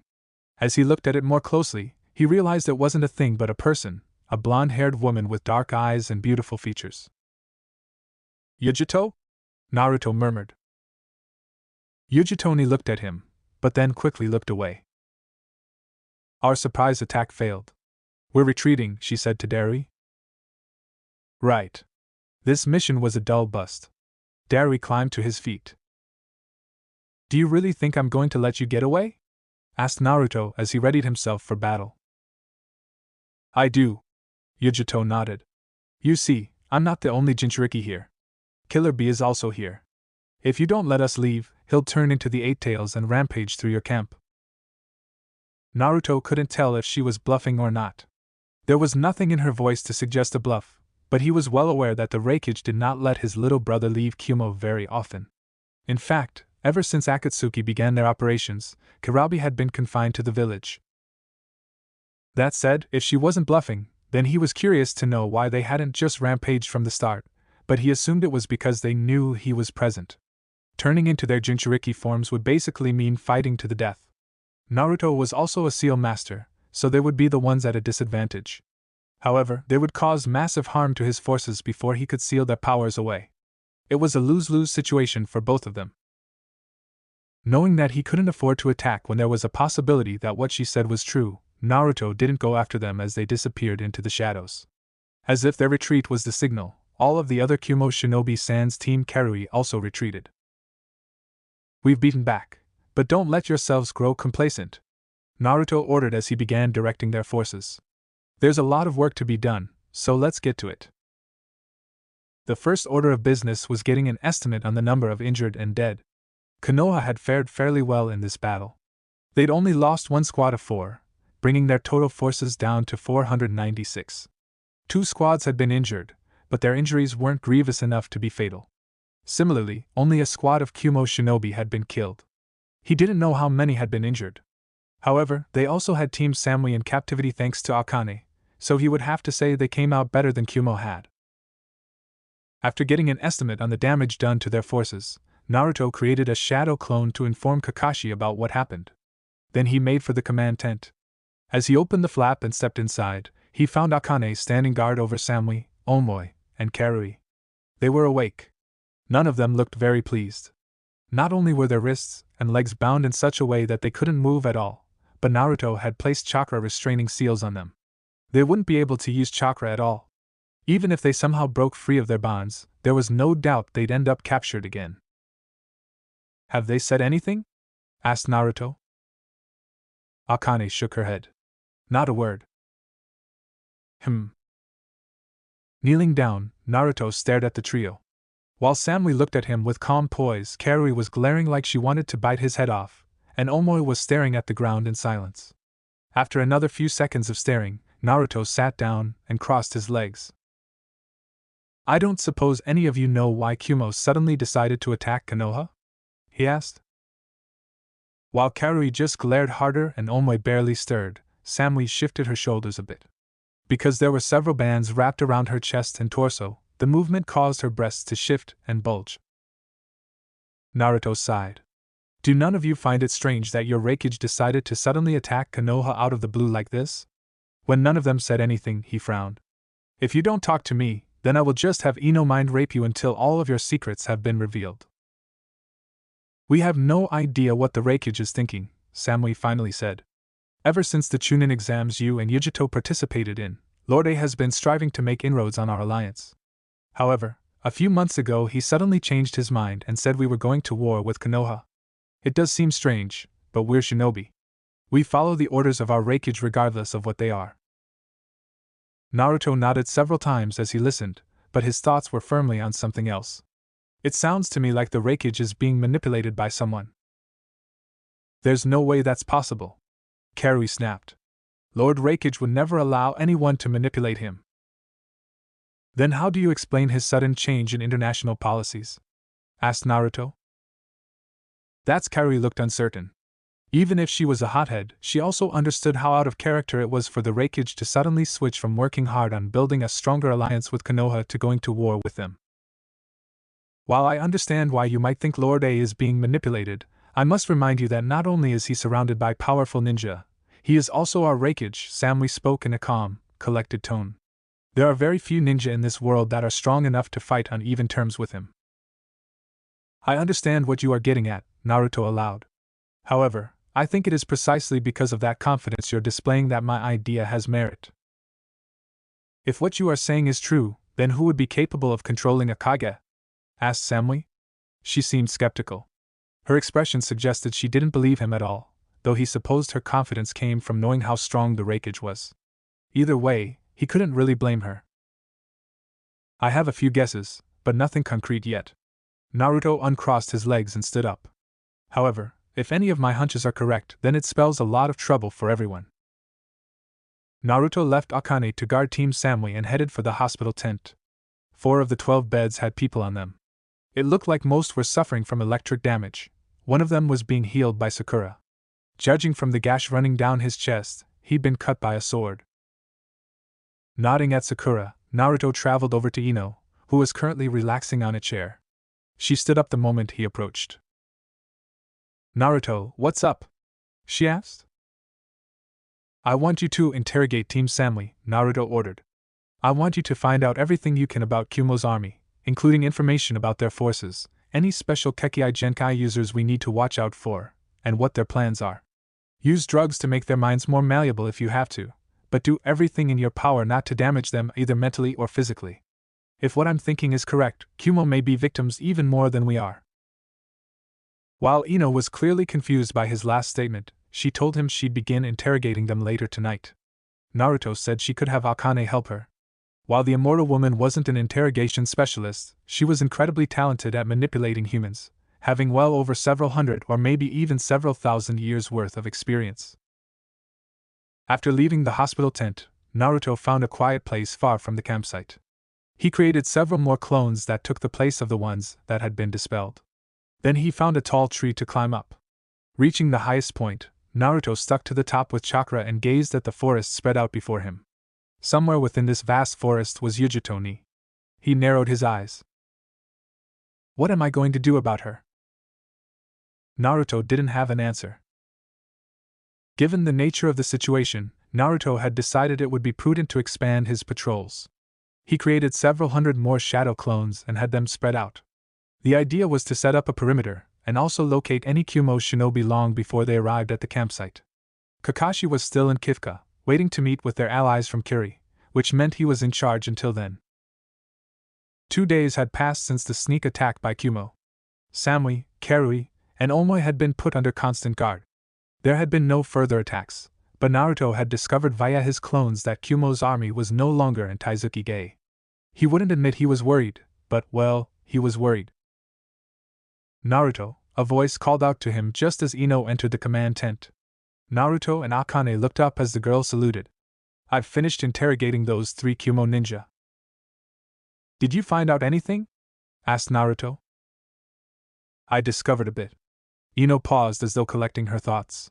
They confirmed that Kumo's army is 1,000 strong. It consists mostly of Chunin, but there is 1 Jonin for every squadron. The person in charge is Darui. His second in command is Yujito ni. I couldn't find out their plans, but that is because those three don't know them. I see. Naruto frowned for a moment before asking, and what of Kurabi? Do they know if he's with the army? He isn't. Ino shook her head. Naruto leaned back and sighed. So she bluffed me. Damn it. I should have gone after them. When Ino looked at him uncertainly, he waved her off. Thank you for the report. Get some rest. As Ino left, Naruto rubbed his face.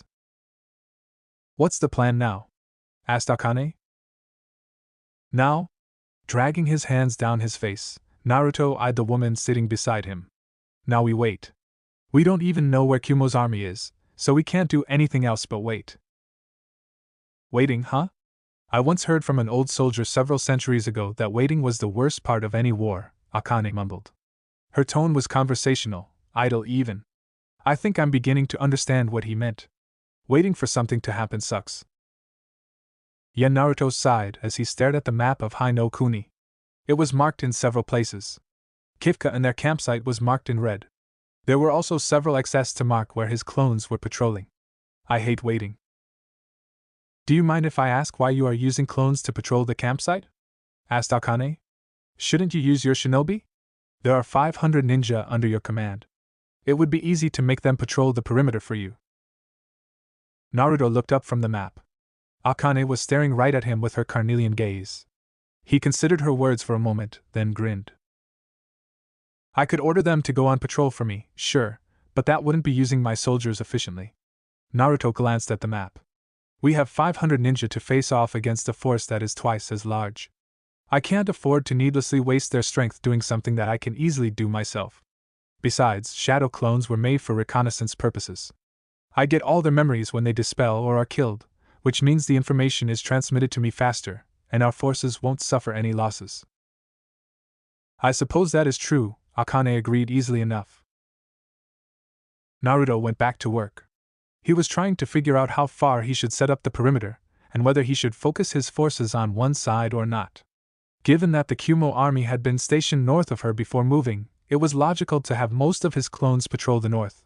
But that could be what Kumo wanted, to lure him into protecting one side and attacking from the other. Then again, he could just be overthinking this.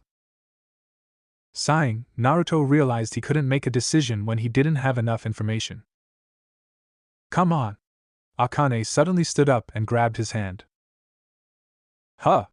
Naruto muttered as he let the woman pull him to his feet. I said come on. Akane pulled him behind her.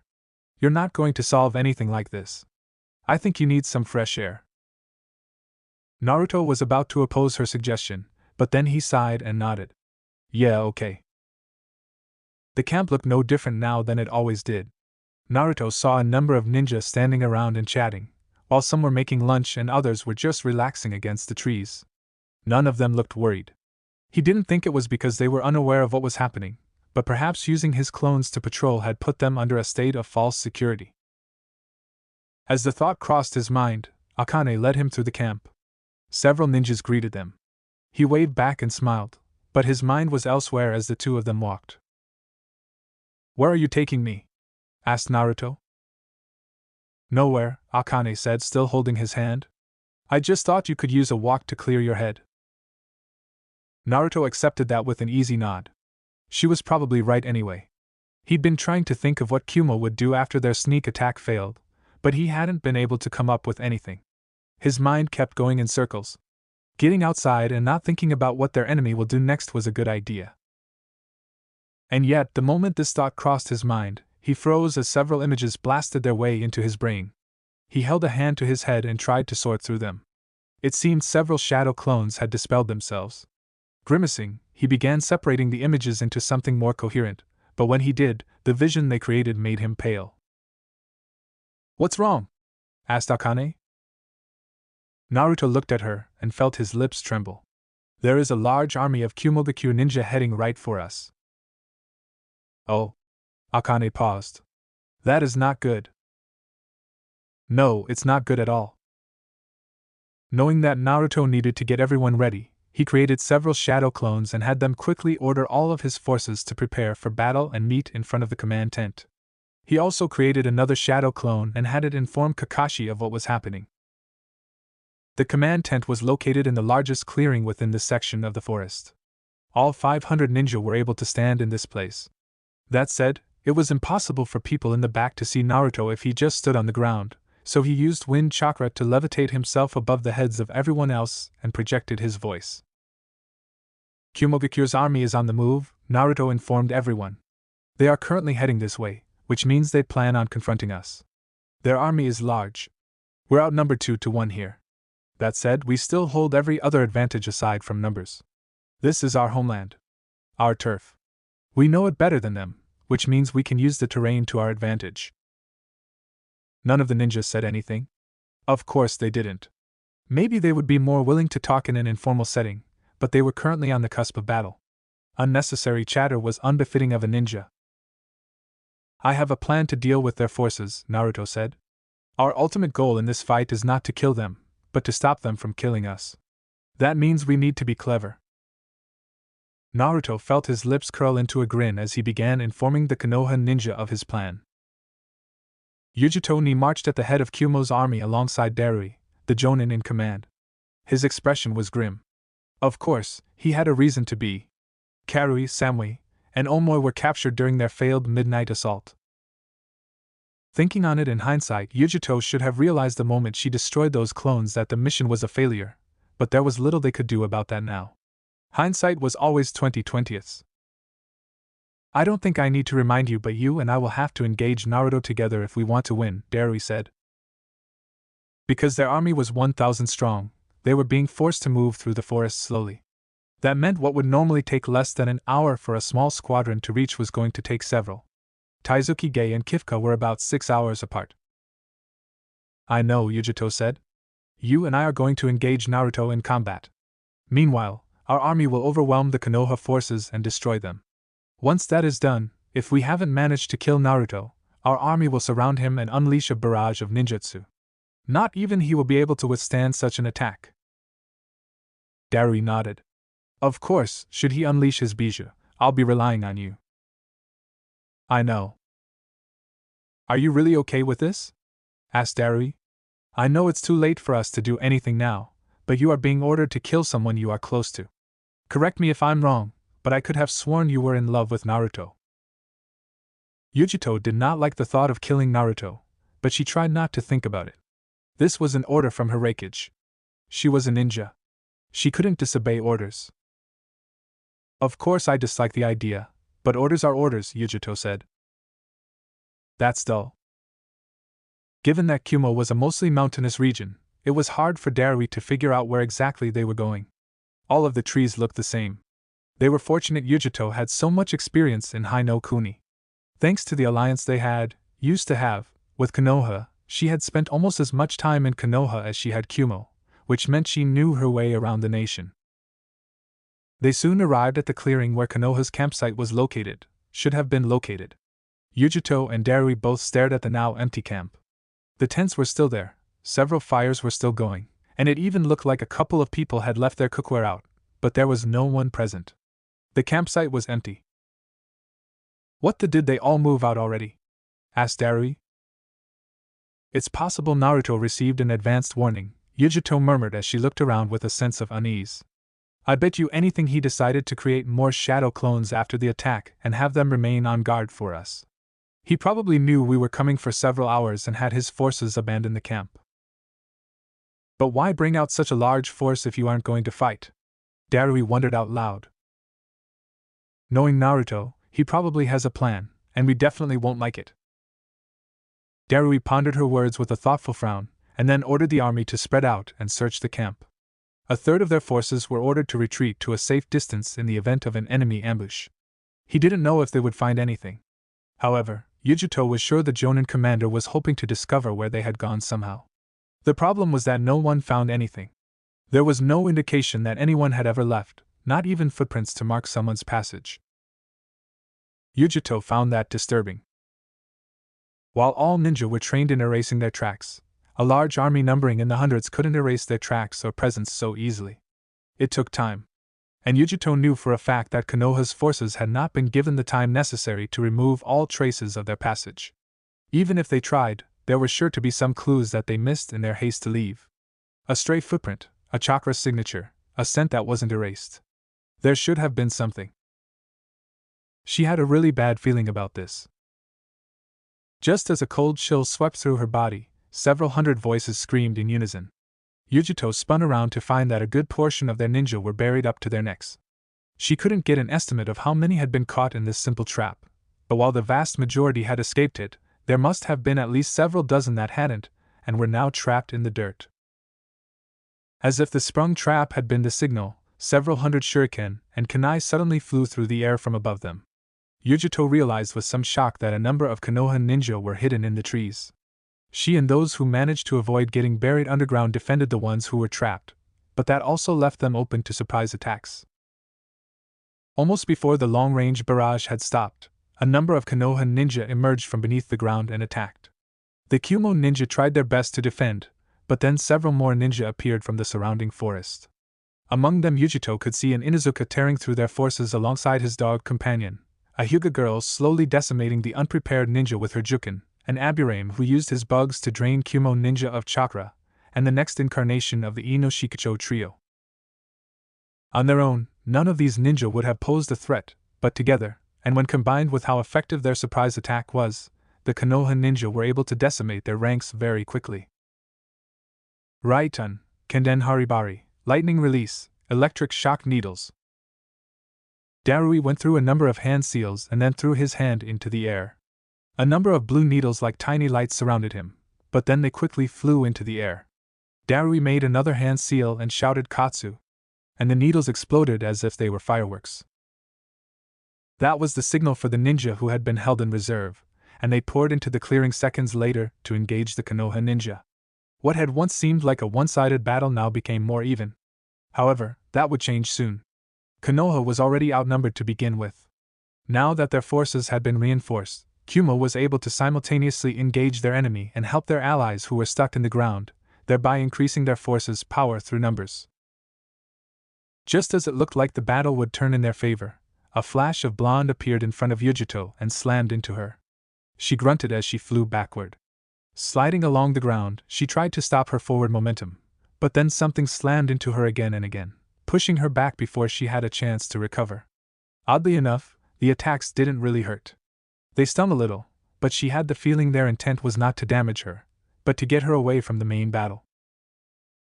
Recovering her wits enough to concentrate, Yujito coated her body in lightning chakra. A yelp echoed from her attacker. The figure backed off, allowing her to finally see who she was fighting. A part of her wished she hadn't. Naruto. It had been a really long time since Akane had battled someone in one-on-one combat, but time hadn't dulled her senses in the least, nor did her weakened state mean she was at a disadvantage. Raiton, Kuropansa. Darui generated black lightning from his body, from which a panther took shape and leapt at Akane. She silently watched as the beast tried to shock her with lightning. Raising a hand, she calmly erected a red shield of energy, which the black lightning splashed harmlessly against. What sort of jutsu is that? Darui wondered out loud as he went through a number of hand seals and manipulated the black panther to leap at her. It's not a jutsu at all, Akane replied as she released the barrier. The black panther leapt at her as she channeled chakra into her fist, reared it back while twisting her body, and then thrusting it forward. She slammed her fist into the panther's nose. The beast exploded, causing lightning to arc out everywhere. Wearing a smirk at the flabbergasted expression on her opponent's face, Akane deigned to answer him. It's just chakra manipulation, Akane said. Darui looked a bit nervous. You must have some seriously insane chakra control to manipulate it like that. I'm even better at controlling my chakra than Tsunade. Akane smiled. Well, that's pretty dull for me. Darui created a shadow clone, and both he and the clone went through the same hand seals simultaneously. Akane recognized the jutsu they were going to use since they had just used it. Raiton, Debura Kuropansa. Two black panthers leapt at Akane, appearing from within Darui and his clone's hands. Akane slid her feet across the ground as they pounced at her. Then she lifted her foot and swung it around, cutting straight through the first panther with ease. Planting her foot back on the ground, she lifted her other foot and pierced the second panther's face with her heel. Her legs were glowing in the same red chakra as before. That isn't normal chakra, Darui muttered. I feel like I've seen this sort of chakra before, but it couldn't be. Akane almost smiled. He probably recognized that the chakra she was using was the kind all Biji used, which was generally referred to by the ignorant as Yuki, but he couldn't accept it because that would mean something he likely had no desire to contemplate. On the off chance that he did accept what he was seeing, he probably assumed she was like Naruto. Since you were kind enough to show me some of your techniques, allow me to show you one of mine, Akane said. What? Darui only had a moment to contemplate her words before something wrapped around his leg. He looked down. Jutting from the ground was an ethereal red tail. He turned his head and stared at her, and then his eyes widened. Akane finally smiled. He must have noticed the red tail emerging from her back. Oh, this is so due. He wasn't able to finish that sentence as Akane hurled him into the air, and then slammed him back against the forest floor. She frowned when his body didn't form a crater. That was when Darui disappeared and was replaced with a log, causing her to click her tongue and summon another dome of red energy to protect herself. A bolt of lightning slammed into her barrier just as it solidified. Tracking the lightning to its source was easy. She turned around and pointed at Darui, hidden within the trees. A beam of red energy shot from her fingers and forced him to move. As he leapt out of the tree, the beam tore through it like it was made of paper and continued on. Darui looked back and whistled as her attack blasted several more trees apart. Not only do you have an odd way of using chakra, but you're quite the powerhouse. Darui turned back to look at her. I've never heard of a ninja with your unique talents. A person of your strength should have been famous by now. I like to keep a low profile, Akane said, and then she disappeared. So fast. Darui barely had time to remove his cleaver as Akane suddenly appeared in front of him and attacked. He blocked her clawed strike by grabbing the weapon with both hands, but then Akane disappeared again and attacked him from behind, forcing him to roll forward to avoid it. As he skipped back to his feet, something powerful wrapped his arms, legs, torso, and neck. When he glanced at them, he saw that they were tails? Indeed, the objects wrapping around him were tails, long and furry tails that sprouted from Akane's backside. Furthermore, a pair of fox-like ears were twitching on her head. His eyes widened. There's no way. Are you? Correct. Akane's smile showed off her sharp canines. I am indeed the Kyuubi, and if you know what's good for you, you'll order these forces to stand down.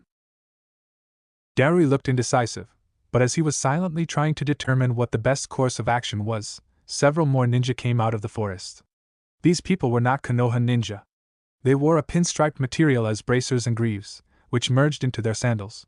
Underneath this was a black shirt and pants, over which they wore a gray flak jacket. The gleaming silver headbands on their heads, which had the symbol for water, marked them as Kirigakyu ninja. Oh my! It looks like our reinforcements have arrived. Akane's smile widened. Now you really don't stand a chance. Darui looked at their new situation and sighed. The strength fled from his body. However, just as it looked like he would capitulate, a massive surge of chakra made everyone freeze. The battle between Naruto and Yujito was going strong. Yujito had decided to go all out the moment Naruto appeared before her. A dense shroud of chakra had formed around her in the shape of a large cat with two tails.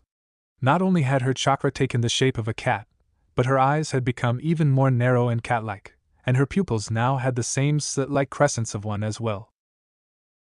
Before Naruto could even try to speak with her, Yujito had launched her tails at him, forcing Naruto to leap backward as the tails increased in size and slammed into the ground. Large dents formed in the earth. Landing back on the ground, Naruto slashed out with his hand and generated a wind blade that cut into Yujito's tails. They must have been stronger than he had realized. The wind blade didn't cut through it. He frowned and rolled across the ground as Yujito tried to smack him in the chest with her tail. As Naruto came to his feet, Yujito stretched out the chakra claws and grabbed onto a pair of trees, which she tore from the roots and threw at him. Grimacing as he dodged, Naruto tried to think of a plan to take her down without killing her. However, Yujito seemed determined to do him in. She ripped several more trees out by their roots with both her hands and tails to use as makeshift projectiles. Gotta think of something. Naruto dodged her attacks as he tried to close the distance. While moving toward her, weaving left and right, he attempted to talk some sense into her. Why are you doing this, Yujito? He asked. Yujito said nothing. Why is Kumo attacking Konoha? He ducked underneath a tree, and then spun around to avoid another one. Are we no longer friends? Do you no longer like me? That last comment made her twitch. It is not that I no longer like you, she admitted quietly. However, her eyes were hard as steel. I must simply follow the orders of my Kage. We ninja are weapons for our villages to wield, even more so. I am only doing what a weapon is supposed to do. It was a surprisingly Yujito answer, but at the same time, there was a sense of dissonance in her words. If that's true, then why are you crying? Asked Naruto as he pointed out Yujito's tears. Weapons don't cry. Shut up.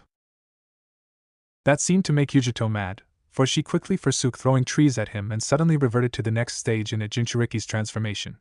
She converted Nibi's chakra into a humanoid shape. Using her body as a sort of endoskeleton, a dark red, nearly black layer of chakra enveloped her, making her look like a humanoid cat with two tails. Yujito bent her knees, and then pushed off the ground at a speed that would have put even Jonin-level ninja to shame. She tried to slash at Naruto with her claws, but he avoided it by rolling onto his back, bringing his knees into his chest, and slamming a powerful kick into her torso. He added wind chakra to his attack, which caused it to soar high into the air. Perhaps this had been a mistake. As she flew through the air, Yujito opened her mouth and numerous black and white orbs of chakra suddenly gathered around her. The orbs quickly combined into a single black sphere with white light shrouding it. Yujito chomped down on the orb, which caused her stomach to expand, but then she opened her mouth and released an attack in the form of a massive burst of energy that threatened to destroy more than just their battlefield. Just as it looked like Naruto would have to do something drastic, a massive red barrier appeared in front of the. A loud rumble made the air vibrate as they exploded against the barrier. However, the worst of the effects were blocked. Well now. This is problematic, Akane said as she stepped out from between a pair of trees. Not really, Naruto said. I could have blocked that as well. That's not what I meant. At that moment, Yujito fell back onto the ground, her heavy landing causing the ground to crater. In her version 2 state, Naruto couldn't even see her eyes. They were just white. That girl is under the influence of a very powerful and very subtle genjutsu. What? Naruto's surprised shout caused Yujito to release a fierce roar that made the very air molecules vibrate. Gritting his teeth, he shielded himself from the effects by generating a wind barrier.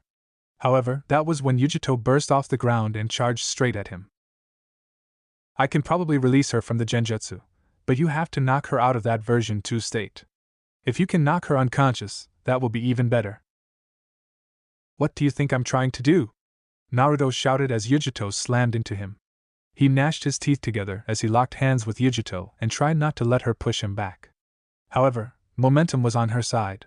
His feet skidded along the ground as his knees buckled from the intense pressure of the woman's charge. Snap out of it, Yugi! I said snap out of it. Naruto surged chakra through his body, lifted Yujito into the air, and slammed her into the ground. However, this didn't seem to do any damage. The woman opened her mouth and prepared to fire at point-blank range. I guess I've got no choice. He hadn't used his hybrid form in a while. To be honest, he was a bit afraid since it looked like Yami became stronger when he used it. What if he activated his hybrid form and Yami came back? He didn't want that. However, in this situation, there wasn't anything he could do. He had no choice. Naruto could feel the change taking place as he activated his hybrid form. His muscles became stronger, his eyesight became better, and he knew that his body was undergoing an intense physical transformation, even though he couldn't see it. With this newfound strength, Naruto slammed Yujito into the ground, disrupting her ability to create a. As she struggled to get up, Naruto stomped on her head to keep her down. A crater formed under her. Raising a fist, Naruto channeled as much chakra as he dared into it, and then brought it down on Yujito's lower back. Ha!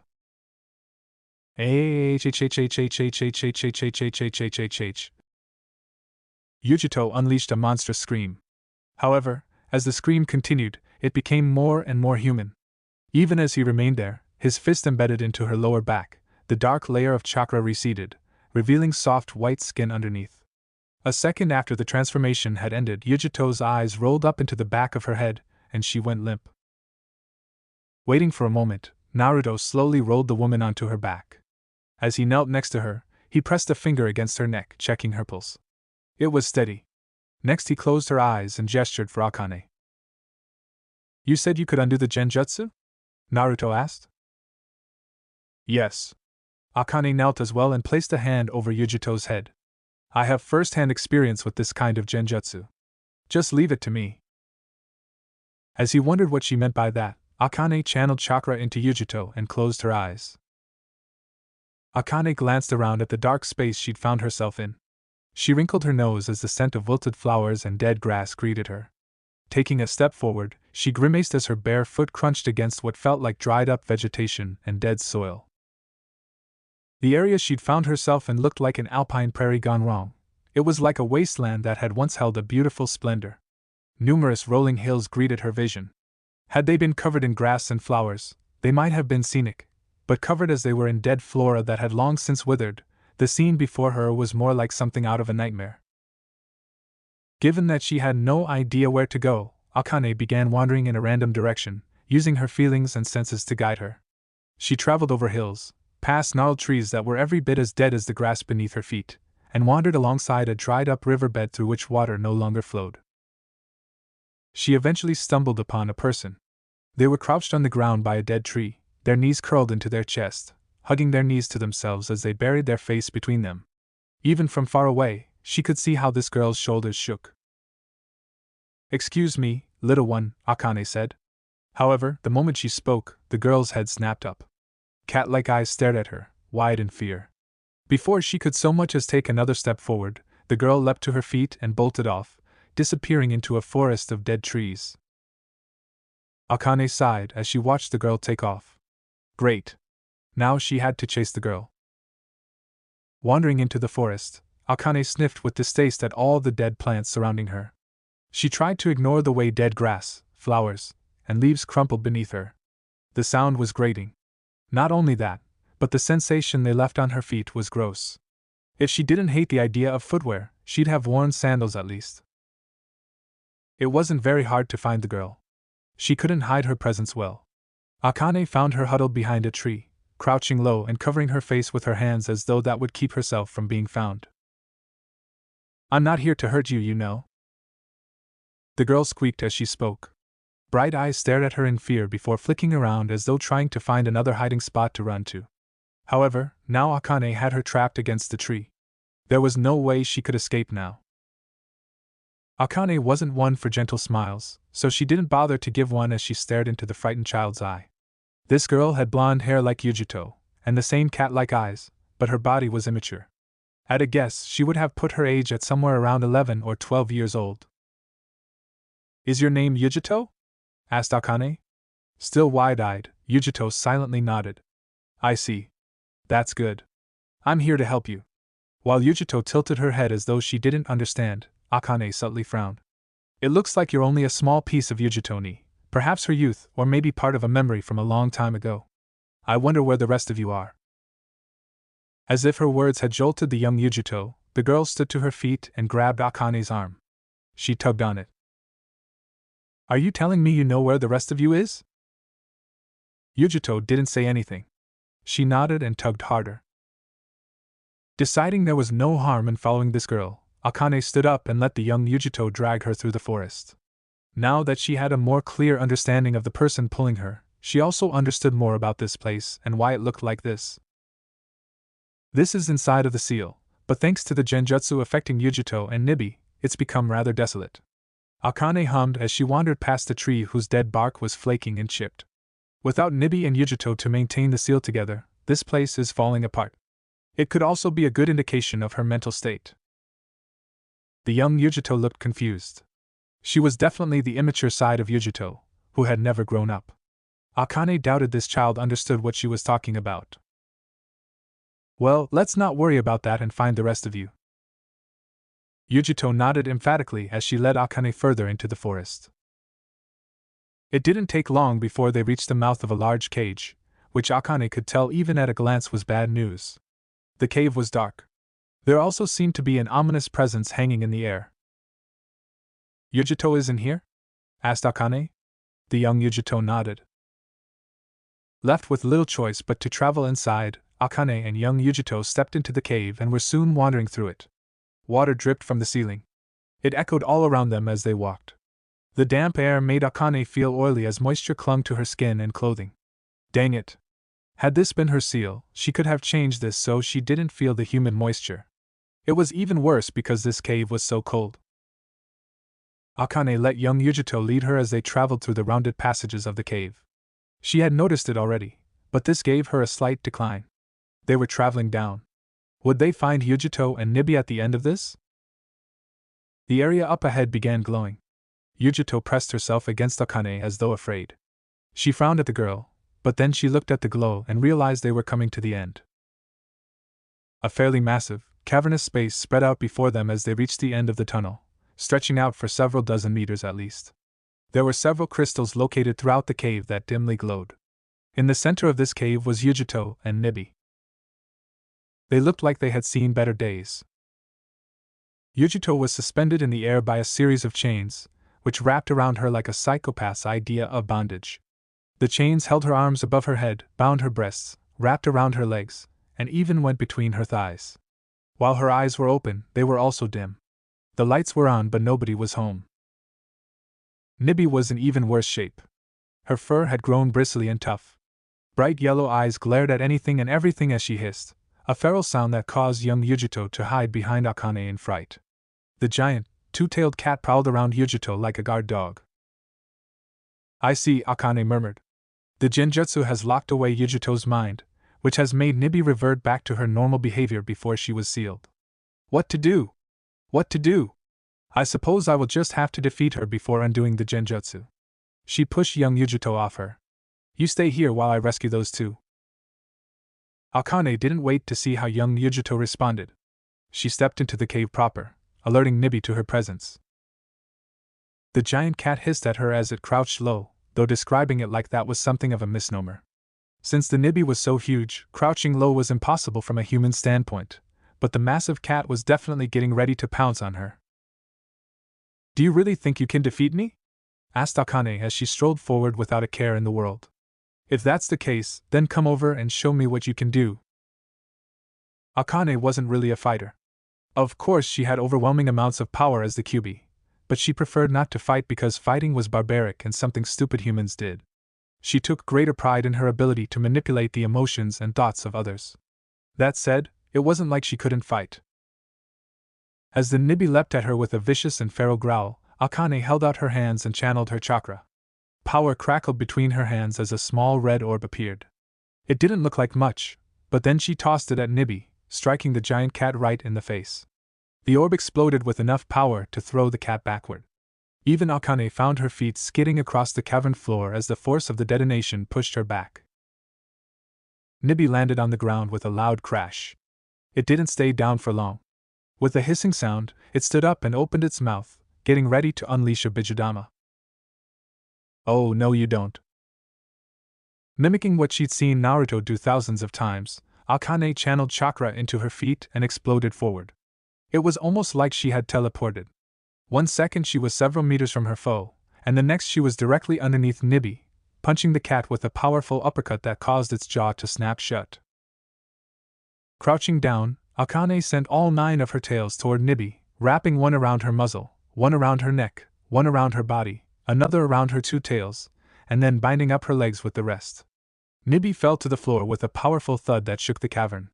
It struggled to break free from Akane's bondage, but her tails were more powerful than they looked.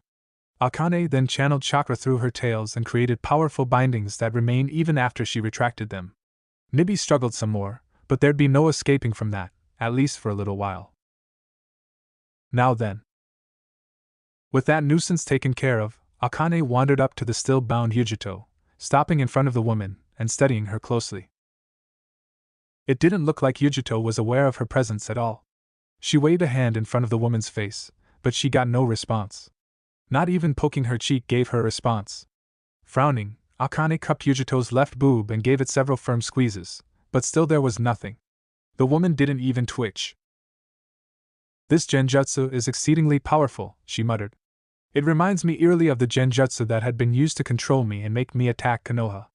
Does that mean the person who cast it is the same one who got me?" Akane didn't know, and she couldn't remember how the genjutsu that had forced her to attack Konoha worked, so she had no conclusive evidence pointing toward the person who attacked her and the one who attacked Yujito as being the same person. All she had was a hunch. Something tugged on her sleeve. She glanced down at the young Yujito, who stared up at her with an imploring gaze. Yes, yes. Do not worry. I will break the genjutsu now." Releasing a soft sigh, Akane grabbed the chains and unleashed a strong surge of destructive chakra through her hands. The chains became a burning red before, like glass being shattered by a strong punch, the chains broke apart and faded away. Yujito fell forward without anything holding her. Akane grunted as the Jinchuriki's face landed on her chest, but she wrapped her arms around the girl and gently lowered her to the floor. "I believe it is time I left this place," Akane said as her body started to fade. As she disappeared, the little girl waved goodbye with a bright smile on her face. "Thank you, miss." Feeling her own lips curl into an involuntary smile, Akane waved as she faded from view. The command tent had never been this crowded before. Naruto had removed the tables so all of them could stand together. With him were several prominent figures, including a man named Chojuro and Zabuza, the two ninja in charge of Kirigaku's forces, which consisted of 250 ninja. There was also Kakashi and Akane, along with Darui, who was currently bound in chains as he stood between him and Akane. "What's going to happen now?" asked Darui. "My ninja and I have surrendered. Do you plan on keeping us as prisoners of war, or killing us?"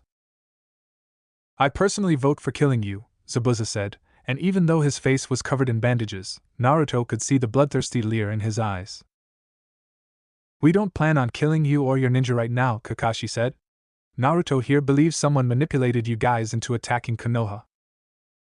"Manipulating us?" Darui frowned. "That isn't impossible." "You think someone could be manipulating the Reikage?" asked Naruto.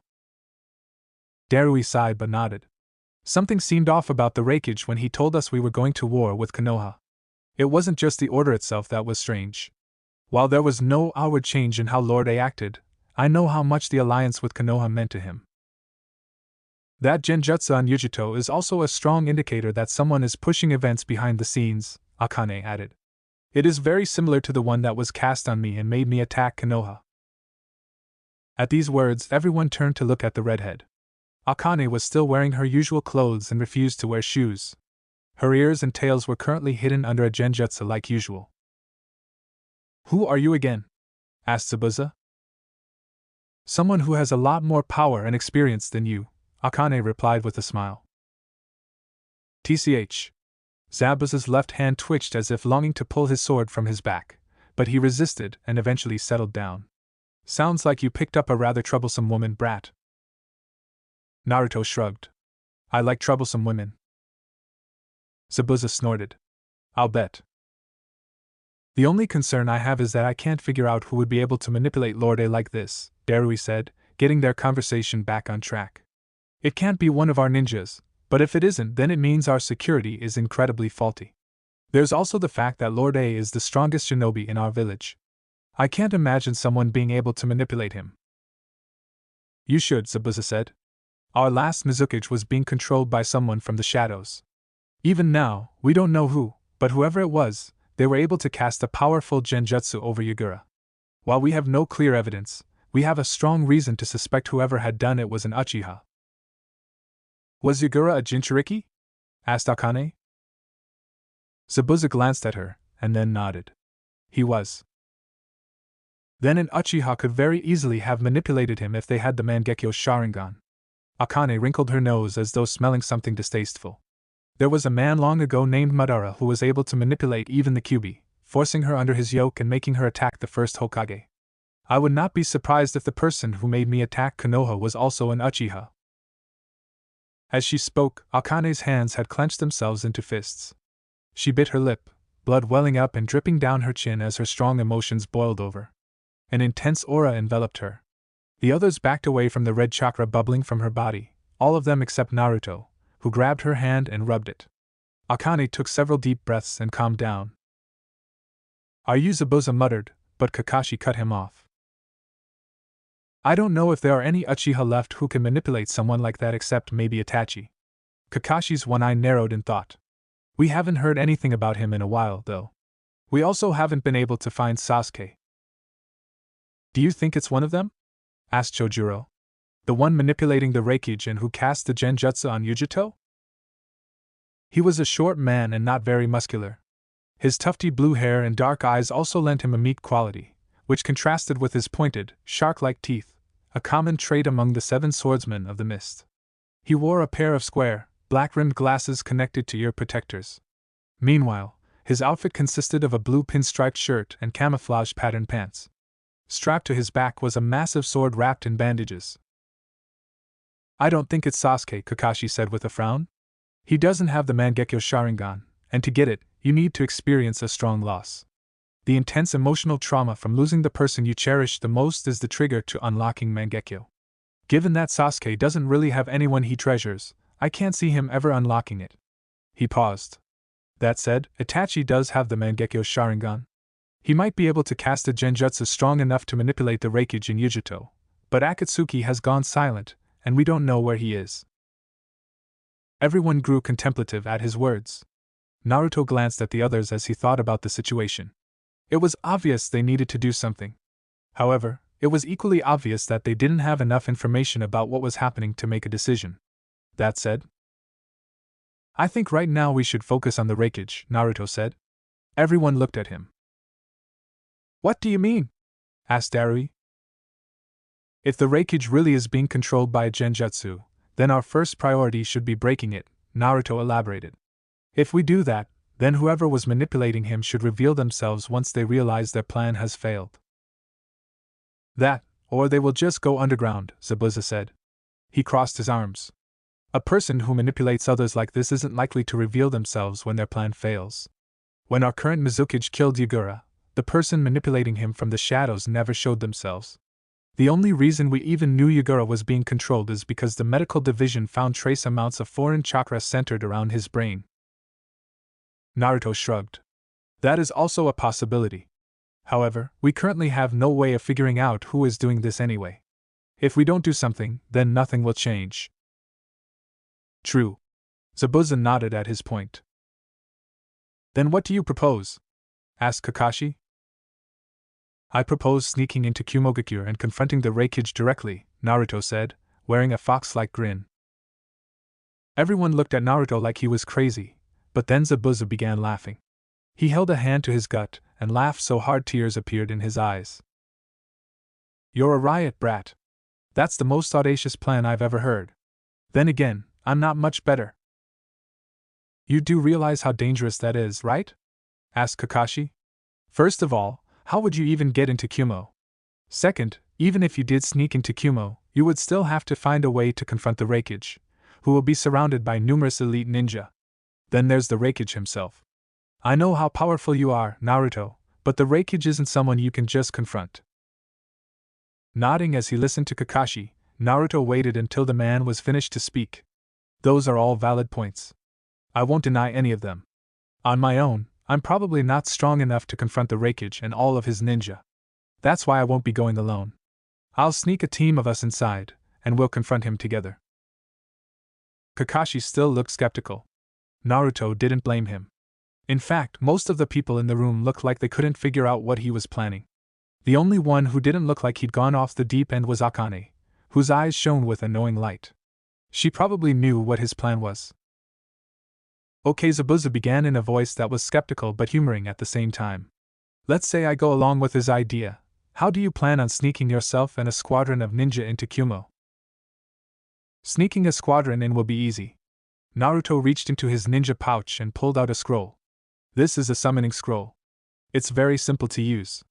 We connect the seal in this scroll to a summoning seal that I made based off the Kuchiyos no Jutsu.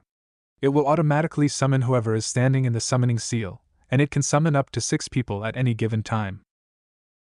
Everyone stared at the scroll that Naruto was holding like they couldn't believe what they were hearing, but it wasn't like this was a complicated technique. There were plenty of summoning and space-time ninjutsu that could accomplish the same thing. Of course, space-time ninjutsu were, in and of themselves, rather complicated jutsu. The summoning jutsu was also something that only a few people in the world understood. Okay. That tells us how you plan on sneaking everyone else in, but who is going to take the scroll into Kumo and summon everyone? Kakashi asked as he crossed his arms. It looked like he was willing to go along with this plan. Naruto tilted his head. Isn't that obvious? Raising a hand, Naruto pointed at Darui, who suddenly wore an expression Naruto would have expected from a person staring down a fire dragon jutsu. Darui is going to do it. It was later at night and the details for the coming operation to infiltrate Kumo had been worked out. Naruto was relieved when the two guards entered the extra tent that had been prepared for Yujito. They had originally put her in the hospital, but since she wasn't injured and just unconscious, they decided to move her into another tent. Yujito was still unconscious when he entered. She'd been that way since Akane had undone the genjutsu on her. According to the ancient being, the genjutsu had been so powerful that the backlash to being broken had forced her mind to shut down. Sitting before the sleeping bag that Yujito was resting on, Naruto stared at the woman's face and wondered how long it would take for her to wake up. Akane hadn't been able to give him an estimated time. According to her, it depended on Yujito's own mental dexterity and strength. As he sat there, Naruto allowed his mind to wander. He thought about the upcoming mission. Darui had agreed to it, though not everyone trusted him. They'd been forced to modify the plan a bit to accommodate for that lack of trust, but Naruto couldn't say he was dissatisfied with the end result. The only real issue was whether or not the Reikage really was being manipulated. If he was, then that was good, but if he wasn't, well, Naruto didn't want to think about what would happen should that be the case. NNNN. Naruto looked down as Yujito's eyes slowly fluttered open, blinking several times as they tried to focus on something. Finally awake, Nico-chan? Asked Naruto. His voice must have startled her. She glanced at him with wide eyes, but soon settled down. However, just as quickly as this change took place, another change came over her. Naruto. What's wrong? Asked Naruto. Why do you look like you're seconds away from crying? Yujito sniffled and turned her head. I'm sorry.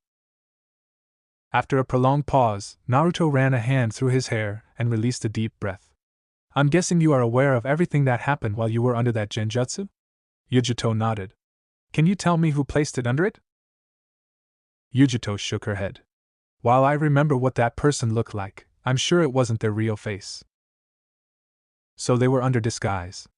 Naruto bit his thumb and thought for a moment. Can you at least tell me what happened? I can do that, Yujito said softly before informing him of what happened when she returned to Kumogakure. According to her story, upon returning to Kumo, she had been called to the Reikage's office, where Kurabi, the Reikage, and another man who she didn't recognize had been waiting. The man had been very nondescript, literally the kind of person most people wouldn't look at twice. However, when she entered, Kurabi and the Reikage had pinned her down, and the person who didn't look like much had cast a genjutsu on her, which didn't just force her to obey every order the Reikage had given but was so much more than that. It made me think I absolutely had to follow those orders, no matter how wrong I knew they were, Yujito said as she looked at her hands. Not only that, but when the Reikage gave me an order, I didn't even question whether it was right or wrong. That sounds like a pretty powerful genjutsu, Naruto admitted. Was there anything else about it that you remember? Yes. Yujito nodded. There is one important thing that I remember. The person who had cast the genjutsu had AI I had never seen before. It was red like the Sharingan, but there was a pattern inside of his eyes instead of the typical tomo. It looked like a star pattern with a three-sided shuriken inside. It was very odd. Naruto didn't know much about outside of the Sharingan and Byakugan, and he didn't know much about those Kekkai Genkai either. Was this a new, or was it a variation of the Sharingan? Maybe it was Mangekyo's Sharingan that Akane and Kakashi had been talking about. I'll tell Kakashi about it and see what he says, Naruto said. Okay, Yujito said softly. Naruto sighed as the woman looked at the hands in her lap. Reaching out, he flicked her forehead. Ouch. Stop moping, Naruto ordered. Yujito rubbed the mark on her head and looked at him. But I don't want to hear it. Naruto cut her off. We finally met again after a long time apart. This is supposed to be a happy reunion where you smile, tell me how much you miss me, and then I make passionate love to you. Yujito gave him a wan smile. You never let yourself get depressed over anything, do you? She asked before pausing. Her face quickly morphed into something resembling shock. Wait. Did you just say something about passionate love-making? I did. Naruto nodded. It had been my plan for about a year now to seduce you the moment I got home from training with Jiraiya. Is that so? Yujito looked down at her hands, but now instead of appearing depressed, there was a massive blush staining her cheeks. Naruto leaned over to look at her, but when she turned her head to avoid making eye contact, he leaned back. Do you not want me to? He asked. It isn't that I don't want you to, Yujito admitted. It's just embarrassing. So I should seduce you? Naruto asked. Yujito squirmed a bit as she continued to avoid looking directly at him, though she was glancing at him from the corner of her eye. I wouldn't mind it if you did. That's good. It would have seriously sucked if I couldn't do this. Since she had given her permission, more or less, Naruto placed a hand on her cheek and tilted her face so she was forced to look at him. Then he kissed her. There was no subtlety to his kiss. He leaned down and pressed his mouth to hers, enjoying the way they felt regardless of how chapped her lips were. Matron. Yujito eventually kissed back after the initial shock had worn off. However, Naruto pulled back. She looked at him, unsure, but he just smiled. Do you mind if I take things further? He asked. Yujito stared at him for a long moment, and then slowly nodded. Good. Naruto went back to kissing her, but this time, he probed the entrance of her mouth with his tongue. Yujito didn't seem to understand what he wanted at first, but then she opened her mouth and allowed him inside. Her mouth was warm. As his tongue became encased in the warmth of her mouth, he took great pleasure in stirring up the saliva between them and playing with her tongue. The cute meows Yujito made as he kissed her were just a bonus. Yujito was only wearing a shirt and shinobi pants. It was easy for Naruto to slip his hand underneath her shirt. A low meowing escaped Yujito's mouth as he placed a hand on her stomach and slowly worked his way up, consequently causing her shirt to rise as well. It did not take long for Naruto to reach her breasts. He cupped the one furthest from him, the right, and kneaded it between his fingers. Her nipple quickly stiffened underneath his touch. Naruto, Yujito said, mixing his name with a cat-like meow. Oh. I like the way you said my name just now, Naruto muttered as he stopped kissing her and began licking her neck. Wait. I'm all smelly from fighting and haven't taken a bath. I don't mind. Naruto placed his tongue against her skin and licked her all the way up to her ear. His actions elicited a shiver. Actually, I really like your scent. A deep scarlet color appeared on her neck and face as Naruto proceeded to lick and playfully bite her. Yujito could do nothing but squirm and release soft noises like a cat being pampered. He couldn't be sure, but he was almost positive she was purring. Let's take this off, Naruto suggested as he grabbed her shirt in both hands. Yujito shyly raised her hands above her head and allowed him to remove it. She then laid down as Naruto moved to straddle her. He took off his own shirt, and then lowered his torso until their noses were touching. That's better. As Naruto kissed Yujito again, he reached out and started fondling her breasts. Her nipples had grown fairly stiff, so Naruto pinched them and gave them a firm tug. Yujito cried out into his mouth as her body bucked against him. Since he wanted more, Naruto stopped playing with her breasts and kissing her. Instead, he attacked her nipples with his mouth, swirling his tongue around them, giving them playful nips, and tugging on them with his teeth. This was their first time together, so he tried to figure out what she liked by listening to her voice and body. Naya! Naruto! Your tongue! Don't flick my nipples with your tongue like that. I'm gonna lose my mind. So that's it.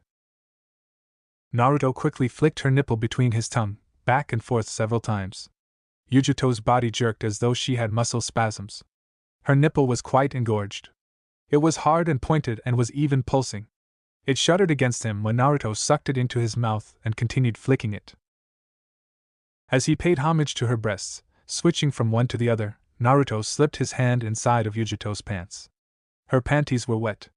They weren't drenched, but there was a definite damp spot where her pussy was located. Naruto almost snorted as the thought that he was about to pet Yujito's pussy entered his mind. He held himself back, but just barely. Nya! Nile it there! Yujito's loud cry made him realize everyone in camp must know what was happening by now. There was no way to mask that cry. Yujito herself began twitching as he rubbed her slit over her panties. The damp spot quickly became even more wet, until it clung to her plump lips. You know, I've always wondered what you tasted like, Naruto said as he stopped playing with her nipples and moved back. He slid her pants off, leaving her in just panties. He placed his hands on her knees, which were currently closed, and looked at her with a dazzling grin. Mind if I have a taste? Yujito flushed from the roots of her hair down to her chest. Her breasts were jiggling as she breathed deeply several times. She covered her face with her hands, completely embarrassed, but she still nodded. Once more receiving her permission, Naruto moved her legs apart and leaned down. He pulled her sopping panties away from her skin, and then pushed it to the side, revealing her pussy. Aside from glistening with a coating of sweat and love juices, her plump lips were completely smooth and had obviously never received a man before. He wondered if she had even played with herself. Itadakimasa, Naruto said. Don't you itadakimasa me, you, Naya! Naya. Yujito nearly smothered Naruto as he pressed his mouth to her nether lips and penetrated her folds with his tongue. She thrust her hips against him so hard that his nose grazed against her hood. Realizing she was reacting more strongly than he'd expected, Naruto grabbed her hips and lifted her until he was on his knees. From this position, Naruto could see her snatch, breasts, and face as he dined on her. Ah! Naya! Naya! What is this feeling? Is this what sex is supposed to feel like? Yeah. So good. It's so good. Yujito's words, moans, and meows encouraged Naruto as he ate her out, lapping up all of the nectar she released with his tongue. She tasted kind of citrusy. He wondered if that had something to do with her diet, but he wasn't sure. To be honest, he kind of expected her to taste like milk or something, but he also knew she enjoyed eating a lot of citrusy fruits. Naruto. Something is coming. It's building up. I feel like I'm going to explode. I'm going to come. Hearing that, Naruto pulled back just a bit so he could peel her lips apart and work out her clit. He quickly went to work, sucking the small bundle into his mouth and stimulating her with his tongue. Yujito screamed as her upper body jerked and shuddered. Her hips would have too, but Naruto had a tight grip on those. An increased flow of juices surged into Naruto's mouth as Yujito shuddered and screamed until, all at once, her body became limp and pliant. Naruto gently set Yujito's hips and legs back on the ground. He took a moment to lean back and admire the young woman as she basked in what he was guessing had been her first orgasm. Her skin was flushed a healthy shade of red. Covered in sweat, it glistened in the low lighting provided by the lamp a few meters away. Her face had also become quite a mess. Her eyes were glazed over, sweat beaded along her forehead, and drool was leaking from her mouth. Naya ha. As Yujito came down from her high, Naruto rolled the woman over until she was on her stomach. She had an absolutely luscious backside. Her back muscles were slender, but her ass was firm and had well-defined muscles as well. As he grabbed her hips and lifted her but so he could position himself near her entrance, Yujito looked back at him. And Naruto? She questioned. Is this position okay? Asked Naruto. Sorry. Did you want me to do this in a different position? Enyo, Yujito's speech slipped. This position is fine. Okay. Then I'm going in. Please be gentle. I will.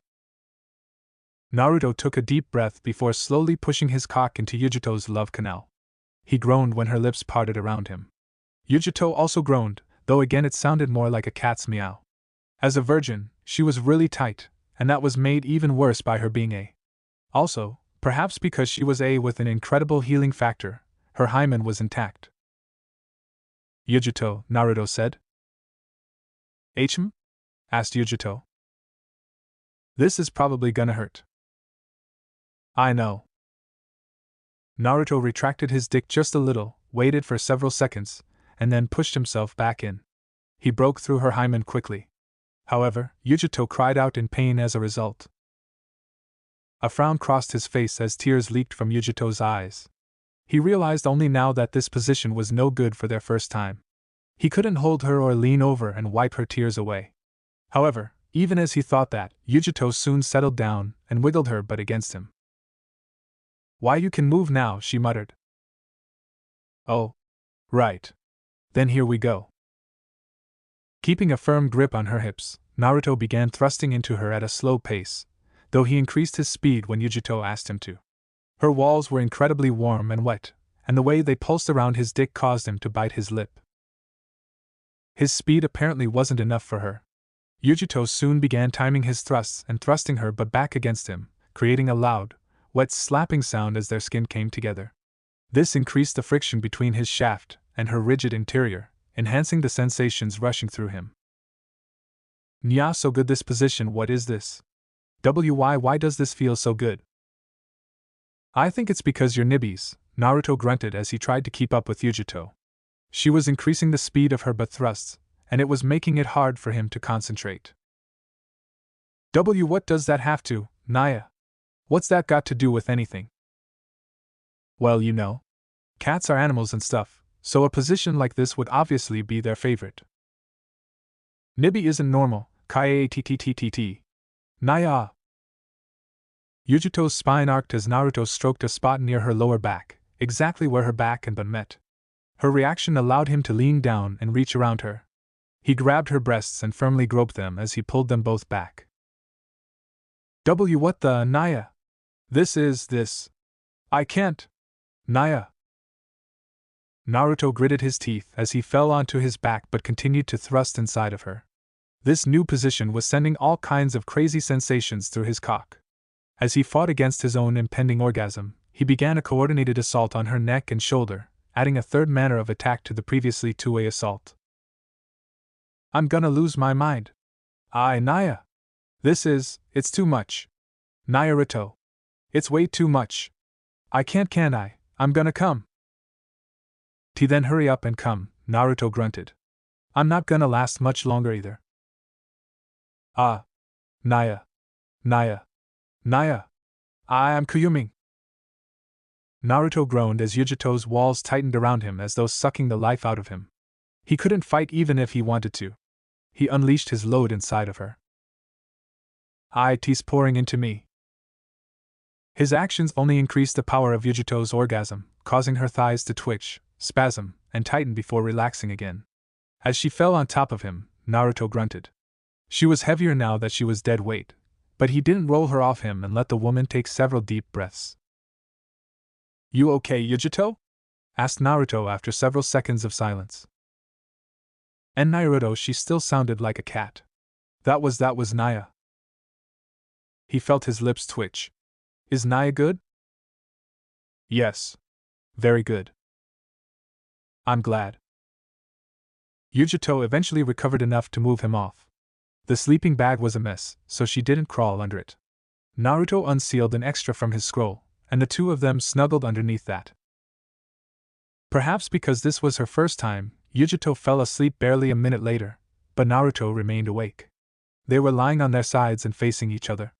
He had a perfect view of her adorable sleeping face. He reached out and tenderly moved a bang that had fallen into her face behind her ear.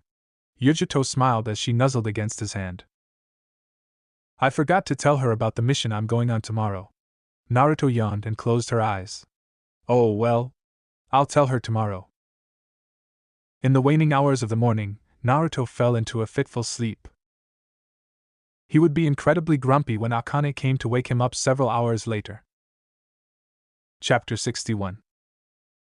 Kumogakure Infiltration. Naruto had been to Kumo plenty of times in the past, so he was actually well versed in the hike up the mountain pass that he, Dari, Karui, Samui, and Omoi were taking. That said, he could have done without his hands being bound in chains. We're almost home, Omoi said with something that sounded a lot like longing. Given the situation, I'm not sure being home is a good thing, Samui muttered under her breath. Are we sure this plan is going to work? Well, it would have been easier if we just given Darui a summoning scroll and had him summon everyone after entering the village, Naruto said with a shrug. However, Kakashi and the others don't trust you guys enough to do that. We had to modify the plan so I could act as a failsafe in case you decided to betray us. The steep incline was something you'd never see in High no Kuni. These mountains that pierced the sky were so steep in some areas that they had to maintain their balance with chakra. It was almost like walking up walls. During one of these areas where the group used chakra to climb, Samui turned her head to eye him with a skeptical glance. She looked at his feet as he used chakra to keep from falling. Then she looked back at his face. I suppose that makes a kind of sense. She nodded with a nod. Then her nose wrinkled. But wouldn't you traveling with the four of us into enemy territory put you at a disadvantage? What if we just decide to kill you or take you prisoner for real? You wouldn't be able to. Naruto gestured at Samui with his bound hands and, more specifically, at the seal just barely visible on her left breast. That seal is tied to the seal on my palm. He held out his right palm so she could see the intricate patterns on it. I call it Shibando Fuyin. The moment you decide to betray me, that seal will activate and cause a massive explosion with enough power to take out this entire mountain. The seal will also activate if I die. I thought you said this seal was supposed to help us locate you at all times.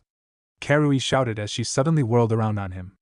The mountain pass had leveled out some, so she fortunately didn't trip and fall. It does that too. Naruto nodded. This is another feature of the seal. You forgot to mention that part. Karui spat. He didn't, Darui said in the front. He craned his neck around to look at them from the corner of his eye. I already knew what the seal did when I had him put it on us. This seal is the real reason he's here with us. Naruto nodded. The seal only has an effective distance of about 2 kilometers. After that, I won't be able to activate the seal. And that's why you decided to pretend to be our prisoner? Asked Oma. Naruto shrugged. Like I said, Kakashi and the others don't trust you, and considering what happened, I don't blame them. This is a failsafe to ensure you can't betray us. You didn't need to go that far, Karui muttered in a bitter voice. We know what's at stake here. Naruto shrugged again but didn't say anything, though not because he had nothing to say. They had reached the gates of Kumo. As the massive gates leading into Kumogakure loomed over them, the four-man cell of Darui, Karui, Samui, and Oma moved into a diamond formation with him in the center. Not only were Naruto's hands bound in chains, but Darui had the cord attached to them. That made it look like he was being dragged along against his will. Knowing that he had to play his part, Naruto put his fine acting skills to good use. He put an aggrieved yet defeated expression onto his face. Darui! A man standing before the gate shouted as they wandered up. He was an average man. His skin was dark, he had light brown hair, and he wore the regular garb of a Kumogakure Chunin. What are you doing here? I thought you were leading the army against Konoha. Nodding at the man, Darui responded in his usual lazy voice. I was, but I captured a very unique prisoner. I didn't think it was a good idea to keep him at the camp, so I decided it would be better if I escorted him to myself. At those words, the man finally noticed Naruto in the center of their formation. The way his eyes bulged in shock was almost amusing. Hey, isn't that? Yes. Darui nodded. The Chunin whistled. Well, I'll be damned. Never thought I'd see the day you managed to capture A. It took a lot of work. We have currently sealed his chakra, but we'll need to think of a more permanent solution soon, Darui said. Right. Okay, you guys can go in. The man waved them through the gate, which opened to admit them. On the other side was Kumogakure. It looked vastly different from Konoha. Aside from being built on a mountain range, all of the buildings were built up instead of out. They were also built into the mountains themselves, giving the village an entirely different aesthetic than what he was used to. Come on, Darui muttered quietly. Let's head over to the prison. Sir, the 3 other Kumo ninjas said. Are you sure about this, Naruto? Asked Darui. Naruto chuckled. Even if I wasn't, it's good late to back out now. Dull. I guess that's true. The prison was located in the same mountain that the Raikage's office was on. Naruto allowed himself to be led through the village, doing his best to ignore the gawking stares his presence caused. Kumo was a mostly military village, so unlike Konoha, which had a larger civilian population, about 75 to 80% of Kumogakure was made up of ninja. It basically meant everyone knew who he was. Naruto wondered what thoughts were going through their mind as they saw Konohas get dragged through the village. Their destination was a door built into a mountain and guarded by a chair of Chunin. The two ninja looked shocked as Darui and his group wandered past them, but they didn't say anything, though whether from shock or because they'd been trained to keep their mouths shut, Naruto didn't know. As they entered the well-lit interior, Naruto was led through a series of perfectly square hallways and down several flights of stairs. "So what's the plan?" asked Darui. Since he felt safe talking, Naruto assumed there were no guards who could overhear them. "We'll initiate our plan tonight. You still have the summoning scroll, right?" "Of course." Darui nodded. "Good. I'll take care of the guards before you arrive. All you need to do is show up. You realize this dull plan of yours is crazy, right?" "Sometimes the craziest plans are the most likely ones to work," Naruto said. While he and Darui spoke, the other three ninja looked on with uncertainty, but they didn't say anything. They had reached the prison. As they entered the prison, the warden looked up. He was a big man with hulking muscles bulging from his arms and chest. While Naruto didn't think he had the Raikage's ridiculously muscled body, this dude's arm was definitely thicker than Naruto's head. While he wore the standard one-shoulder flak jacket of Kumogakure, he wore nothing underneath it. "Darui? What are you doing here?" asked the warden. "We've got a prisoner I'd like to keep incarcerated." Darui gestured toward Naruto. The warden eyed him for a moment before his eyes widened. Naruto almost sighed. That was the same reaction everyone gave. It actually made him worry a little. Maybe one of these people would be skeptical about whether or not Darui could really capture A and decide this must be a trap. However, the warden didn't appear to think that way. "Damn. Never thought I'd see the day this brat becomes our prisoner. We'll need to keep him locked up in our special cell made for." "A special cell just for, huh?" Naruto didn't know what that was, but he had his guesses, and judging from the way Samui, Karui, and Omoi stiffened, they probably knew something about it. He guessed it sealed the powers of a somehow. Darui glanced at Naruto.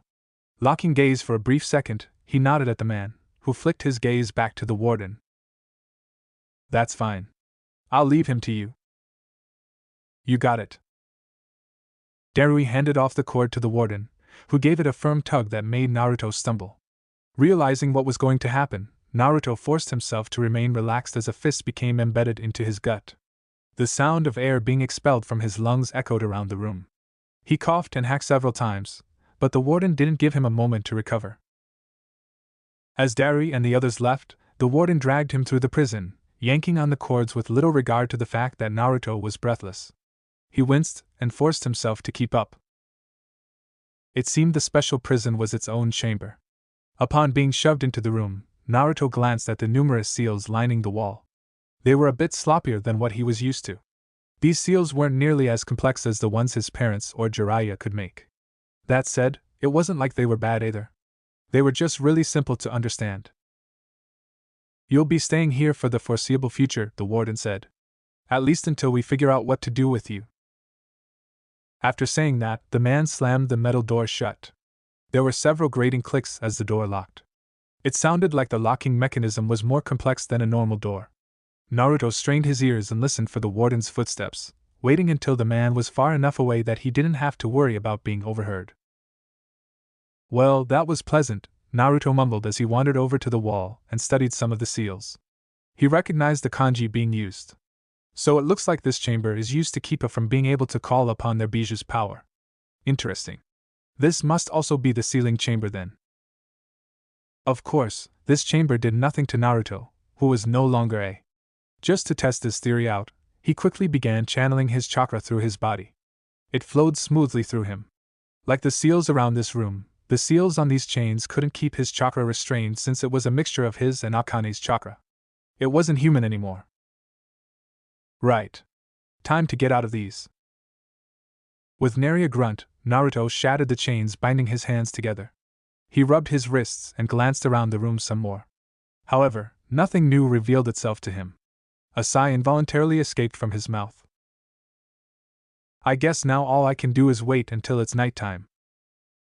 Sitting down against the wall, Naruto leaned back and closed his eyes. He'd take a quick nap before dealing with that warden. After dropping Naruto off at the prison, Darui, Karui, Samui, and Omoi traveled up to the Reikige's office. So it's true then? You've really captured Naruto Uzumaki? Asked the Reikige. Darui felt a distinct sense of unease, a shiver that traveled up and down his spine and refused to leave, as he stared at the Reikige and his brother, Killer Bee. The Reikige wasn't lifting weights and Killer Bee wasn't making raps. They also weren't fighting, which happened quite often. Those were good indications that something was wrong with them. Darui was cursing himself for not realizing it sooner. Yes, Lord Reikige, Darui said. He's currently being held prisoner in the Jinchuriki sealing chamber. The Reikige mumbled something to himself that Darui couldn't hear, then nodded. Good work. We don't have any suitable hosts for the Kyuubi, so we'll have to keep him imprisoned for now. We'll work something out later. Good work. Thank you, Lord Reikige. Darui and the other three knelt down in reverence. Now that you've dropped your prisoner off, I expect you to return to the battlefield tomorrow, the Reikige continued. Much as I trust Yujito, she's not leader material like you are. We need someone who is capable of leading our forces against Konoha. Yes, sir, Darui said. He was slightly surprised that the Reikige didn't know anything about their army's terrible defeat, but he guessed Naruto had made sure none of their ninja could escape to report back. After being dismissed, the group traveled back down the tower and exited via the door they had come in from with Naruto. No one said anything. They couldn't talk there. Instead of hanging around, they slipped through the crowd of ninja and found a quiet bar to converse Indiana. The bar wasn't very large, but it was big enough that they could sit far from everyone else. It was a well-lit establishment. Several lanterns hung from the ceiling to illuminate the floor. All of the tables were round instead of square or rectangular. Perhaps thanks to the time of day and the war on Konoha, there weren't that many patrons. Darui could only see a few older genin sitting around at some of the tables. Are we really going through with this? Asked Samui after everyone had ordered some sake from a waitress that wandered by. Do we have a choice? Asked Karui. You heard what that brat said about these seals. She gestured angrily to the seal on her left breast, hidden beneath her flak jacket. But he's in the sealing chamber, isn't he? Asked Oma. He shouldn't be able to use his chakra or call upon his bijou. It's not like he can activate it. He can, Darui murmured, silencing the other three. I can't say anything right now, but he's perfectly capable of using chakra even in that chamber. The other three grew silent, perhaps unsure of what to say, or maybe they didn't believe him. Darui sighed. This entire situation was one he never thought he would find himself in, so he didn't blame them for being skeptical. As he leaned back in his chair, the waitress came up with their sake. She didn't seem bothered by the silence. Of course, she lived in a militaristic ninja village. This girl dealt mainly with ninja, so she was likely aware of their generally unique dispositions. She set their sake on the table and left with a quick smile. The four of them drank their sake in silence for a time. No one said anything. No one wanted to say anything. However, after finishing about half of his bottle, Darui decided they couldn't afford to remain silent. Tonight, I want all of you to meet me outside of the prison. We begin our operation then, he said. Karui, Samui, and Oma nodded. Naruto opened his eyes as he suddenly and quickly woke up. He stretched his arms above his head, yawning as his back cracked several times. It was hard to tell how long he'd slept. Even so, his internal clock was telling him that at least several hours had passed. No doubt night had fallen on Kumo by now. I guess now's as good a time as any to begin the operation. Walking over to the door, Naruto placed a hand on it and sent some chakra through the door. A frown stretched across his face. Just as he had suspected, this was no ordinary door. There were 16 bolts locking this door. 4 traveled from the bottom to the top, while the remaining 12 moved horizontally across the door. Each bolt was also made from a material that absorbed chakra. Even now his chakra was being siphoned from him. Cutting off the flow, Naruto tried to think of what method he should use to break down this door. He could probably just overpower the chakra-absorbing metal's ability to absorb chakra and break it down. However, that would alert the warden. He wanted to be quiet. The last thing he needed was for the warden to sound the alarm. I guess I should undo each lock individually, he grimaced. There was no keyhole or anything for this lock. The method to unlock was the spindle on the other side. Rotating the spindle would unlock the door. As he stared at the door for a bit longer, Naruto finally unsealed the toolkit and flipped it open. There were several items inside. Most of them were lockpicks meant for various types of locks. However, he also had items meant for drilling holes into doors. None of them would be able to drill through steel, though, not unless he used wind chakra. I should have enough chakra for this. Taking out a small drill, Naruto placed it against the door, channeled wind chakra through it to form a sharp blade, and began drilling holes into the door. It took more chakra than it should have to drill a simple hole through the door. The material was greedily sucking up his chakra like a sponge sucked up water, which meant Naruto had to keep a constant, steady flow just to maintain the wind drill. However, he soon drilled 32 holes into the door, 2 for each bar. And now to unlock them. The bars were meant to be moved into a series of holes in the wall. The horizontal bars moved left or right, while the vertical bars moved up or down. Naruto stuck his finger into one of the holes and poked the bar. Concentrating hard, he created a blade of wind chakra on his finger and sliced through the bar, or he would have, but the material absorbed a good portion of his chakra. Only a small cut appeared on it.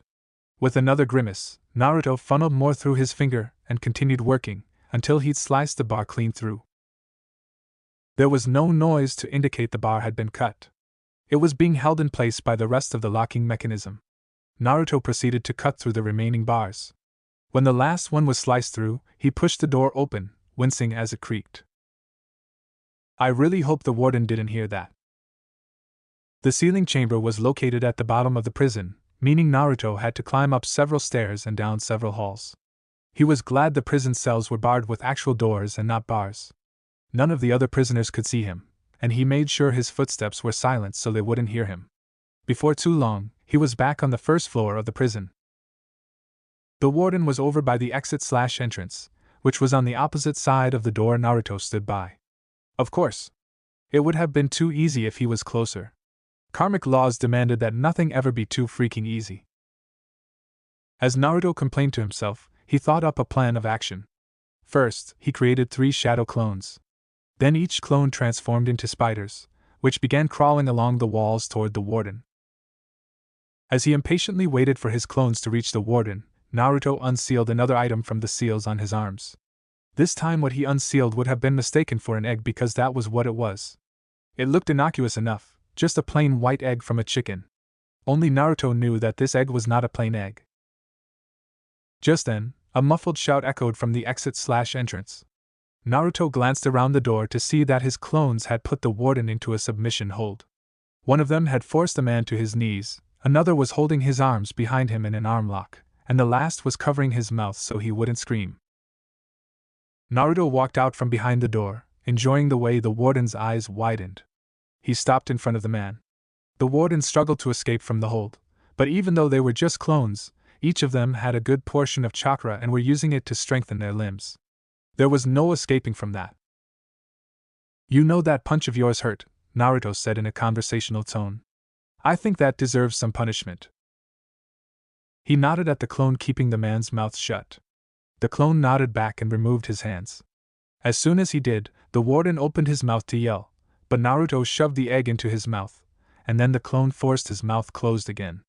This caused the warden's struggle to grow even more fierce as he did everything in his power to open his mouth, but the clone held fast and the man was soon forced to swallow the egg. Barely a second after he did, the warden began spasming as strangled gurgles escaped his mouth. The clones placed the warden on the ground as he flopped like a fish out of water. Froth bubbled from his mouth as his eyes rolled up in the back of his head.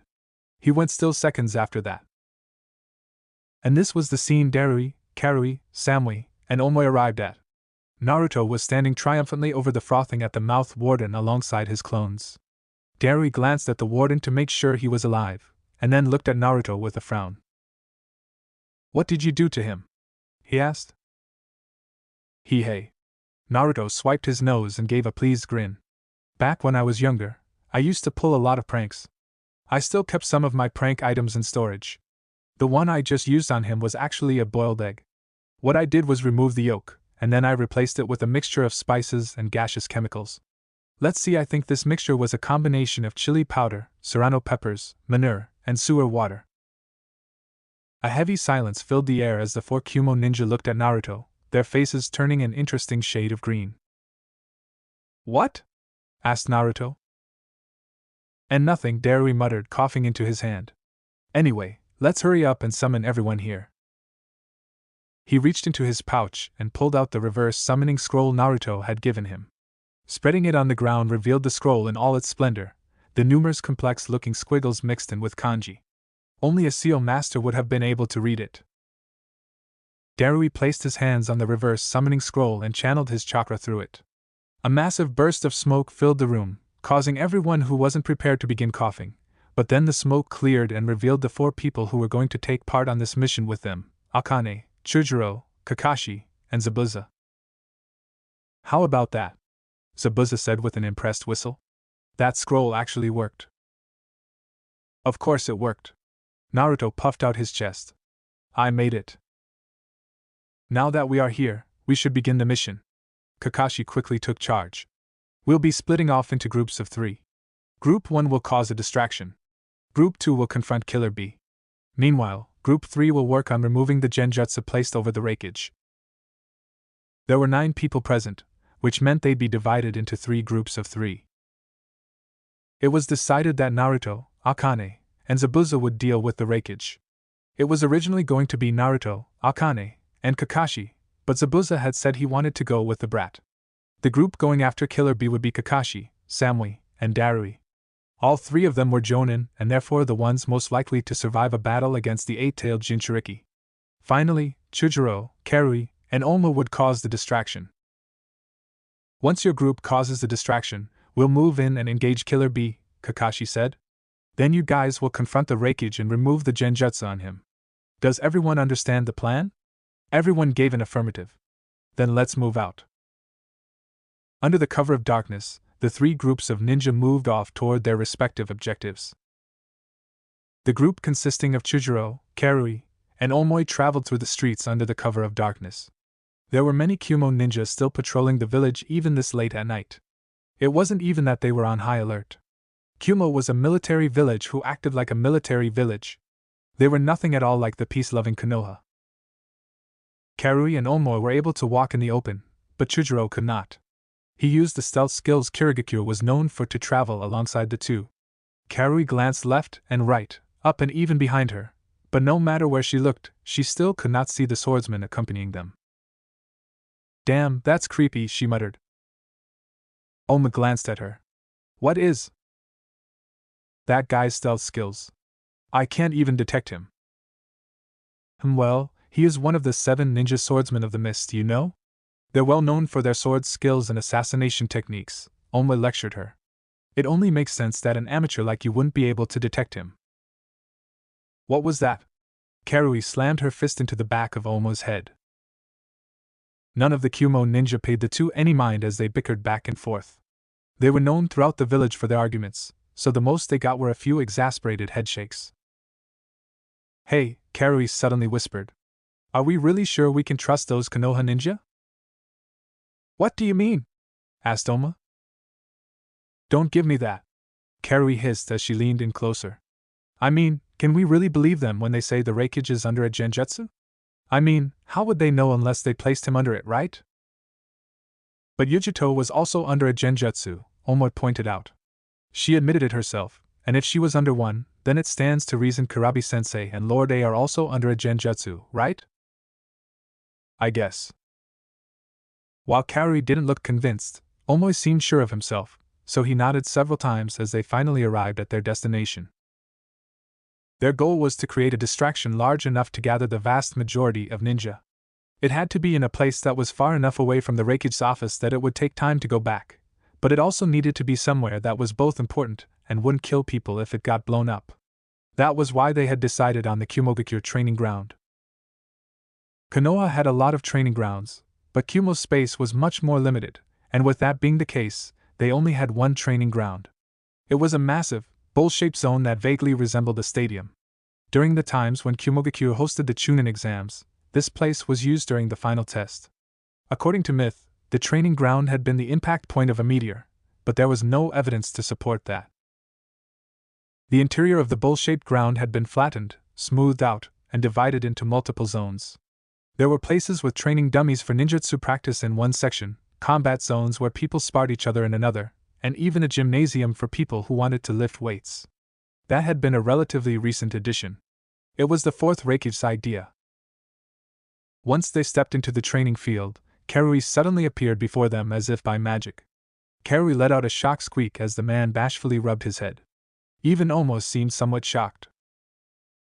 "Don't do that," Karui hissed. "Damn! You nearly gave me a heart attack." "As sorry," Chujiro apologized. "Whatever. So how are we going to do this?" asked Omo as he took a lollipop from his pouch, unwrapped it, and popped it in his mouth. "We need to blow this place up, right?" Karui shrugged. "Let's just set up a lot of explosive tags everywhere and blow it sky high." "Are you sure that will work?" Omo didn't seem as confident in this plan as Karui. This training ground was made to withstand powerful ninjutsu. Even if we combined all the explosive tags we have on hand, I'm not sure there'll be enough to put even a dent in it. Karui looked like she wanted to argue but couldn't. Her cheeks had puffed out and become red as she glared at Omo. While she was doing that, Chujiro looked like he had an idea. "Then why not just blow up the front?" he suggested. "We could probably plant numerous explosive notes around the entrance. All we need is to cause enough damage that the ninja in Kumo all come over here, right?" "That is true," Karui said. Omo nodded. "It's a better idea than Karui's. I'm in." "You jerk. We should probably split up and consider hitting multiple spots at once. I don't think we'll be able to attract all the Kumo ninja if we only hit one spot," Chujiro announced at last. "Tell us that sooner," Karui snapped at him next. After much debate, it was eventually decided that they would split up, plant explosive notes in multiple locations, and set them off when they were a safe distance away. Karui would destroy one of the weapon depots, Omo would attack a food storage facility, and Chujiro would blow up the place where ninja accepted missions. Of course, the training ground also became littered with numerous explosive notes placed in key locations that would cause the front entrance to collapse. Each of them traveled to their determined locations. Omo and Karui had it far easier than Chujiro did. All they had to do was walk to their location since no one would expect them of betrayal, but the Kirigakure swordsman needed to use stealth, and while it had been easy for him to sneak around thanks to Karui and Omo's comedy routine, it was harder when he couldn't rely on them for a distraction.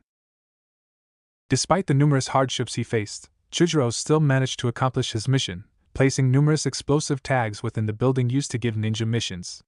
He did his best to place the tags in inconspicuous locations that wouldn't be noticed but still look like they would do incredible damage.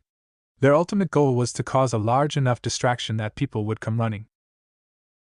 When all three of them had finished their tasks, they met up next to the Reiki's office and looked at each other.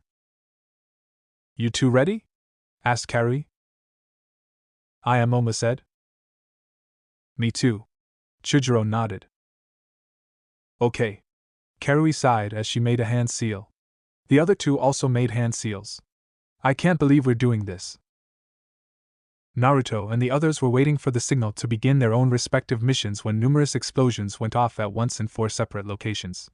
Loud sirens blared as squads of ninja poured out from barracks located across various sections of Kumo. If nothing else, these people were incredibly quick to mobilize. Their hiding place was actually a janitor's closet within the main building where the Reiki's office was located. Even though they were surrounded by walls made of rock on all 4 sides, they were still able to hear the explosions. Following the explosions was the sound of numerous pounding feet. They all waited until the last pair of footsteps disappeared before nodding to each other. "It's time to begin the mission," Kakashi said as he opened the door and peeked out. Seconds later, he opened the door wider and stepped outside before allowing everyone else to emerge. "Lord Reikage and Kurabi are probably both in the Reikage's office," Darui said. "So our goal will be to split them up to engage them separately," Naruto muttered. That's right. Darui nodded at him. Sounds fun, was Akane's sarcastic comment. The group moved swiftly through the now deserted building. Samui and Darui appeared creeped out by how no one was present. According to them, this building almost always had people bustling through it even in the middle of the night, so seeing this normally busy place without a soul around disturbed them. Traveling swiftly up several flights of stairs, it didn't take long for them to arrive at the bridge that would lead them to the Raikage's office. They walked along it. As they did, Naruto chanced a glance down and immediately looked back up. While he didn't have a fear of heights, he would admit that looking down while standing on a bridge so far in the sky gave him a slight sense of vertigo. Before long, all 6 of them had entered the Raikage's office. Just as Darui had suspected, both the Raikage and Kurabi were present. The moment the group entered, the two looked up, and the Raikage's expression immediately darkened. What is the meaning of this, Darui? Samui? He asked in a gruff voice as he stood up. I hope you have a good explanation for why several Kirigakure and Konoha ninja are in here with you. I do, Darui said with a nod. We're here to break you out of the genjutsu you've been placed under. The Raikage's eyes widened in astonishment. You think I'm under the influence of a genjutsu? His expression darkened again, but this time, it seemed almost ominous, like a premonition of imminent violence. You had better be joking. I'm not, Darui said. While he spoke, Naruto, Akane, and Zabuza gathered together in a group behind him, while Kakashi and Samui moved next to Darui. The Raikage and Kurabi both noticed the shifts in their formation and scowled. Letting foreign ninja enter our village, confronting your Raikage was such a ludicrous claim, and I bet you are responsible for those explosions as well. I see what is going on here. He removed his Haori and let it drop to the ground, revealing his powerfully built body. You two have become traitors. Darui and Samui both flinched at the accusation. As loyal Kumo ninja, hearing those words from their Kage probably hurt more than they were willing to admit, but even so, they didn't back down. Naruto felt his admiration for them rise. A sense of tension hung in the air as the two forces faced each other down. Kurabi and A both moved apart as though giving the other room to attack. Naruto knew all about their combination attacks, so they would probably attempt to use one of them if they didn't separate the pair first. On their own, these two would be a handful. Together, they would be even more problematic. Naruto was preparing to enter his hybrid mode, which he knew they would need, when Akane suddenly thrust out her left hand. Before the Raikage even had time to blink, a powerful red chakra slammed into him with enough force to lift him clean off his feet. The glass of his office window shattered as he was flung outside and disappeared. Let's go! Akane shouted quickly as she darted for the window. Naruto and Zabuza followed after the woman as she leapt out of the window without regard to how high up they were. Kurabi tried to follow them. However, the sound of 1,000 chirping birds forced him to leap back seconds before Kakashi slammed his hand into the ground. I'm sorry, Kakashi apologized as he, Darui, and Samui surrounded Kurabi in a triangle formation. But your opponent is going to be us, I'm afraid. Humph. I see. Then let's do this. Kurabi rotated his arms around as though testing his limbs, and then he removed all 7 of his swords and adopted a stance Kakashi had never seen before. One sword was in his mouth, one was underneath his left arm, while another was being held between his shoulder and collarbone. Another was under his right armpit as the 5th sword was similarly held in the crook of his right arm. Finally, the 6th sword was gripped between his left leg and torso, and the last was held between his thigh and calf at the joint. Get ready, Samui mumbled. He's coming. At that moment, Kurabi attacked. The wind whistled around Naruto as he descended head first to the ground. He blinked several times as the distance between him and the distance to the ground shrank at astonishing speed. 50 meters. 20 meters. 10. 5. At 1 meter, Naruto flipped around just in time to let his feet strike the ground. He bent his knees to absorb the shock. Even so, the impact from descending so far stung a bit more than he expected. Unlike Naruto, who simply leapt from the building, Zabuza ran down the building. At the 10-meter mark, he kicked off and landed on the ground before springing to his feet. You and that chick are fucking crazy, he grumbled. Who jumps from a 200-meter mountain? This guy. Naruto pointed at himself. Zabuza snorted. Just then, several powerful explosions rocked the area around them. At first, Naruto thought someone was throwing around fire jutsu, but there was no heat. He looked up and quickly found the source. It was Akane and A. Wow, Zabuza whistled. And here I thought she was all talk. Look at that. Akane and A were duking it out with an incredible fist fight. Their strikes were so fast their limbs looked like blurs, and each time they attacked or blocked an attack, the air around them would detonate, creating an intense shockwave that Naruto could feel from where he stood. Even as he continued to watch, A lashed out with a powerful fist that caused the air to shriek. Any normal shinobi would have been pulverized if they met such an attack head-on. Akane met him punch for punch. Their knuckles collided and were consequently blown back as the air between them exploded with a powerful sonic boom. Let's not stand around watching, Naruto said. Our goal is to subdue the Raikage so she can break the genjutsu. She'll need our help. Zabuza cracked his neck, reached behind him, and removed his sword. Right. Can't let your woman have all the fun. Pushing off the ground, Naruto sprinted toward the Raikage with chakra-infused speed. He leapt into the air upon reaching the man and used the resulting torque to spin around and launch a surprise kick at A's head. However, this man was not a Raikage for nothing. Even as he raised a leg to block Akane's attack, he blocked Naruto's kick with his left forearm. Naruto was not one to be outdone.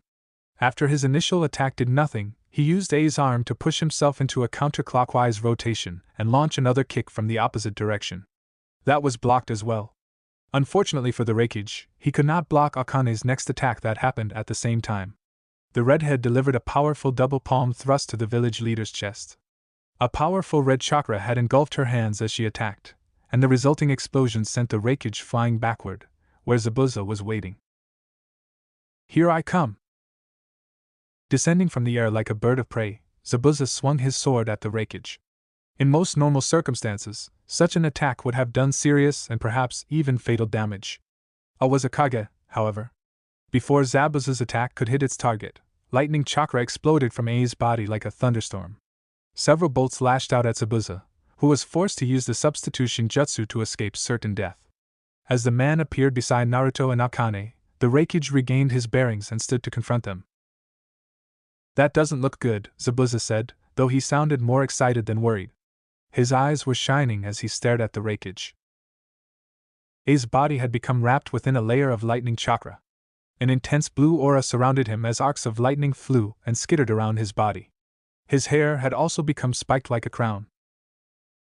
If I'm not mistaken, this is A's right and no Yoroi, Naruto said. It is a lightning jutsu that's used passively instead of offensively. It speeds up the neural synapses reaction time and pushes the user's physical prowess to the absolute limit a human can achieve, allowing them to unleash tremendous raw speed and power. That actually sounds kind of bad, Zabuza admitted. Naruto, you should enter your hybrid form, Akane advised. Right. Naruto nodded. Give me time to transform. I'll keep him distracted. Akane covered herself in a thick layer of bubbling red chakra that burst from her pores, then dashed forward at speeds that surpassed anything a Jonin-level ninja could achieve. The Raikage met her dash head-on. Their fists collided with each other. A massive explosion resulted in their colliding fists, which not only pushed them away but caused the ground beneath them to break apart. This didn't stop them from continuing to fight.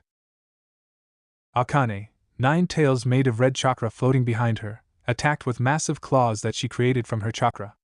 The Raikage didn't back down as he prepared to meet her attacks. He slammed his fists into the claws, forcing them away but not destroying them. They were merely a distraction. While he was dealing with her claws, she sent several of her tails to attack him from below. Anyone else would have been defeated right then, but it once more proved he was deserving of the title Raikage. He dodged all of her tail swipes like they were nothing. To the average Jonin, it would have looked like he was simply teleporting around her attacks. Damn, Zabuza mumbled. I'm beginning to feel a little outclassed here. Also, is it just me, or is that woman using the Kyuubi's chakra? That woman is the Kyuubi, Naruto muttered. Sorry, I forgot to tell you that. What? Naruto ignored Zabuza's shock, took several deep breaths, and then opened the floodgates within his body. Dark purple chakra burst from him. The ground beneath his feet cracked. Zabuza took a step back as Naruto transformed into his hybrid form. He could feel his nails growing longer, his whisker marks growing thicker, and his body growing stronger. Even though he couldn't see the physical changes, he knew what was happening. Holy shit, Zabuza stared at him in shock. What the fuck are you, brat? That's a good question. Naruto spoke in a gravelly voice. I'm not really sure myself, though Akane and I call myself a Hanayo. A half-demon? Zabuza paused for several seconds, then nodded. Yeah, you certainly look like a half-demon. Giving the man an aggrieved look, Naruto sighed and said, Akane and I are going to engage the Raikage. We'll weaken him. When we do, I want you to use your knowledge of vital points to land a crippling blow that will knock him out cold. So in the end, I'm barely getting to do anything. Zabuza sighed as he stabbed his sword into the ground. Well, fine. This is your mission. Besides, I'm interested in seeing how this fight goes. I hope we don't disappoint you then, Naruto said before disappearing. Akane and they were still duking it out with each other. However, now that they were using chakra to enhance their bodies, the fight had become even more destructive. Every time their extremities collided, the ground would split open like an overripe fruit, and the air would explode with power. Each time one of them landed a blow, the other would fly backward and blow a hole into the nearest building. Their fight was clearly getting out of hand. Naruto leapt high into the air and aimed himself at the Raikage as the man blocked a low kick from Akane. Flipping around to increase the power of his attack, Naruto dropped a heel kick at the man's head. Even though the Raikage was fighting Akane, he still had the sense to raise his arm and block Naruto, though doing so caused the ground beneath his feet to crater. Flipping off A's forearm, Naruto landed several meters away as Akane leapt back to stand beside him. The two-eyed A, who seemed to be sizing up Naruto now that his hybrid mode was activated. This man is a lot tougher than I expected, Naruto muttered. Akane clicked his tongue. Holding back is harder than I expected. I'm doing my best not to cause too much damage to him, or the village, but... Several of the buildings had already collapsed thanks to their fight. They were smaller buildings, not the ones that had been built into the mountains, but even so, it was unintentional destruction. Yeah. Naruto sighed. I guess we just have to weather his attacks until he uses up all of his chakra. Such a pain, Akane moaned. While they were standing there, the Raikage rushed forward and thrust out his elbow at Akane. The woman slipped around his attack and struck it with her fist, or tried to. The Raikage pulled back before it could hit, lifted his left foot off the ground, and delivered a powerful kick to Naruto's side as he tried to sneak up and attack from a blind spot. He took the attack head-on. A grunt escaped his lips as the powerful kick slammed into his abdomen, but Naruto ignored the pain and wrapped his arms around the man's leg. He lifted A off the ground and spun around and around before throwing his opponent. As A soared through the air, Akane appeared above him.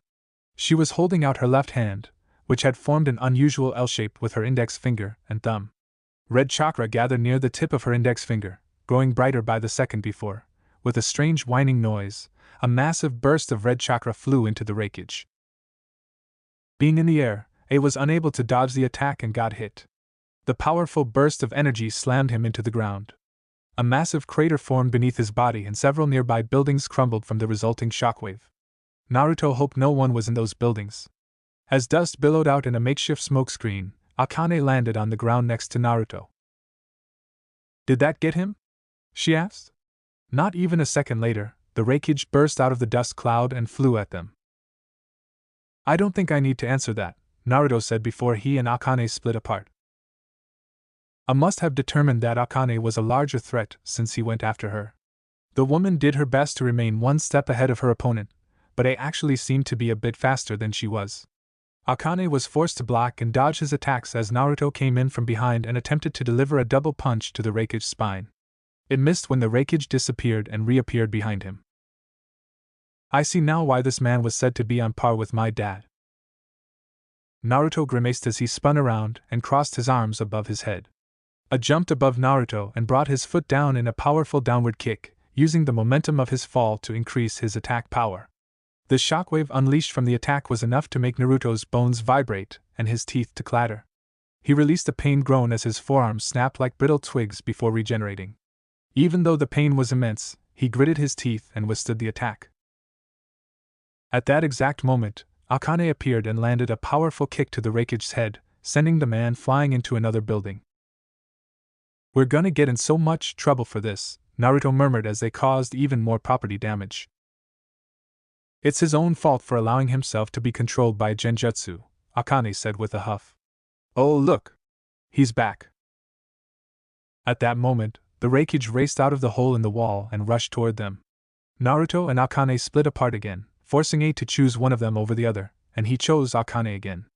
That kind of hurt Naruto's pride. Just a bit. In either event, the man launched himself at the redhead and initiated another coordinated assault of fists and feet. Thus far, Naruto and Akane had done their best to avoid using any ninjutsu. Their battle was already doing enough damage. Adding jutsu into the mix would have just created even more problems. However, the Raikage didn't seem to have any such compunctions. Raikyaku Suihei, lightning oppression horizontal.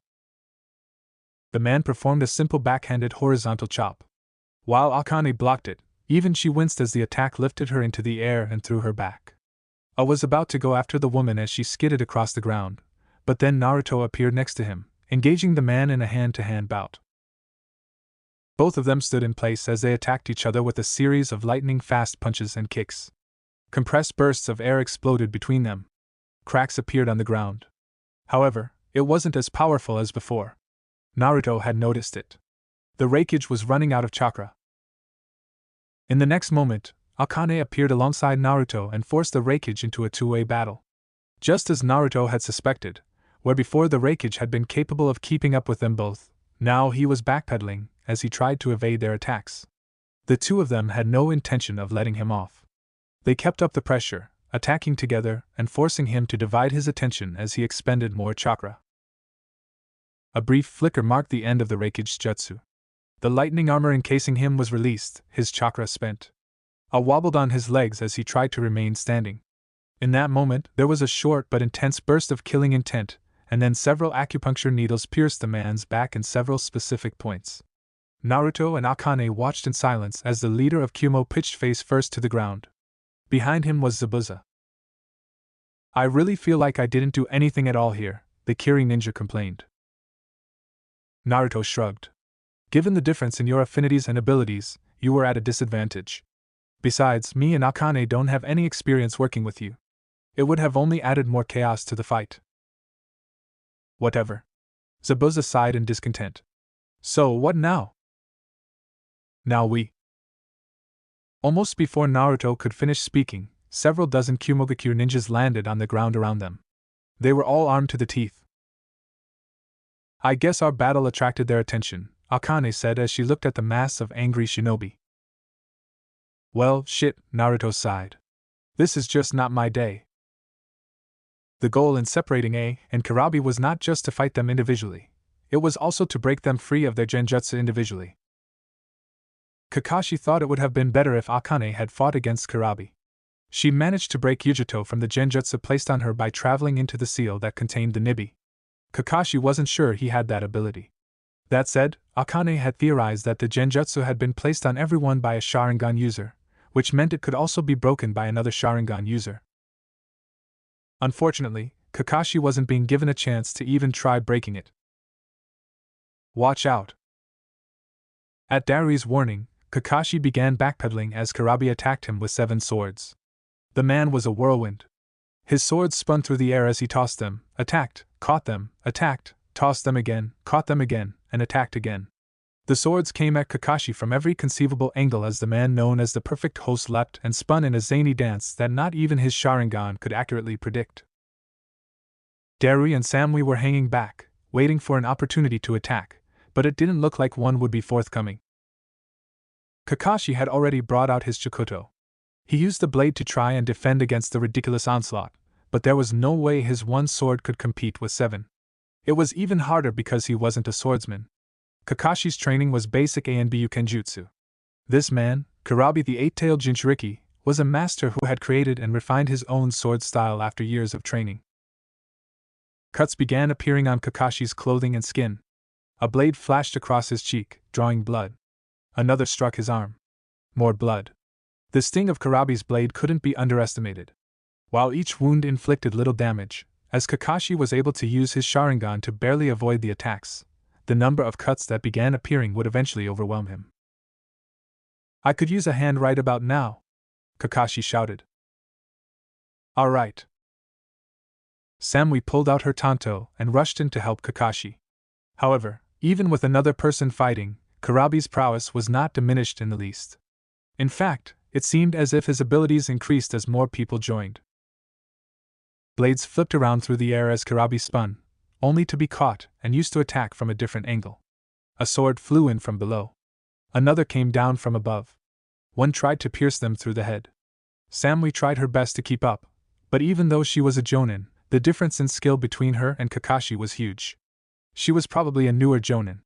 It wasn't long before cuts began appearing on her skin. Kakashi realized that he would need to do something if he wanted to emerge from this battle victorious.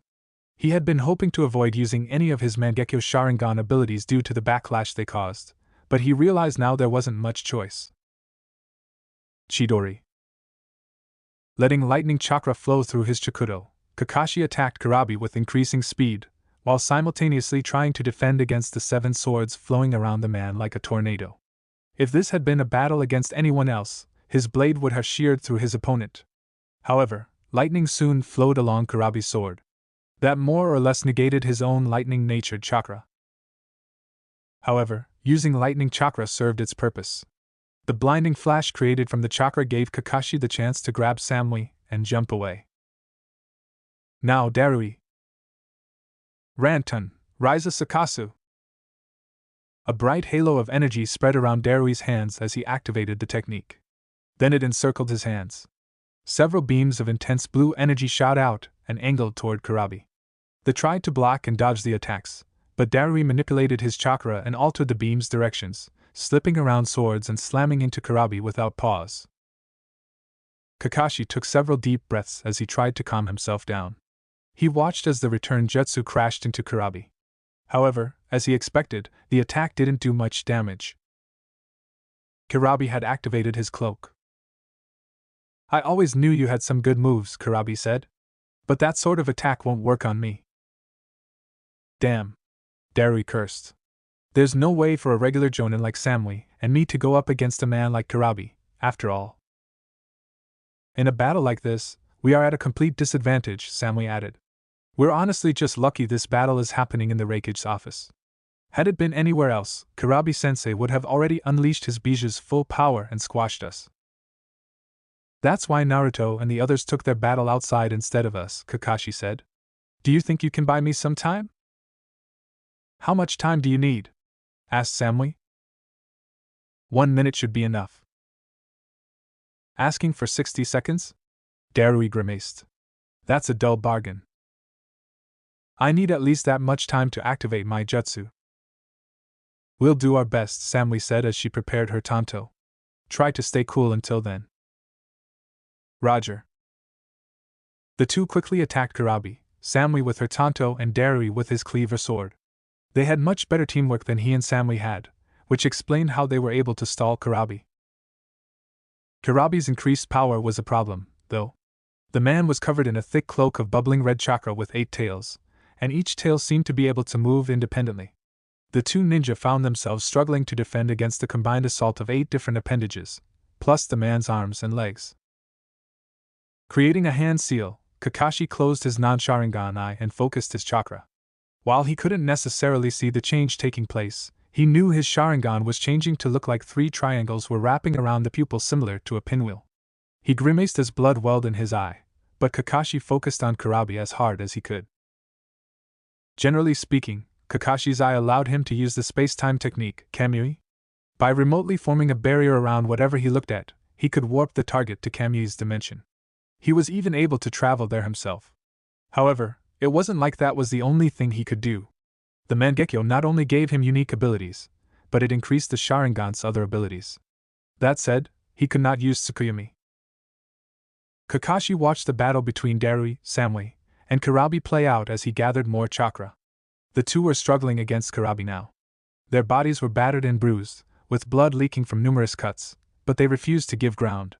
He waited until it looked like Kurabi was about to attack, and then he sunshined directly in front of the man. Their eyes locked. In that moment, just as their eyes locked, Kakashi sent his chakra into Kurabi through eye contact. He could already see the genjutsu being used to control him. Not only was it powerful, but it was also complex. Fortunately, it was not a Mangekyo technique, which he would not have been able to break. Kakashi quickly overwrote the genjutsu with his own genjutsu, which returned Kurabi to normal. Almost the moment he cast the genjutsu over Kurabi, the red Biju chakra died down, disappearing as though it had never existed. Kurabi took several steps back and looked around. He eyed Darui, Samui, and then Kakashi. Yo, ya fool. You helped me break free from that mind control, yo. Kakashi sighed as he covered his Sharingan eye. He'd forgotten how annoying this man could be. That's right. I'm grateful, yo. That genjutsu was hateful. I was just minding my own business when that fool looked me in the eye and everything went hazy like crazy. I'm sure, Kakashi mumbled. As he spoke to Kurabi, Samui was drawn toward the window. She glanced down for a moment, then turned back to them. Guys, we have some trouble, she said. It seems Naruto and his team are surrounded by Kumo ninja. As Kakashi heard those words, he could not help but sigh. Let's go rescue them then, Kakashi said as he glanced at Kurabi. We could use your help to smooth things over. Worry not, brother of my brother. Kurabi made several odd hand gestures. I go yo back, yo. Right. Thanks to Kurabi explaining what was happening to the Kumo ninja who'd been seconds away from attacking Naruto, Akane, and Zabuza, the situation had been resolved. Akane had been able to break the genjutsu on the Raikage, who'd been sent to the hospital immediately after to recuperate. Because of the circumstances surrounding what happened, Naruto and his squad had been asked to remain in Kumo for the time being. They had been set up in a small hotel that hadn't been destroyed by their battle against the Raikage.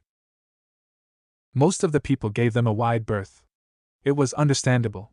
They had fought against and defeated their Raikage, regardless of the circumstances, and so it was only natural no one would want to associate with them.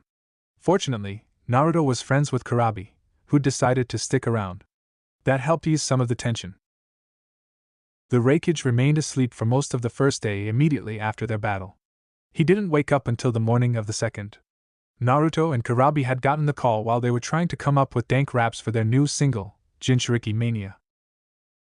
Yo, we are fighting like mad. These battles will blow your mind. You can't stop it, fight it, so just sit back and unwind. The two of them were sitting on the ledge of a building and trading rhymes that Kurabi would write into his notebook. Their goal was to create something that would adequately express the greatness of two battling against each other. Of course, Naruto wasn't anymore, but he'd lived most of his life with a Biju in his gut, so he felt like he still was. However, as the two of them went back and forth, Akane wandered up behind them and wrinkled her nose. Do you two ever stop? She asked. Ah. Akane. Naruto leaned back until he was looking at her upside-down profile. Is something up? A is awake, she said. We've been called in to meet with him. Got it. Yo, let's go. Thanks for watching, Shinobi Squad. If you enjoyed this what if, hit that like button, subscribe, and ring the bell so you never miss the next twist. Drop your theories in the comments, I'm always reading. Want more Naruto heat? Check out the other videos on the channel. Stay sharp, stay awesome, and remember even shadow clones need love. Peace out, Shinobi!